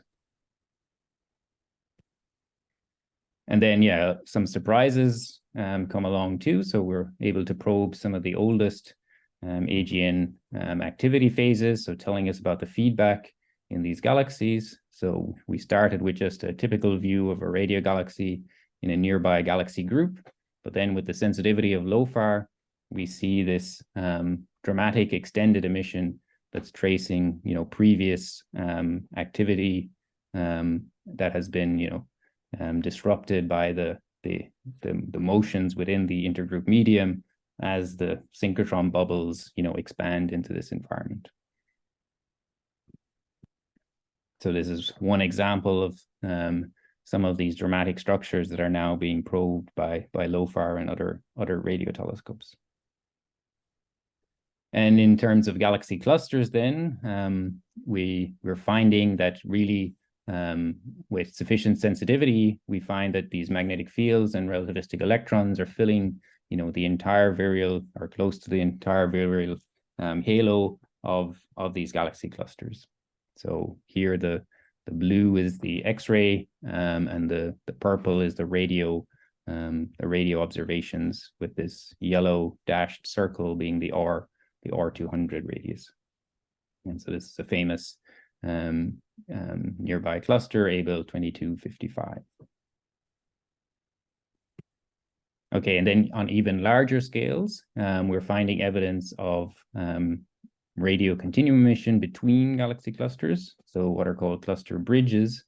And so this is further evidence that as we go deeper in with our radio observations, we're finding new and exciting things related to the cosmic web structure. And so these are called radio bridges. And then finally, on the larger scales, we're looking at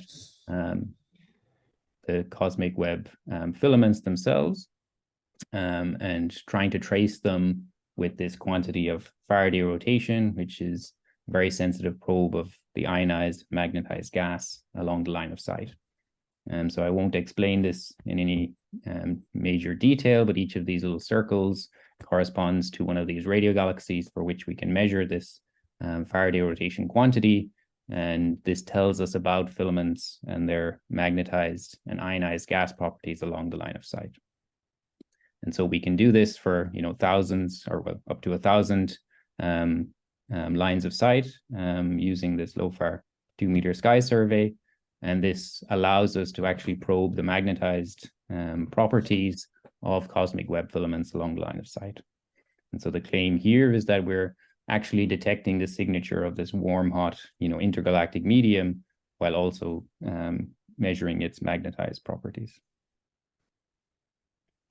How much time do I have left? Do you have 3 minutes? Okay, excellent. So just to finish, for the next frontier, so extending beyond what LOTS is doing, we're planning from 2025 onwards to try and survey the sky not at 6 arcseconds, but to do so uniformly and to a greater depth at 0.3 arcseconds. And so the motivation here is also to have matched resolution imaging with the Euclid observations. And so the black outline region here, quite similar to the DR2 region of LOTS, is our proposed survey area. And so this overlaps very nicely with the JPAS and J+ sky coverage. And so if you're interested in getting involved in this ILOTS proposal, please do get in touch. And so this ILOT survey would then be the deepest wide area radio survey as well as the highest resolution one. And so in this relatively complicated plot, you see ILOTS here is a factor of a few, better sensitivity than LOTS, but with a factor of 10 to 20 better angular resolution. And this is already a factor of a few better than the EMU ASCAP survey, where this red line represents the typical spectrum of a radio source. And so here we would have a much better view then of AGN feedback, where we resolved these jets on kiloparsec scales while still being sensitive to the diffuse extended emission. And then, yes, we'll have the spectroscopic redshifts from these host galaxies, as well as hopefully many accurate photometric redshifts as well. Okay, so just in summary, we're seeing lots of new science enabled by these deep wide area surveys. So finding both rare objects, but also conducting or facilitating large statistical studies. In particular, I talked about the LOTS survey, where the current public release has 6 arcsecond continuum images of 4.4 million radio sources across 27% of the northern sky. And where we can improve is in getting better redshifts and more redshifts for the host galaxies of these radio sources so that we can improve our scientific analysis. And yes, so as I mentioned, we are finding rare objects, but also being able to conduct statistical studies of star formation rate properties and its history, as well as studying the outflows from galaxies and the magnetized gas properties of clusters and even on the larger scales of cosmic web filaments. And there's also a lot of cosmology studies going on, which I have not mentioned at all. And so in the near future, we hope to complete LOTS. So it's currently about 55% complete. So in the next 2 to 3 years, we hope to finish the entire northern hemisphere. And in the meantime, also start this new ILOT survey to image the sky at 0.3 arc seconds. Okay, so I'll stop there. Thank you.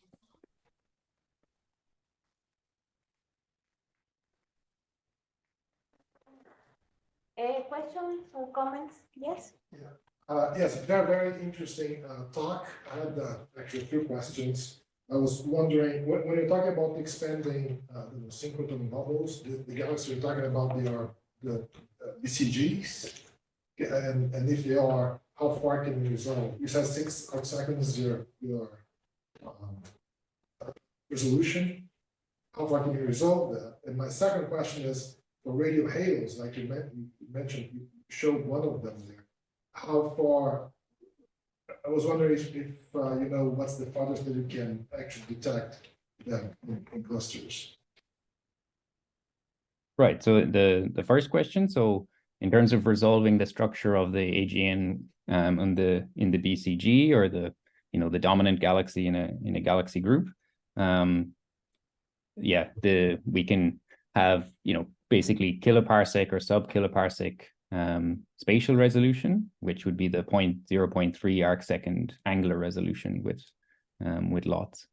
So the standard data products are at 6 arc seconds, but for individual science targets that are bright enough, one can also image at 0.3 arc seconds, because the data is already there. It just takes a lot of computer and man and woman power to actually process the data. And for the second question then, so this galaxy cluster that I showed you, I think it's about 5 megaparsecs for which they can detect the synchrotron emission within the virial halo of this galaxy. And then for this cluster bridge, again, it's megaparsec scales. I'm not sure of the exact separation between those two clusters. Be able to detect the halos? Sorry, I missed that. You said something about the halos. What redshift they are? Oh, these are nearby universe, so less than 0.1 redshifts. But yeah, there's statistical studies of the radio detections of clusters out to redshift 1 from these cluster catalogs.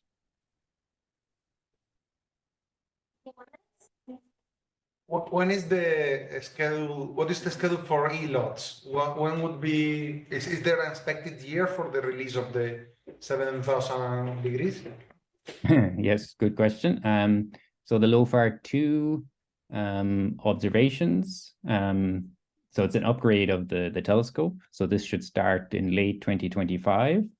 And so the idea is to I guess from 2026 onwards is to conduct a survey that lasts something like 5 years, and this would be what's required, or even longer. It would be at a rate of about 1,000 square degrees per year, we estimate. So we're looking at 5+ years to actually cover the entire 7,000 square degrees that we're proposing. Okay, thanks. We have a last question. Yes, about the ILOTS, is it including the international station, or is it including other new stations that will be built? So yes, it will include a couple of new stations in Italy and possibly Bulgaria, and I think that would be it. So 54 stations. Yeah, but yeah, the full LOFAR array as of, I guess, late 2025.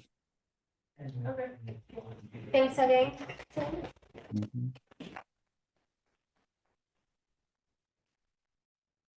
And now we are moving to our last speaker, Deng Wang, who is talking about the growth of cosmic structure.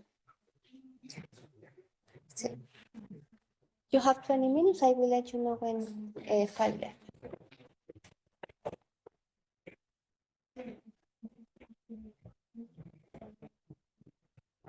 Hello everyone, today I will show cosmic structure growth and SKA.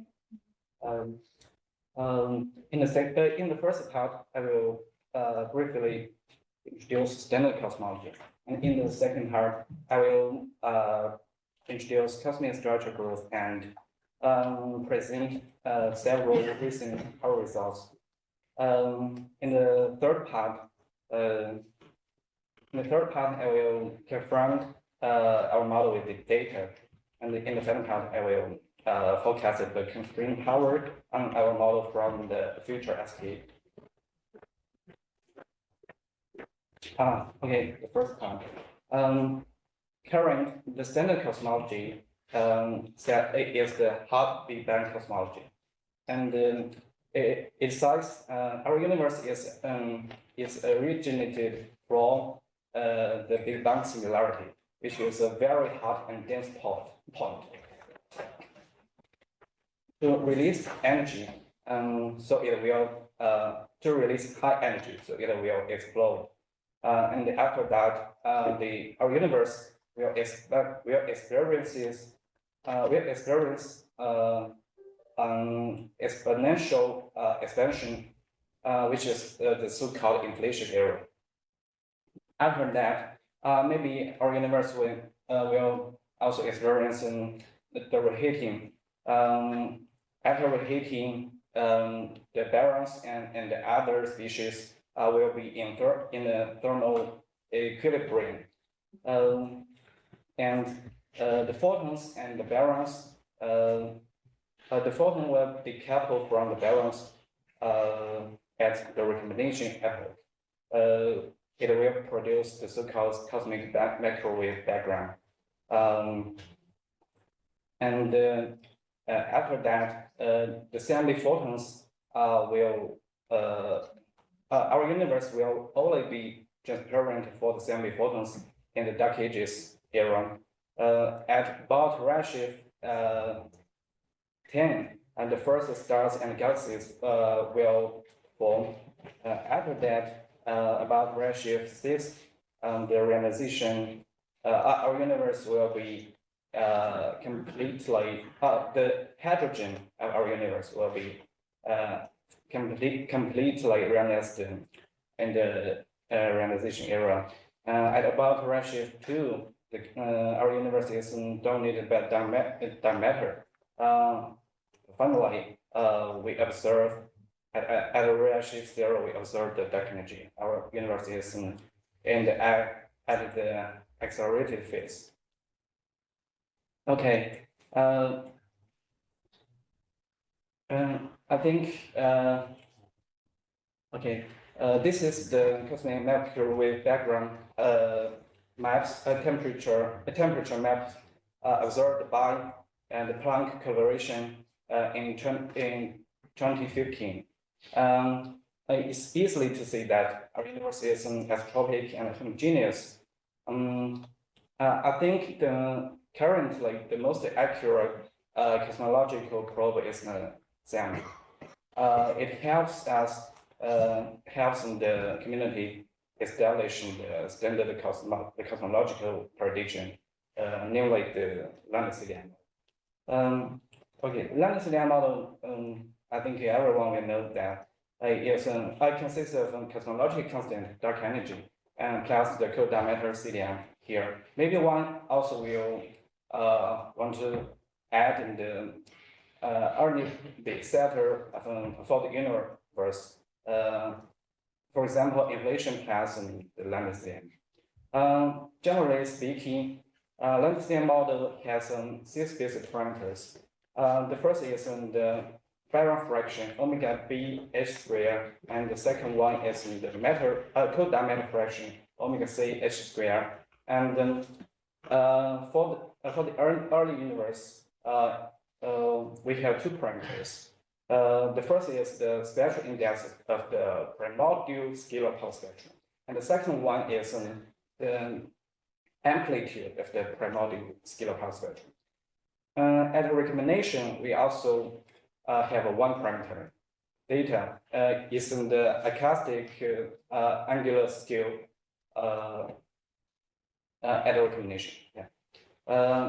The final one is the altitude depth due to reionization. Okay. Currently, Landis-CDI model we can know is a standard prediction. It has described our universe as ranging from both large and small scales, but it remains a lot of challenges and problems. And as we know, the first is the so-called cosmological constant problem. It says the expectation value of vacuum derived from our cosmological observations is 120 orders of magnitude lower than the prediction from the quantum field theory. And the second problem is a so-called coincidence problem. And it says why dark matter and dark energy has the same density ratio, density today. In recent several years, maybe I guess everyone also knows this. There are new tensions emerged from our observations. The two main tensions is the so-called Hubble tension and the SA tension. The first one, Hubble tension, says the value of Hubble constant derived from measured from the local distance level method is in beyond 3 sigma tension with the value derived from indirectly derived from the Planck SAMB observations. And the second one also is related to SAMB observations. It says the weak lensing, our last year structure observations, such as weak lensing, cluster number counts, and the redshift distortion, redshift space distortions, they have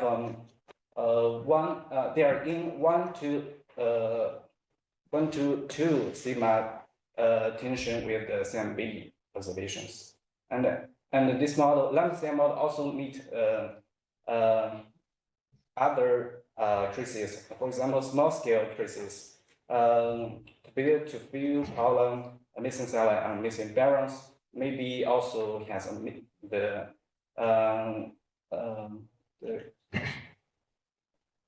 satellite galaxy plane problem for our Milky Way galaxy.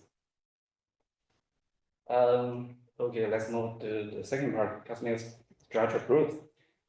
Okay, we in our recent work we use the so-called growth index model, and it's also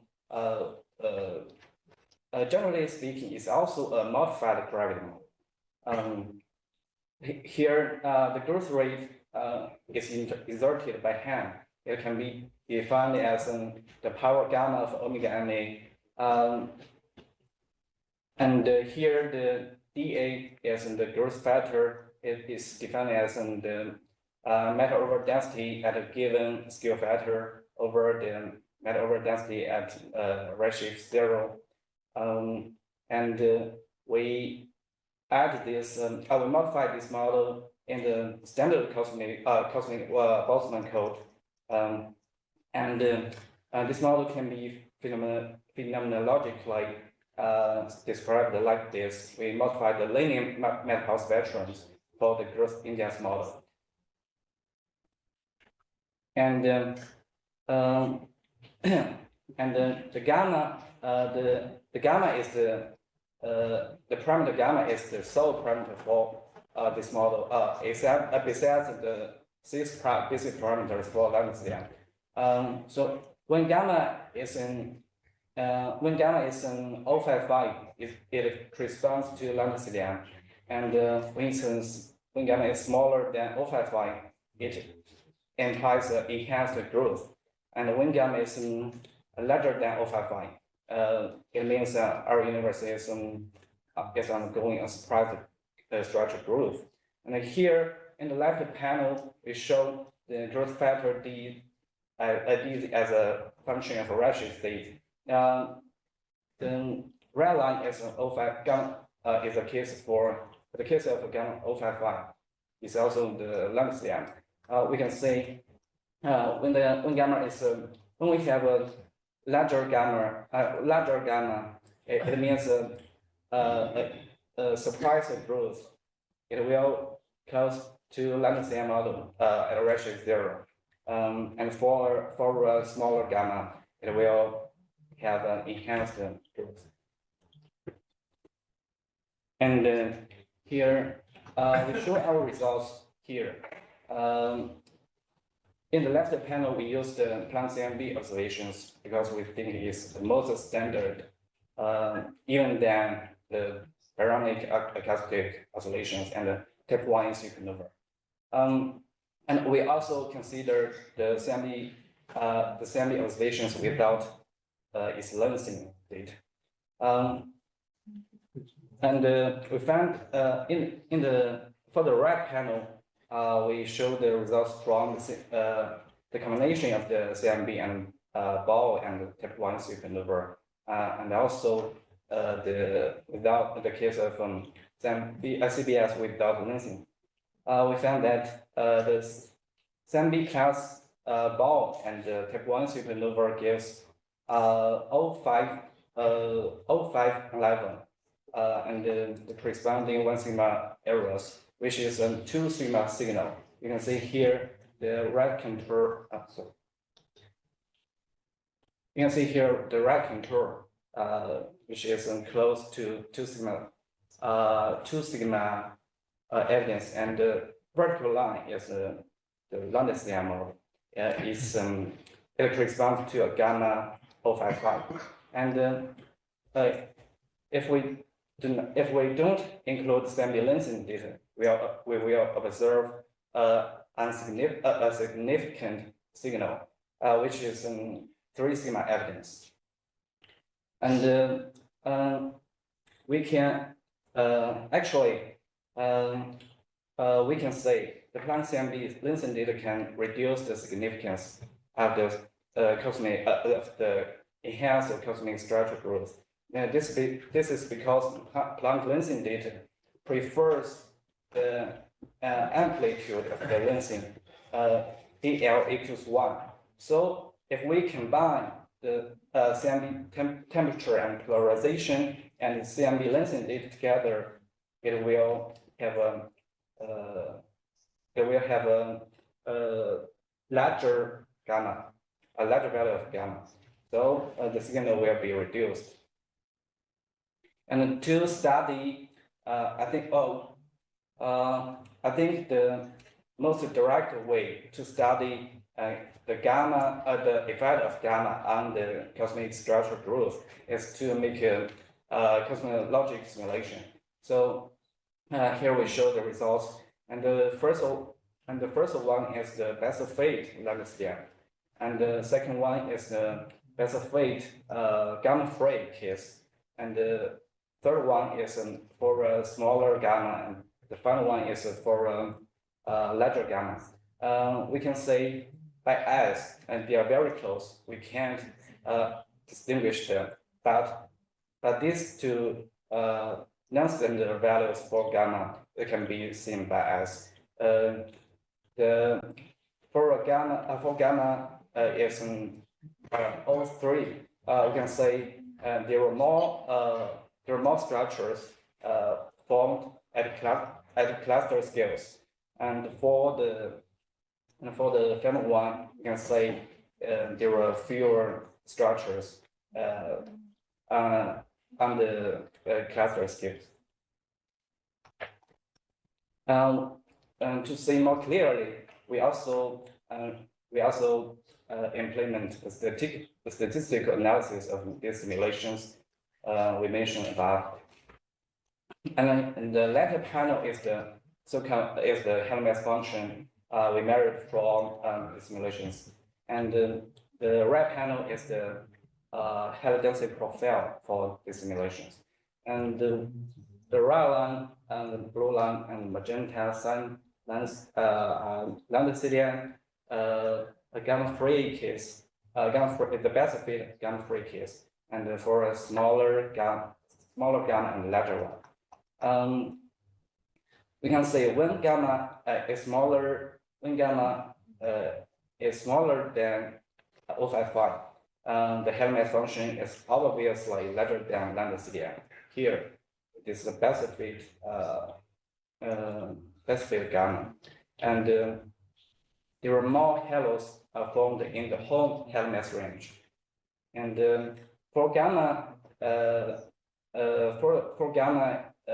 is O3, the halos will be more compact than in lambda CDM. This is derived from the semi-Euclidean constraint, and also have lower densities than in lambda CDM at large radius. Finally, we should do something related to this meeting SK. Here we will show the future SK forecaster, the constraints on our growth index model. Here we use the H1 galaxy redshift survey from the SK phase 2. We just study theoretically here, and our observable is the H1 galaxy power spectrum. Here it can includes two terms. The first is the KISA effect, and the second one is the RSD effect. Here BZ is the H1 galaxy bias as a function of the redshift Z, and the second one is the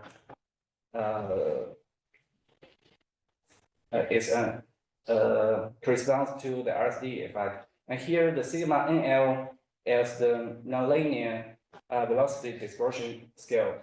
Below these scales, all the radial structures will be washed out. We use Fisher matrix to do this analysis. And here, the VEFF means the effective volume of this experiment for SK2. And here SK is our observables, means in the galaxy power spectrum plus the short noise.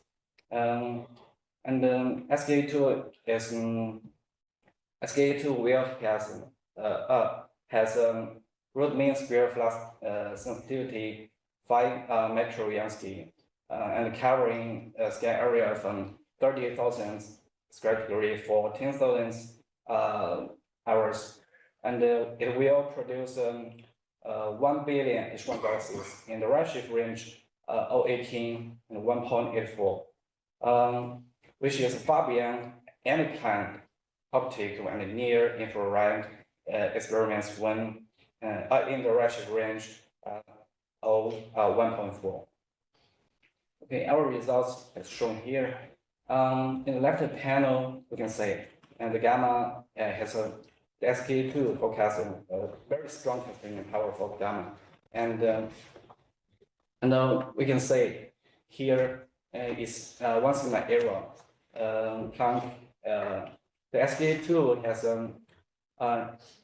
improved the constraints from Planck by a factor of 3. Okay, this is our summary.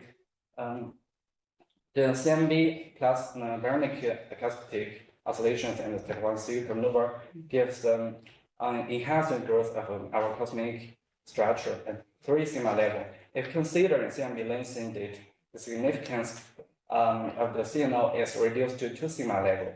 Our cosmological simulations is consistent with our simple theory prediction, and SK2 can improve the constraining power of Planck and the growth parameter gamma factor of 3. Okay, thank you.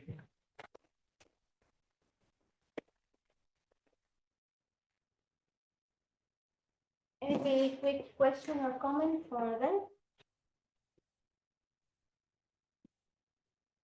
Can you like include potential systematics when doing these forecasts? This is optimal, optimistic. I know. Yeah, that's why I'm asking. Yeah. Okay, thanks again. Thank you.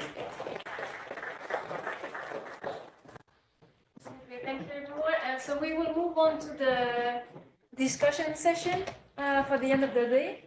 Rosa is like 5 minute break. Okay, we can take a little break and then come back in a few minutes to. So me and Wendy, we're gonna lead the discussion. It's gonna be an open format. Let's say. Okay. So I have 5 minutes break. 5 minutes. Yeah. Okay. Oh, 5. Yes, 5. Very precise. All right. Okay, so on that note, we'll do a little bit of a discussion session. As I said, we don't really have any planned format, so maybe it can be just an open a question, answer, or any comments that we have. Let's start. Maybe I actually had a question earlier for you, Wendy, so maybe I can start by this. It was about the first data that will be available from SKA, which is coming actually quite soon. And you said that these were going to be from a list of targets that will be decided by the community. So do you know exactly how this will work, and how these data are going to be published, or do you have an idea?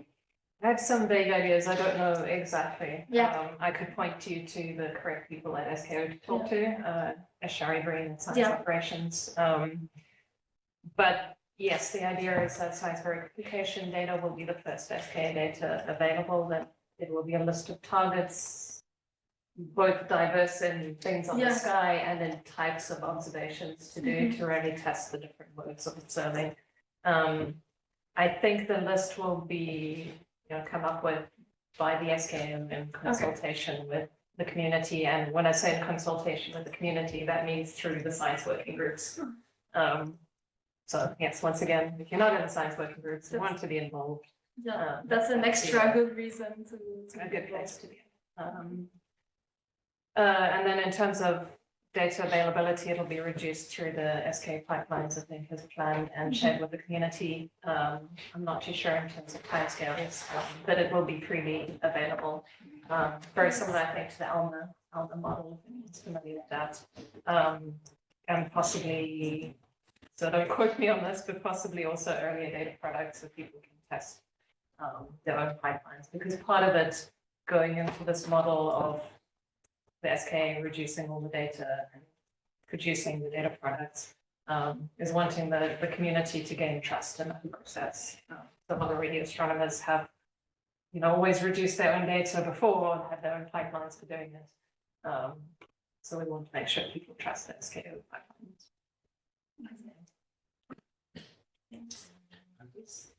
I have a general question as an optical astronomer that's not really familiar with the kind of data products that SKA is not a blind survey, right? It's not like J+ that's going to cover the whole sky. It's like, as you said, targeted, pre-selected objects. Well, this was specifically for science verification to test against known sky that we already know of. But you are right that it's not survey instrument, although it can do surveys. But the observations will be done through proposals, which is a combination of both individual PI-led proposals, which might be smaller, but then these key science projects. And the key science projects, I didn't really say what they are because it's still up to the community to define them and submit proposals that will be evaluated in attack. But that's up to 70% of the time of the telescope, and it's anticipated that a number of them will be large surveys, so covering large areas of the sky in different modes. So surveys for pulsars, so that's a completely different mode of observing, either where you're timing or searching for new pulsars. But in terms of maybe what's relevant here, there'll be continuum surveys of varying areas and depths. There will also be H1 surveys, again, of varying areas and depths. And of course, within the science working groups, the KSPs will develop, and there will come a decision at some point, where on the sky will we do these surveys? There might be some ideas already in some science working groups, but not in all of them. And then, of course, the way you do them on the sky will depend on synergies with the telescopes where you have the like they said, the redshifts, the star formation rates and all that information. I don't know if anybody else wants to add anything there. Yeah, I mean, I can add a bit from the more of the H1 specific side, but also a bit broader. Yeah, so like I said, nothing is allocated yet. It is envisioned the key survey programs will probably be, science programs will be survey programs. Surveys can also mean targeted objects. So I know like from the H1 side, there will be, you know, untargeted regions of sky where we just observe everything to see what we detect. There will also probably be something like picking a few nearby galaxies and going really deep on them to look for accretion and things, right? And that's still a survey because you'll want to look at multiple objects to understand, but also more targeted. There's a lot of effort. I think there will be synergy between these different science areas. So H1 and continuum, for example, an H1 survey is also a continuum survey with the bandwidths we're talking about. And so we'll work together to pick areas of the sky that sort of work for both. And because if you can get both H1 and continuum at the same time, you get more bang for your buck, basically. And there's also an effort going on right now where we're starting to think about this a bit in terms of the multi-wavelength coverage in February, end of February. There was a ESO SKA coordinated synergy survey meeting, so sort of similar to the idea of this. And we're actually still many months later working on a white paper for that with chapters for different science cases. And so, for example, sort of like extragalactic or galaxy evolution is H1 and continuum together. Those aren't split up by the type of observing, but by the science. And are looking at things like what fields have great multi-wavelength coverage. And there are, of course, a few beautiful equatorial fields or more than some, which would also be natural things, I think, for JPAS or JCAM, I guess, to look at. Thank you. Can I ask something? So if I understood correctly, 70% would be from individual targets proposal internally proposed, and 30% would be for larger surveys. Look the other way around. Oh, Although it might be 50-50, but probably more like 30-70 with the larger share going to these large programs. Okay, and the surveys could be different types. I'm assuming that cosmological surveys would probably have a minimum area. Yeah, so like Betsy described the synergies between H1 and continuum. There's also between continuum and cosmology, because the cosmological surveys are also continuum surveys. Again, there's different ways of how you do the observing, if you're doing intensity mapping or not. But so there's also within the groups, cosmology obviously wants much wider areas, and then some other science cases target smaller areas, but going deeper. One final question. Well, I missed the morning session, so maybe I mentioned it. So the limits in terms of the practical limits to the information from what I read, from Luger's talk and things like that. I think SKA1 low has a limit it could go up to 40, below 40 degrees, was still observable, not exactly desirable, but observable. Then the mid was I don't know, last 20, or maybe it's but assuming if you can give me this, these numbers will be very important to see what overlaps with the survey or not. And if you have some kind of priority in terms of observability, for example, projects that will require surveys at let's say between 30 and 40 degrees would be lower priority than. In JPAS, we have also tier 1, tier 2, according to how fast and visible we can do. So. I don't have the elevation limits off the top of my head. Do you have them? It was on my list of things to look because I checked the JPAS coverage as well to check how fast it goes. The 40 is mid, because I think Meerkat can get up to there. Yeah. The issue though is you go to high elevations, not only is your performance degrade, but the visibility, like the hours you have to observe, right? The time it's above the horizon gets shorter, so it becomes much harder to schedule. Yeah. And for low, your sensitivity does go down. Yeah. As you're pointing down, and it's a projection. But so I think the lower number makes sense for low. Which is possibly good for continued studies. I've looked at some of the data on the precursors. I always mix them. I don't know which one is which. The ASCAP is Precursors are on the same site. Is that pathfinders are anywhere in the world, okay. but And so also in terms of elevation, it makes sense. And I think the data release that someone was discussing, it has been released very recently. I think, I don't know. It reaches It's the one that was released. almost 50 degrees. That's right. But the issue is once you start, one of the issues, you have mentioned several, but another issue that hasn't been mentioned is that as you go to higher and higher declination from there, the elongation in one of the axes of the sources gets crazy. So in the release data on, I think it was the previous one from ASCAP, the rapid ASCAP is RAS. Yeah. There, if you are at the declination around 0 or below, you have like a 10 by 10 ellipsoid in 10 arc second by 10 arc second. It's a more resolution. That was the resolution. But if you go higher up, if you go to 40 or so, you get one of the sides is 30 arc seconds or something like that. Oh, really? Yeah. Or even, yeah. So it is there. I have seen it. It's in Aladdin. You can see the sources. I have seen. I will show actually in my book. Great. But it is really elongated. So how what's the function with I mean, I can show it now. I can show it later. Quite good to horrible. I think at around 20 degrees, it starts to go above 15 arc second, 20 arc second, something like that. I have the plot. Okay. I've seen the plot in that paper. Yeah. Sorry. Yeah. yeah, I guess that's fair analysis. And maybe just to, the other point was about priorities for surveys. So again, it'll be within the development and defining process of the surveys that the KSPs want to propose, what best suits their science. And that might be driven, maybe I'm biased in what I'm thinking, it might be driven by where the best multi-wavelength data is. So just as an example, I've been involved in the LOFAR surveys for a long time, and just the way that we've done our observing, our strategy has always been motivated. What we prioritize in terms of observing has been, where do we get the best science soonest? And that comes from where's the best multi-wavelength coverage.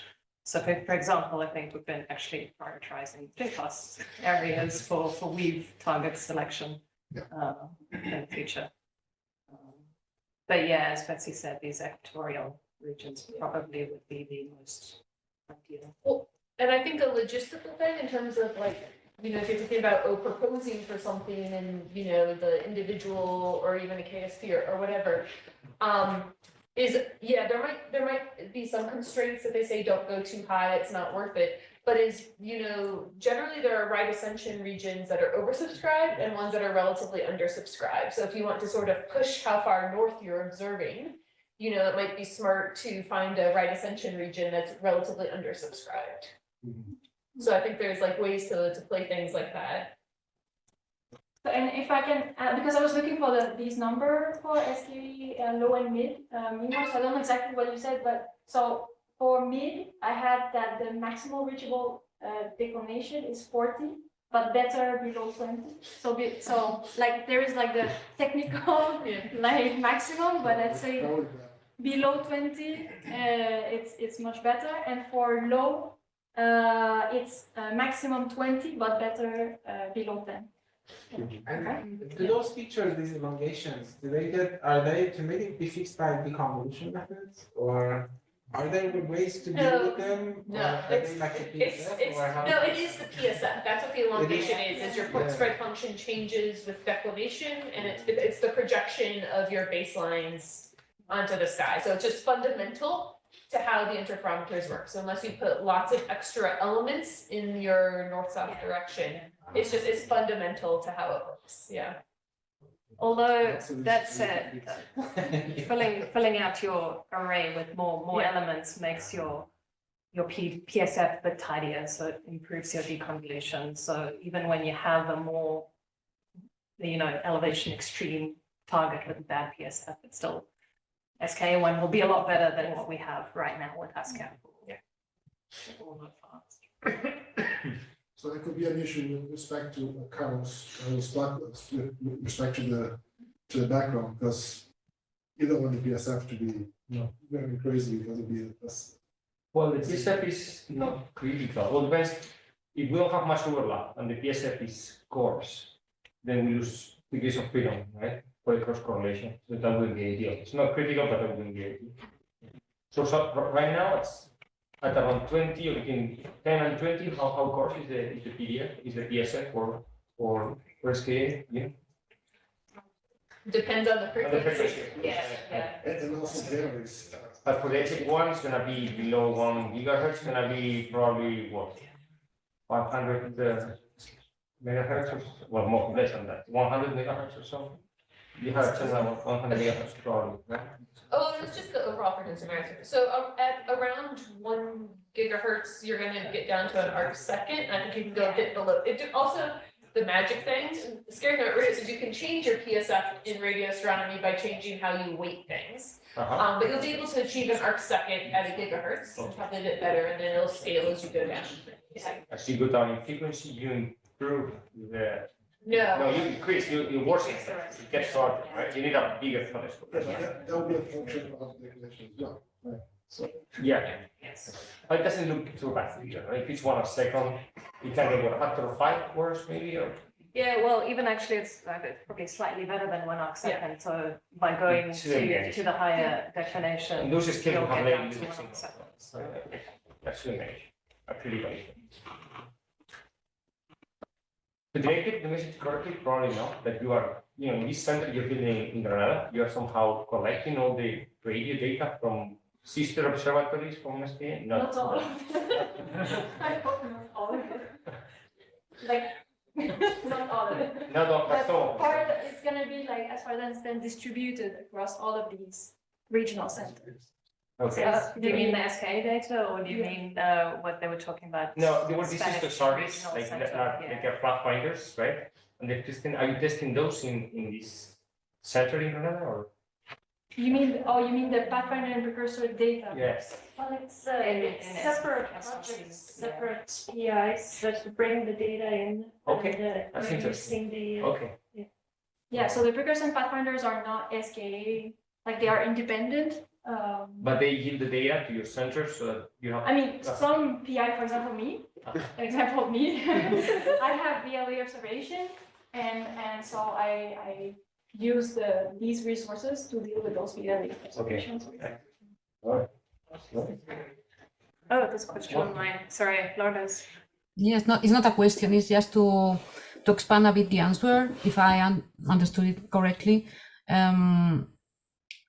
We do not have SKA data now. We have only data from the data challenges.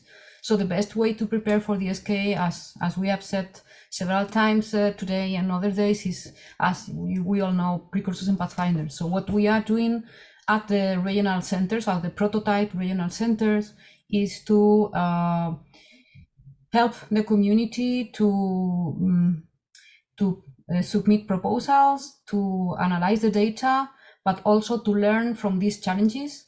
And this is something that the different regional centers are doing.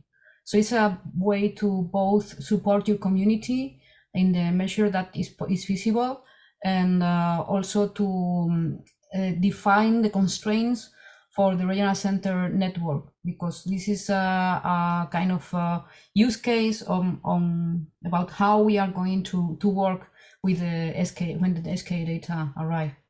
So I didn't hear exactly the question. I think you're asking if we are processing precursor and pathfinder data at the regional centers, or? Yes. Or the Spanish one specifically, right? Yeah, well, I was referring to the Granada one, yeah. I don't think she hears us. No, not very well, sorry. Sorry, Lourdes, that's at the Spanish SRC specifically. What's the question about the Spanish SRC, if we are doing that? Yes, my question was whether you were using the Granada Center to collect radio data from precursors, from pathfinders. Okay, we are not collecting the data. We are, for example, when Kelly Hess was in Granada, we were supporting, she was part of the team, and we were supporting her with the aperitif pipelines, for example. So it depends on the people who is working and collaborating. What we are doing now is focus on supporting the projects, but the projects of people in general in Spain and their collaborators, not specifically gathering data from surveys. Okay, now I understand the question. Like we download the data the old way and reduce it in the SRC. So it's not getting transferred from MIRCAT to the SRC. Yeah. Okay. So these are mostly PI programs, let's say, from precursors and pathfinders. I have a question, but I can ask later. I was going back to the first observations of SKA that you were mentioning before. So once they are obtained, SKA is going to start operating as, in the sense that any user can contact the regional center and one can access those data through the regional center. And the follow-up question is somehow in the direction of what Mohammed was asking, what are actually the data products of SKA? Is it radio data cube, visibilities, what is it? Yeah, okay. First part, SV data, so all the data I think will be public after a priority for those who proposed it to analyze it and work with it. And I think archived and accessed through the regional center network. And of course, those who proposed it, the members of the KSPs or the PI projects will be able to access their data through the PI project, through the SRC networks with validating their credentials that they have access to the data and so on. The SV data, I think, probably will have a shorter timescale, if any, for a proprietary period. I'm not sure what it is yet. Trying to fully answer your question and remember exactly what it is. What are the data products? Data products. I feel like there's something more I wanted to say on access to the data. You were probably thinking on the raw data. No. Yeah, UV data. Yeah. So just one other point. You said anyone can get into the regional center and access the data. There will be proposals and TAC to evaluate it before observations are taken. Once we get into actual, probably cycle 0 shared risk data access to proposed projects, will probably be PI projects only, and then later on into the KSPs. Data products are vast. There are many different kinds depending on what kind of observations you're doing. So from just continuum images, calibrated visibilities can be an option, but averaged or gridded. Some special cases or key science projects might need access to averaged visibilities. So it should be possible for a small number of projects for specialized science cases to actually access visibilities, especially early on in the process of their KSPs. But generally speaking, no actual visibility UV data products. But yeah, calibrated continuum images, spectral line cubes,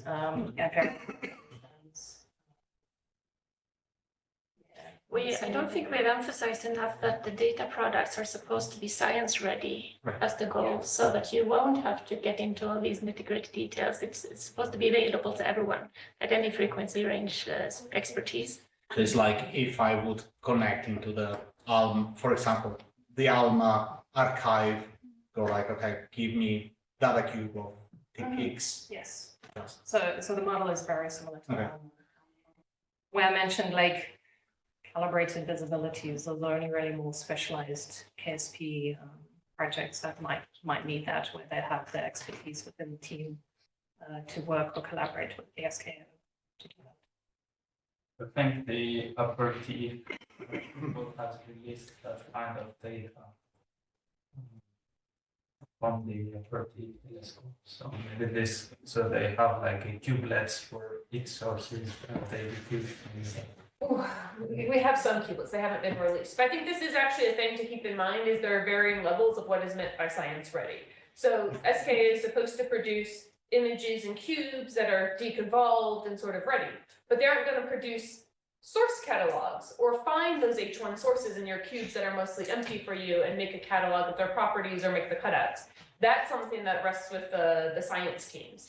And one of the important things that the SRCs need to do is provide the platform on which you can run that analysis and make your catalogs and do all of that. Do you expect many people will want to fit models in the UV plane? Because they will want the UV. I think the answer is no, we don't expect much of that.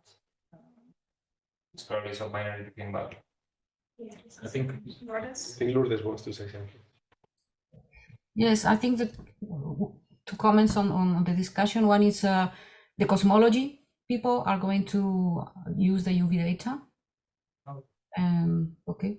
And the other thing is about what the regional centers have to provide is, as Betsy said, the platform, but also there is a compromise from SKA about the reproducibility of the results. In fact, something we explain often is that I think it's the first observatory that will use as a metric of success more than papers and citations, but how reproducible the papers are. So the platform should host as well the analysis tools that produce the data products.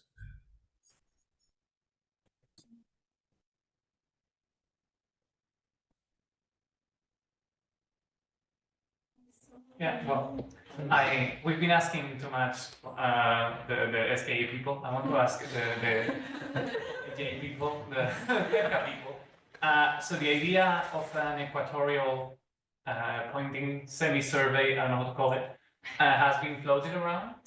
How wide would it have to be for it to be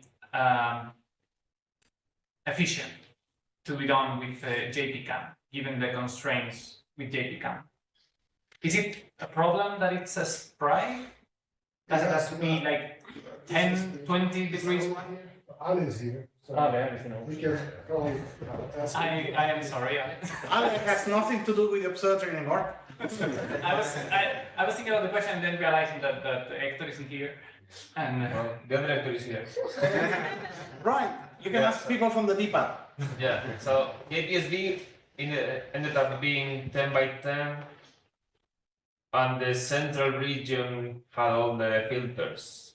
So if its CCD is like 0.4 degrees, something like that, maybe with 5 degrees wide, you will get a maybe 2-3 degrees of a strip. Well, I guess maybe to rephrase the question is that how low in declination is it? We asked about how high SKA can go. Is that the question? One of the things being tested now, I think the lowest seed, Ali can correct me if I'm wrong, is about 20. We have to use it between 15 and 20 or something is the weave, one of the weave seeds. So it's being tested. Efficiency. Yes. Yeah, well, no, I was. So yes, the lowest seed is at 20 degrees north, and it's actually funny that when I met Marilu, the first time we spoke with each other, it was like I didn't even ask her name. I was like, okay, how far north can SKA go? That's how I'm prepared. So I made the numbers years ago of how far south we can go with T250, and basically, when you start to hit the equator, it starts to be very little efficient, not only because of observability, but also because you start to get, especially for the region, the obviously interesting region, stripe 82, you start to get hit by the ecliptic.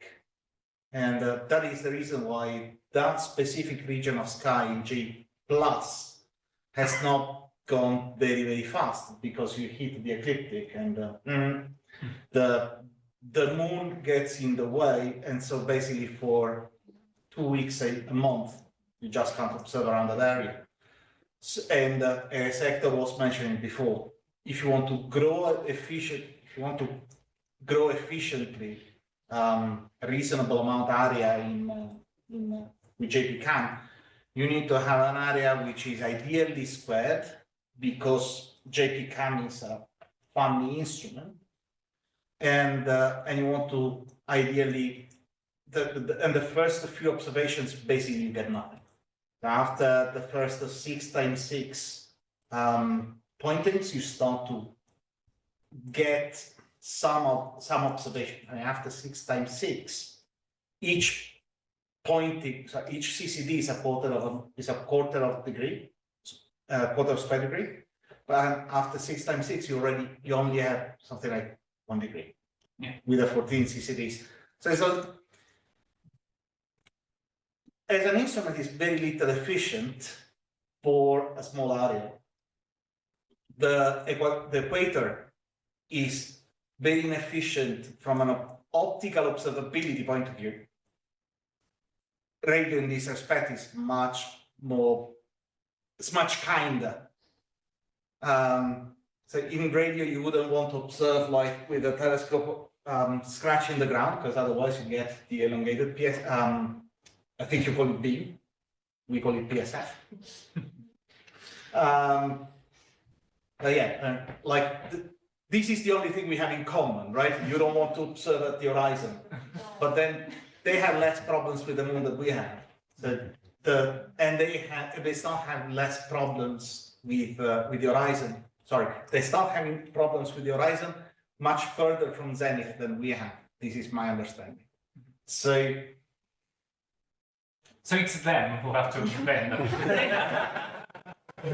Well, we have two options, right? Either there's an SKA north, or we JPAS south. Or a JPAS south. Just wait.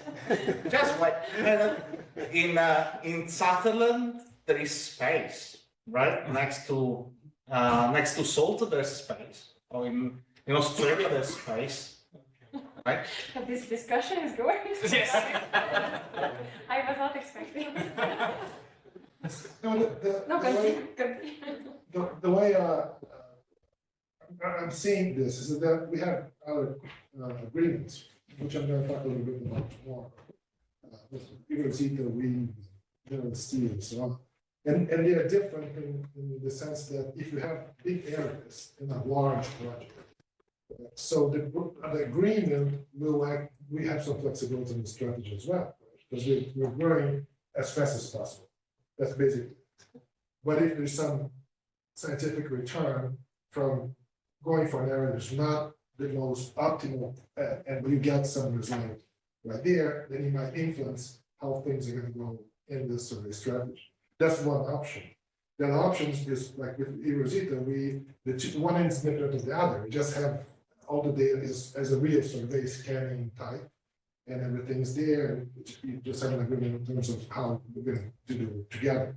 And there's a third type, which probably would be the easiest for you, in the sense that is the one that we have with, it's the Pearls team in Generalist HST, which is the NEP, the North Atlantic Pole.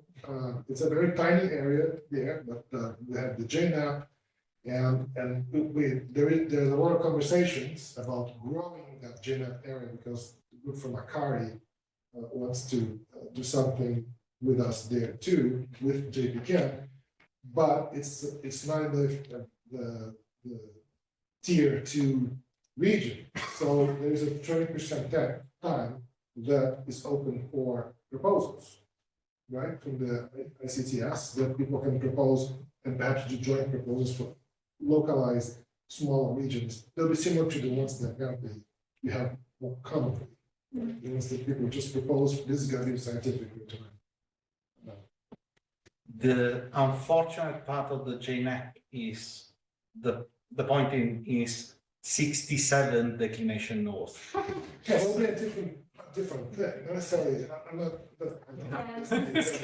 Our obvious. There's an obvious.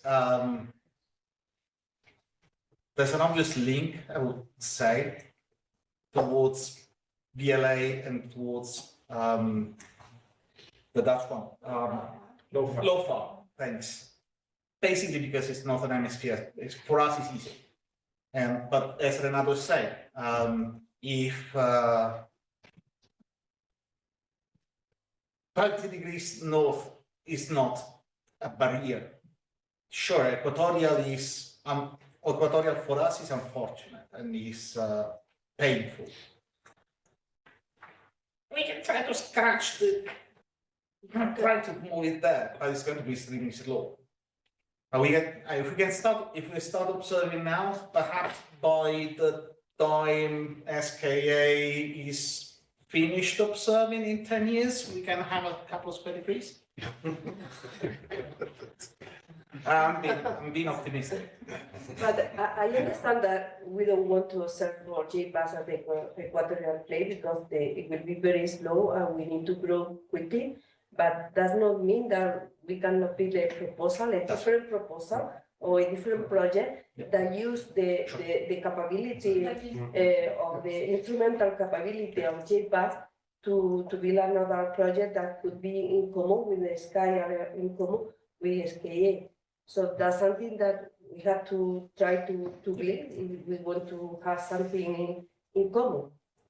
Sure, I was just asking. And I understand that this different point of view, in that case, maybe it's not so painful to do the observation to lower declination that we have already planning for JPAS. As Javi was saying before, if there's going to be this call for proposals, call for surveys, that still has to be defined anytime soon. This is one of those things that should be proposed. And there requires some flexibility in the sense that, for example, you can make it faster by forefronting for redship's sake, just forefronting the tubulous trays and things like that. Can kind of compensate a little bit, or try to compensate a little bit.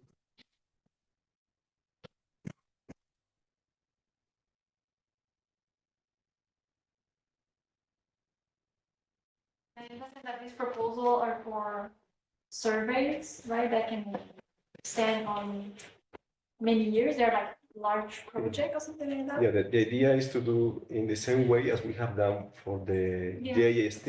Okay, now we have J+, and we have 4 independent legacy surveys that are coexisting, let's say. So as soon as we start, well, we have started already with JPAS, but in a short time, let's say next year at some point, we'll have to start again with the same, letters of intent for the community to think of possible legacy surveys to be conducted with JPCAM.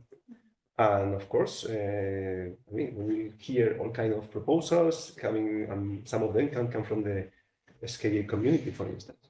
And the idea is typically they are going to be offered for 4 or 5 years, which is sufficient time to do something which is unique, let's say.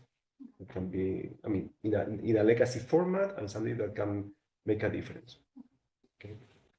And we can see in 2 different ways. For example, we can try to build a common project for the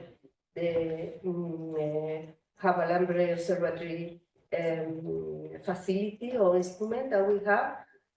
That could be done simultaneously for the same area, the same object with SKA, but also could be the opposite, that maybe the SKA has some particular project that they want to to be done in an area which is feasible from here, and we can try to provide or to make the optical observation to characterize this kind of a sky that you are that it is interesting in general for SKA. So that could be we can work in the two different ways. That's my point of view. I think that's true. I just want to expand on that a little bit, that it's not just the SKA, it's probably science working groups within the SKA who will know for their science cases what particular areas of the sky are interesting and could benefit from. Okay, well, the PI or the people that you are working in but these SKA, people maybe are us. you have all of us. Yes, all of us. All of us together, we can build one project that can go from one side to the other or transversally to the other side. Or to both instruments. So I had a question then about your structure of science working groups. Is it similar to WEAVE? Because, for example, our agreement is with one of the groups in WEAVE so far, which is the WEAVE QSO. Not with the other ones, because they already split their areas. So how is the structure? I think, so I'm not 100% sure here, but I think that model probably would work better, not between the science working groups, but between the key science projects when they actually exist as a project with telescope time. That probably would be the best unit or entity to enter into agreements like that with.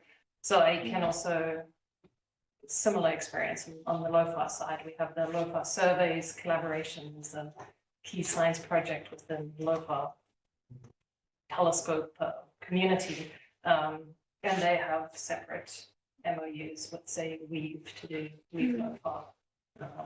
So I'm not 100% sure yet on how it will work with SKA. I'm not sure we've had these discussions yet. Something we should speak about soon, where those kinds of agreements might take place. On the other hand, there are larger agreements or MOUs between, say, SKA and ESA. I know that's something that happened this year. Sorry, ESA. I don't always get the wrong one.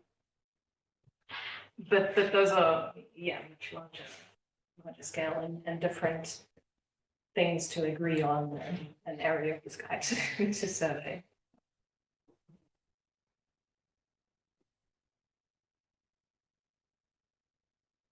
Since you just commented this distinction between the working groups and the key projects, can you please clarify? Don't hate me. No, it's a tricky one that maybe has led to some confusion within the community. So the science working groups were founded more than 10 years ago, I think, before my time at the SKA. Before my time, but as a way for the science users, the future science users of the telescope to get together and plan things that needed to be done before the actual telescope is built, even or even designed to. So I know some working groups have some influence into the design or rebaselining of the telescope. And it is envisaged that there will be a number of large programs that will be run on the telescope, and the science working groups kind of evolve around central themes of science, which will likely put in large-scale proposals, either for surveys to cover large areas of the sky or to use large amounts of time to do pulsar timing, pulsar searches, and so on.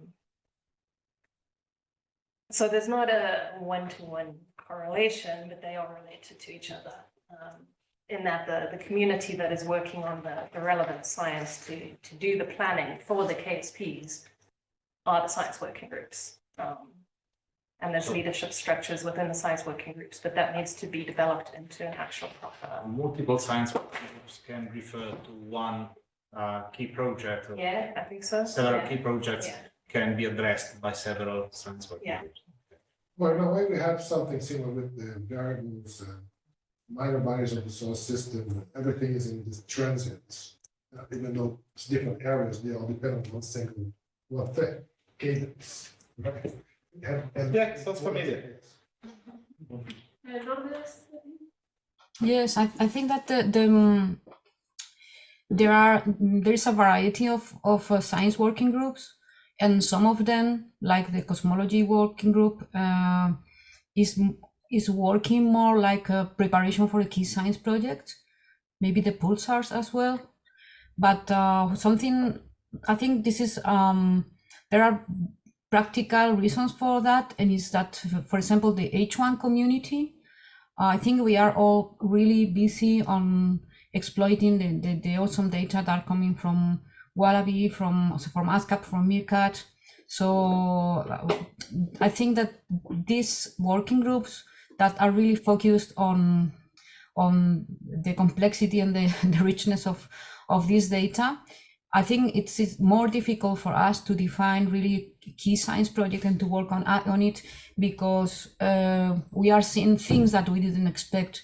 So I think, at least I could, if I speak for myself, I'm finding things that probably are going to modify my idea on a PI project or key science project for the SKA, because there are really things that are amazing that are being imaged, or studies of the magnetic fields also, etc. So I think as Wendy of course said, the science working groups were not conceived to evolve to key science project, but it doesn't mean that some of the science working groups are doing this kind of work.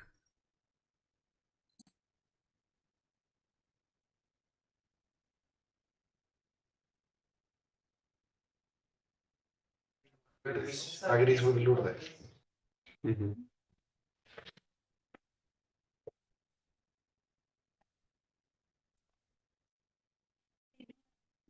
There any more things? So maybe I want to comment on this morning we have heard interesting talks by Tamara and Javier about the existing data, the portals, the data access, the type of data products. I mean, because the goal of this meeting is also to get started, probably to join the radio and optical communities. I wonder if I mean, I know what we have here, but it's not clear to me if the data that is in the regional center, I mean, the data center that you have at the IEA is public, is something that the format of this data is something that can be, let's say, implemented in our databases so that we can have JPAS, and whatever radio data products that can be done, I mean, studied together. Mm-hmm. So, because at the end, I think the best way is to start doing something. And because we have huge data volumes for the users, for the scientists, it will be very useful if we can have access, friendly access to, for instance, JPLAS and whatever data from any of the precursors. Or I'm just asking if this is feasible, if there is some limitations, or I don't know. Yeah, I wish Javier was here to really answer that question. Yeah, I had a thing jotted down here from Javier's talk that one of the things probably for discussion is how to get involved in doing SKA type science now using the data that's available now. Yeah, maybe I can speak for my case. So we are working on, well, I'll be presenting this tomorrow, so you will know better, but we at the IIA, we are advertising this open science policy. So the data products that we have, we will release it to the community, and we will release it to, we will also release the tools that we used to make all the plots and everything. So you will get data cubes, you will get moment maps, you will get source catalogs, along with all the codes that has been used to reduce the data and to make the plots. So everything will be available. So so of course you can retrieve and download it and reproduce the results. So that's from there for my case, but there's somebody else who do the same. So. I can take a note for Javier maybe and ask him, because I know he's very interested about having the output of the community and what they want, because that's currently really what they are working on, like what people want from these centers. So maybe I can bring this to him. And I can say that the point is that now we are working with PI projects, so it's up to the PIs if they want to share the data. Okay. We give support to follow best practices of open science, and so we know that some people is going to share the data. We are going to share the data, but let's say we need to ask the people if they are when they finish they are going to share the data. Okay. I think that maybe the way that you're thinking about it is that that currently that there are data that are accessible, but these are our data. These are PI data. What is more accessible, I think, from them is the tools that they can provide to visualize those data, to give access to those data. These kind of things, I think, these kind of services that they are providing right now, as far as I understand. One of the things that would be particularly interesting is once the catalogs are released to have a cross match with the optical ones, because that would be the synergy. Yeah. So I'm already thinking on that field with my LOFAR hat on. We have these Lux DR2 catalogues of 5 arcsecond imaging of a large region. I forget the actual square degrees, 500 square degrees, something? 3,000 square degrees? 3,000 square degrees, yeah. The first one was like 400 square degrees. 3,000 square degrees, and I think a lot of it is in the JPAS footprint. And we've got optical cross matches with those from pan stars. So it would be quite interesting, actually, if someone does a cross match. There should be a lot of overlap with J+, and we could provide red sheets for those sources. Yeah, and from our side, we also have publicly available data. I mean, there's further data available that probably within the collaboration might be subject to actually making an MOU to get further agreement, which is something possibly to talk about. Where was I going with this train of thought? I think that there are surveys that have existing science-ready data. Yes, It's already so public. LOFAR is a Yes. big one. Yeah, and I'll there's- talk about some of the H1 ones tomorrow, and well, maybe I'm working on things right now. But specifically thinking to highlight what data is available, because I think that's what's interesting to people. Yeah. So going back to it, I was specifically thinking redshift. So we also have photometric redshifts, which will be quite interesting to compare to yours. So on the LOFAR side, we can improve our redshift rate of the sources. And I can tell you that on the OAJ side, there's at least 2 people in this room who today have been playing around with LOFAR data in different distance regimes within and outside the galaxy. Yeah. And one other thing to mention, since I didn't realize it, was the JNEP field. NEP is also one of the LOFAR fields. From Burton, his name. Van Baren? Yes, that's it. I think he's the PI of the. He might be on some aspect of it, yeah. Falls under the LOFAR surveys. Yeah.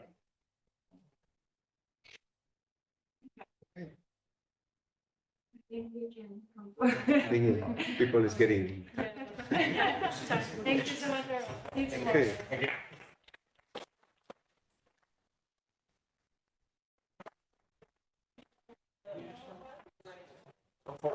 Online people will meet tomorrow at 9:40. Okay. Okay, thank you. Bye. See you tomorrow. Bye-bye.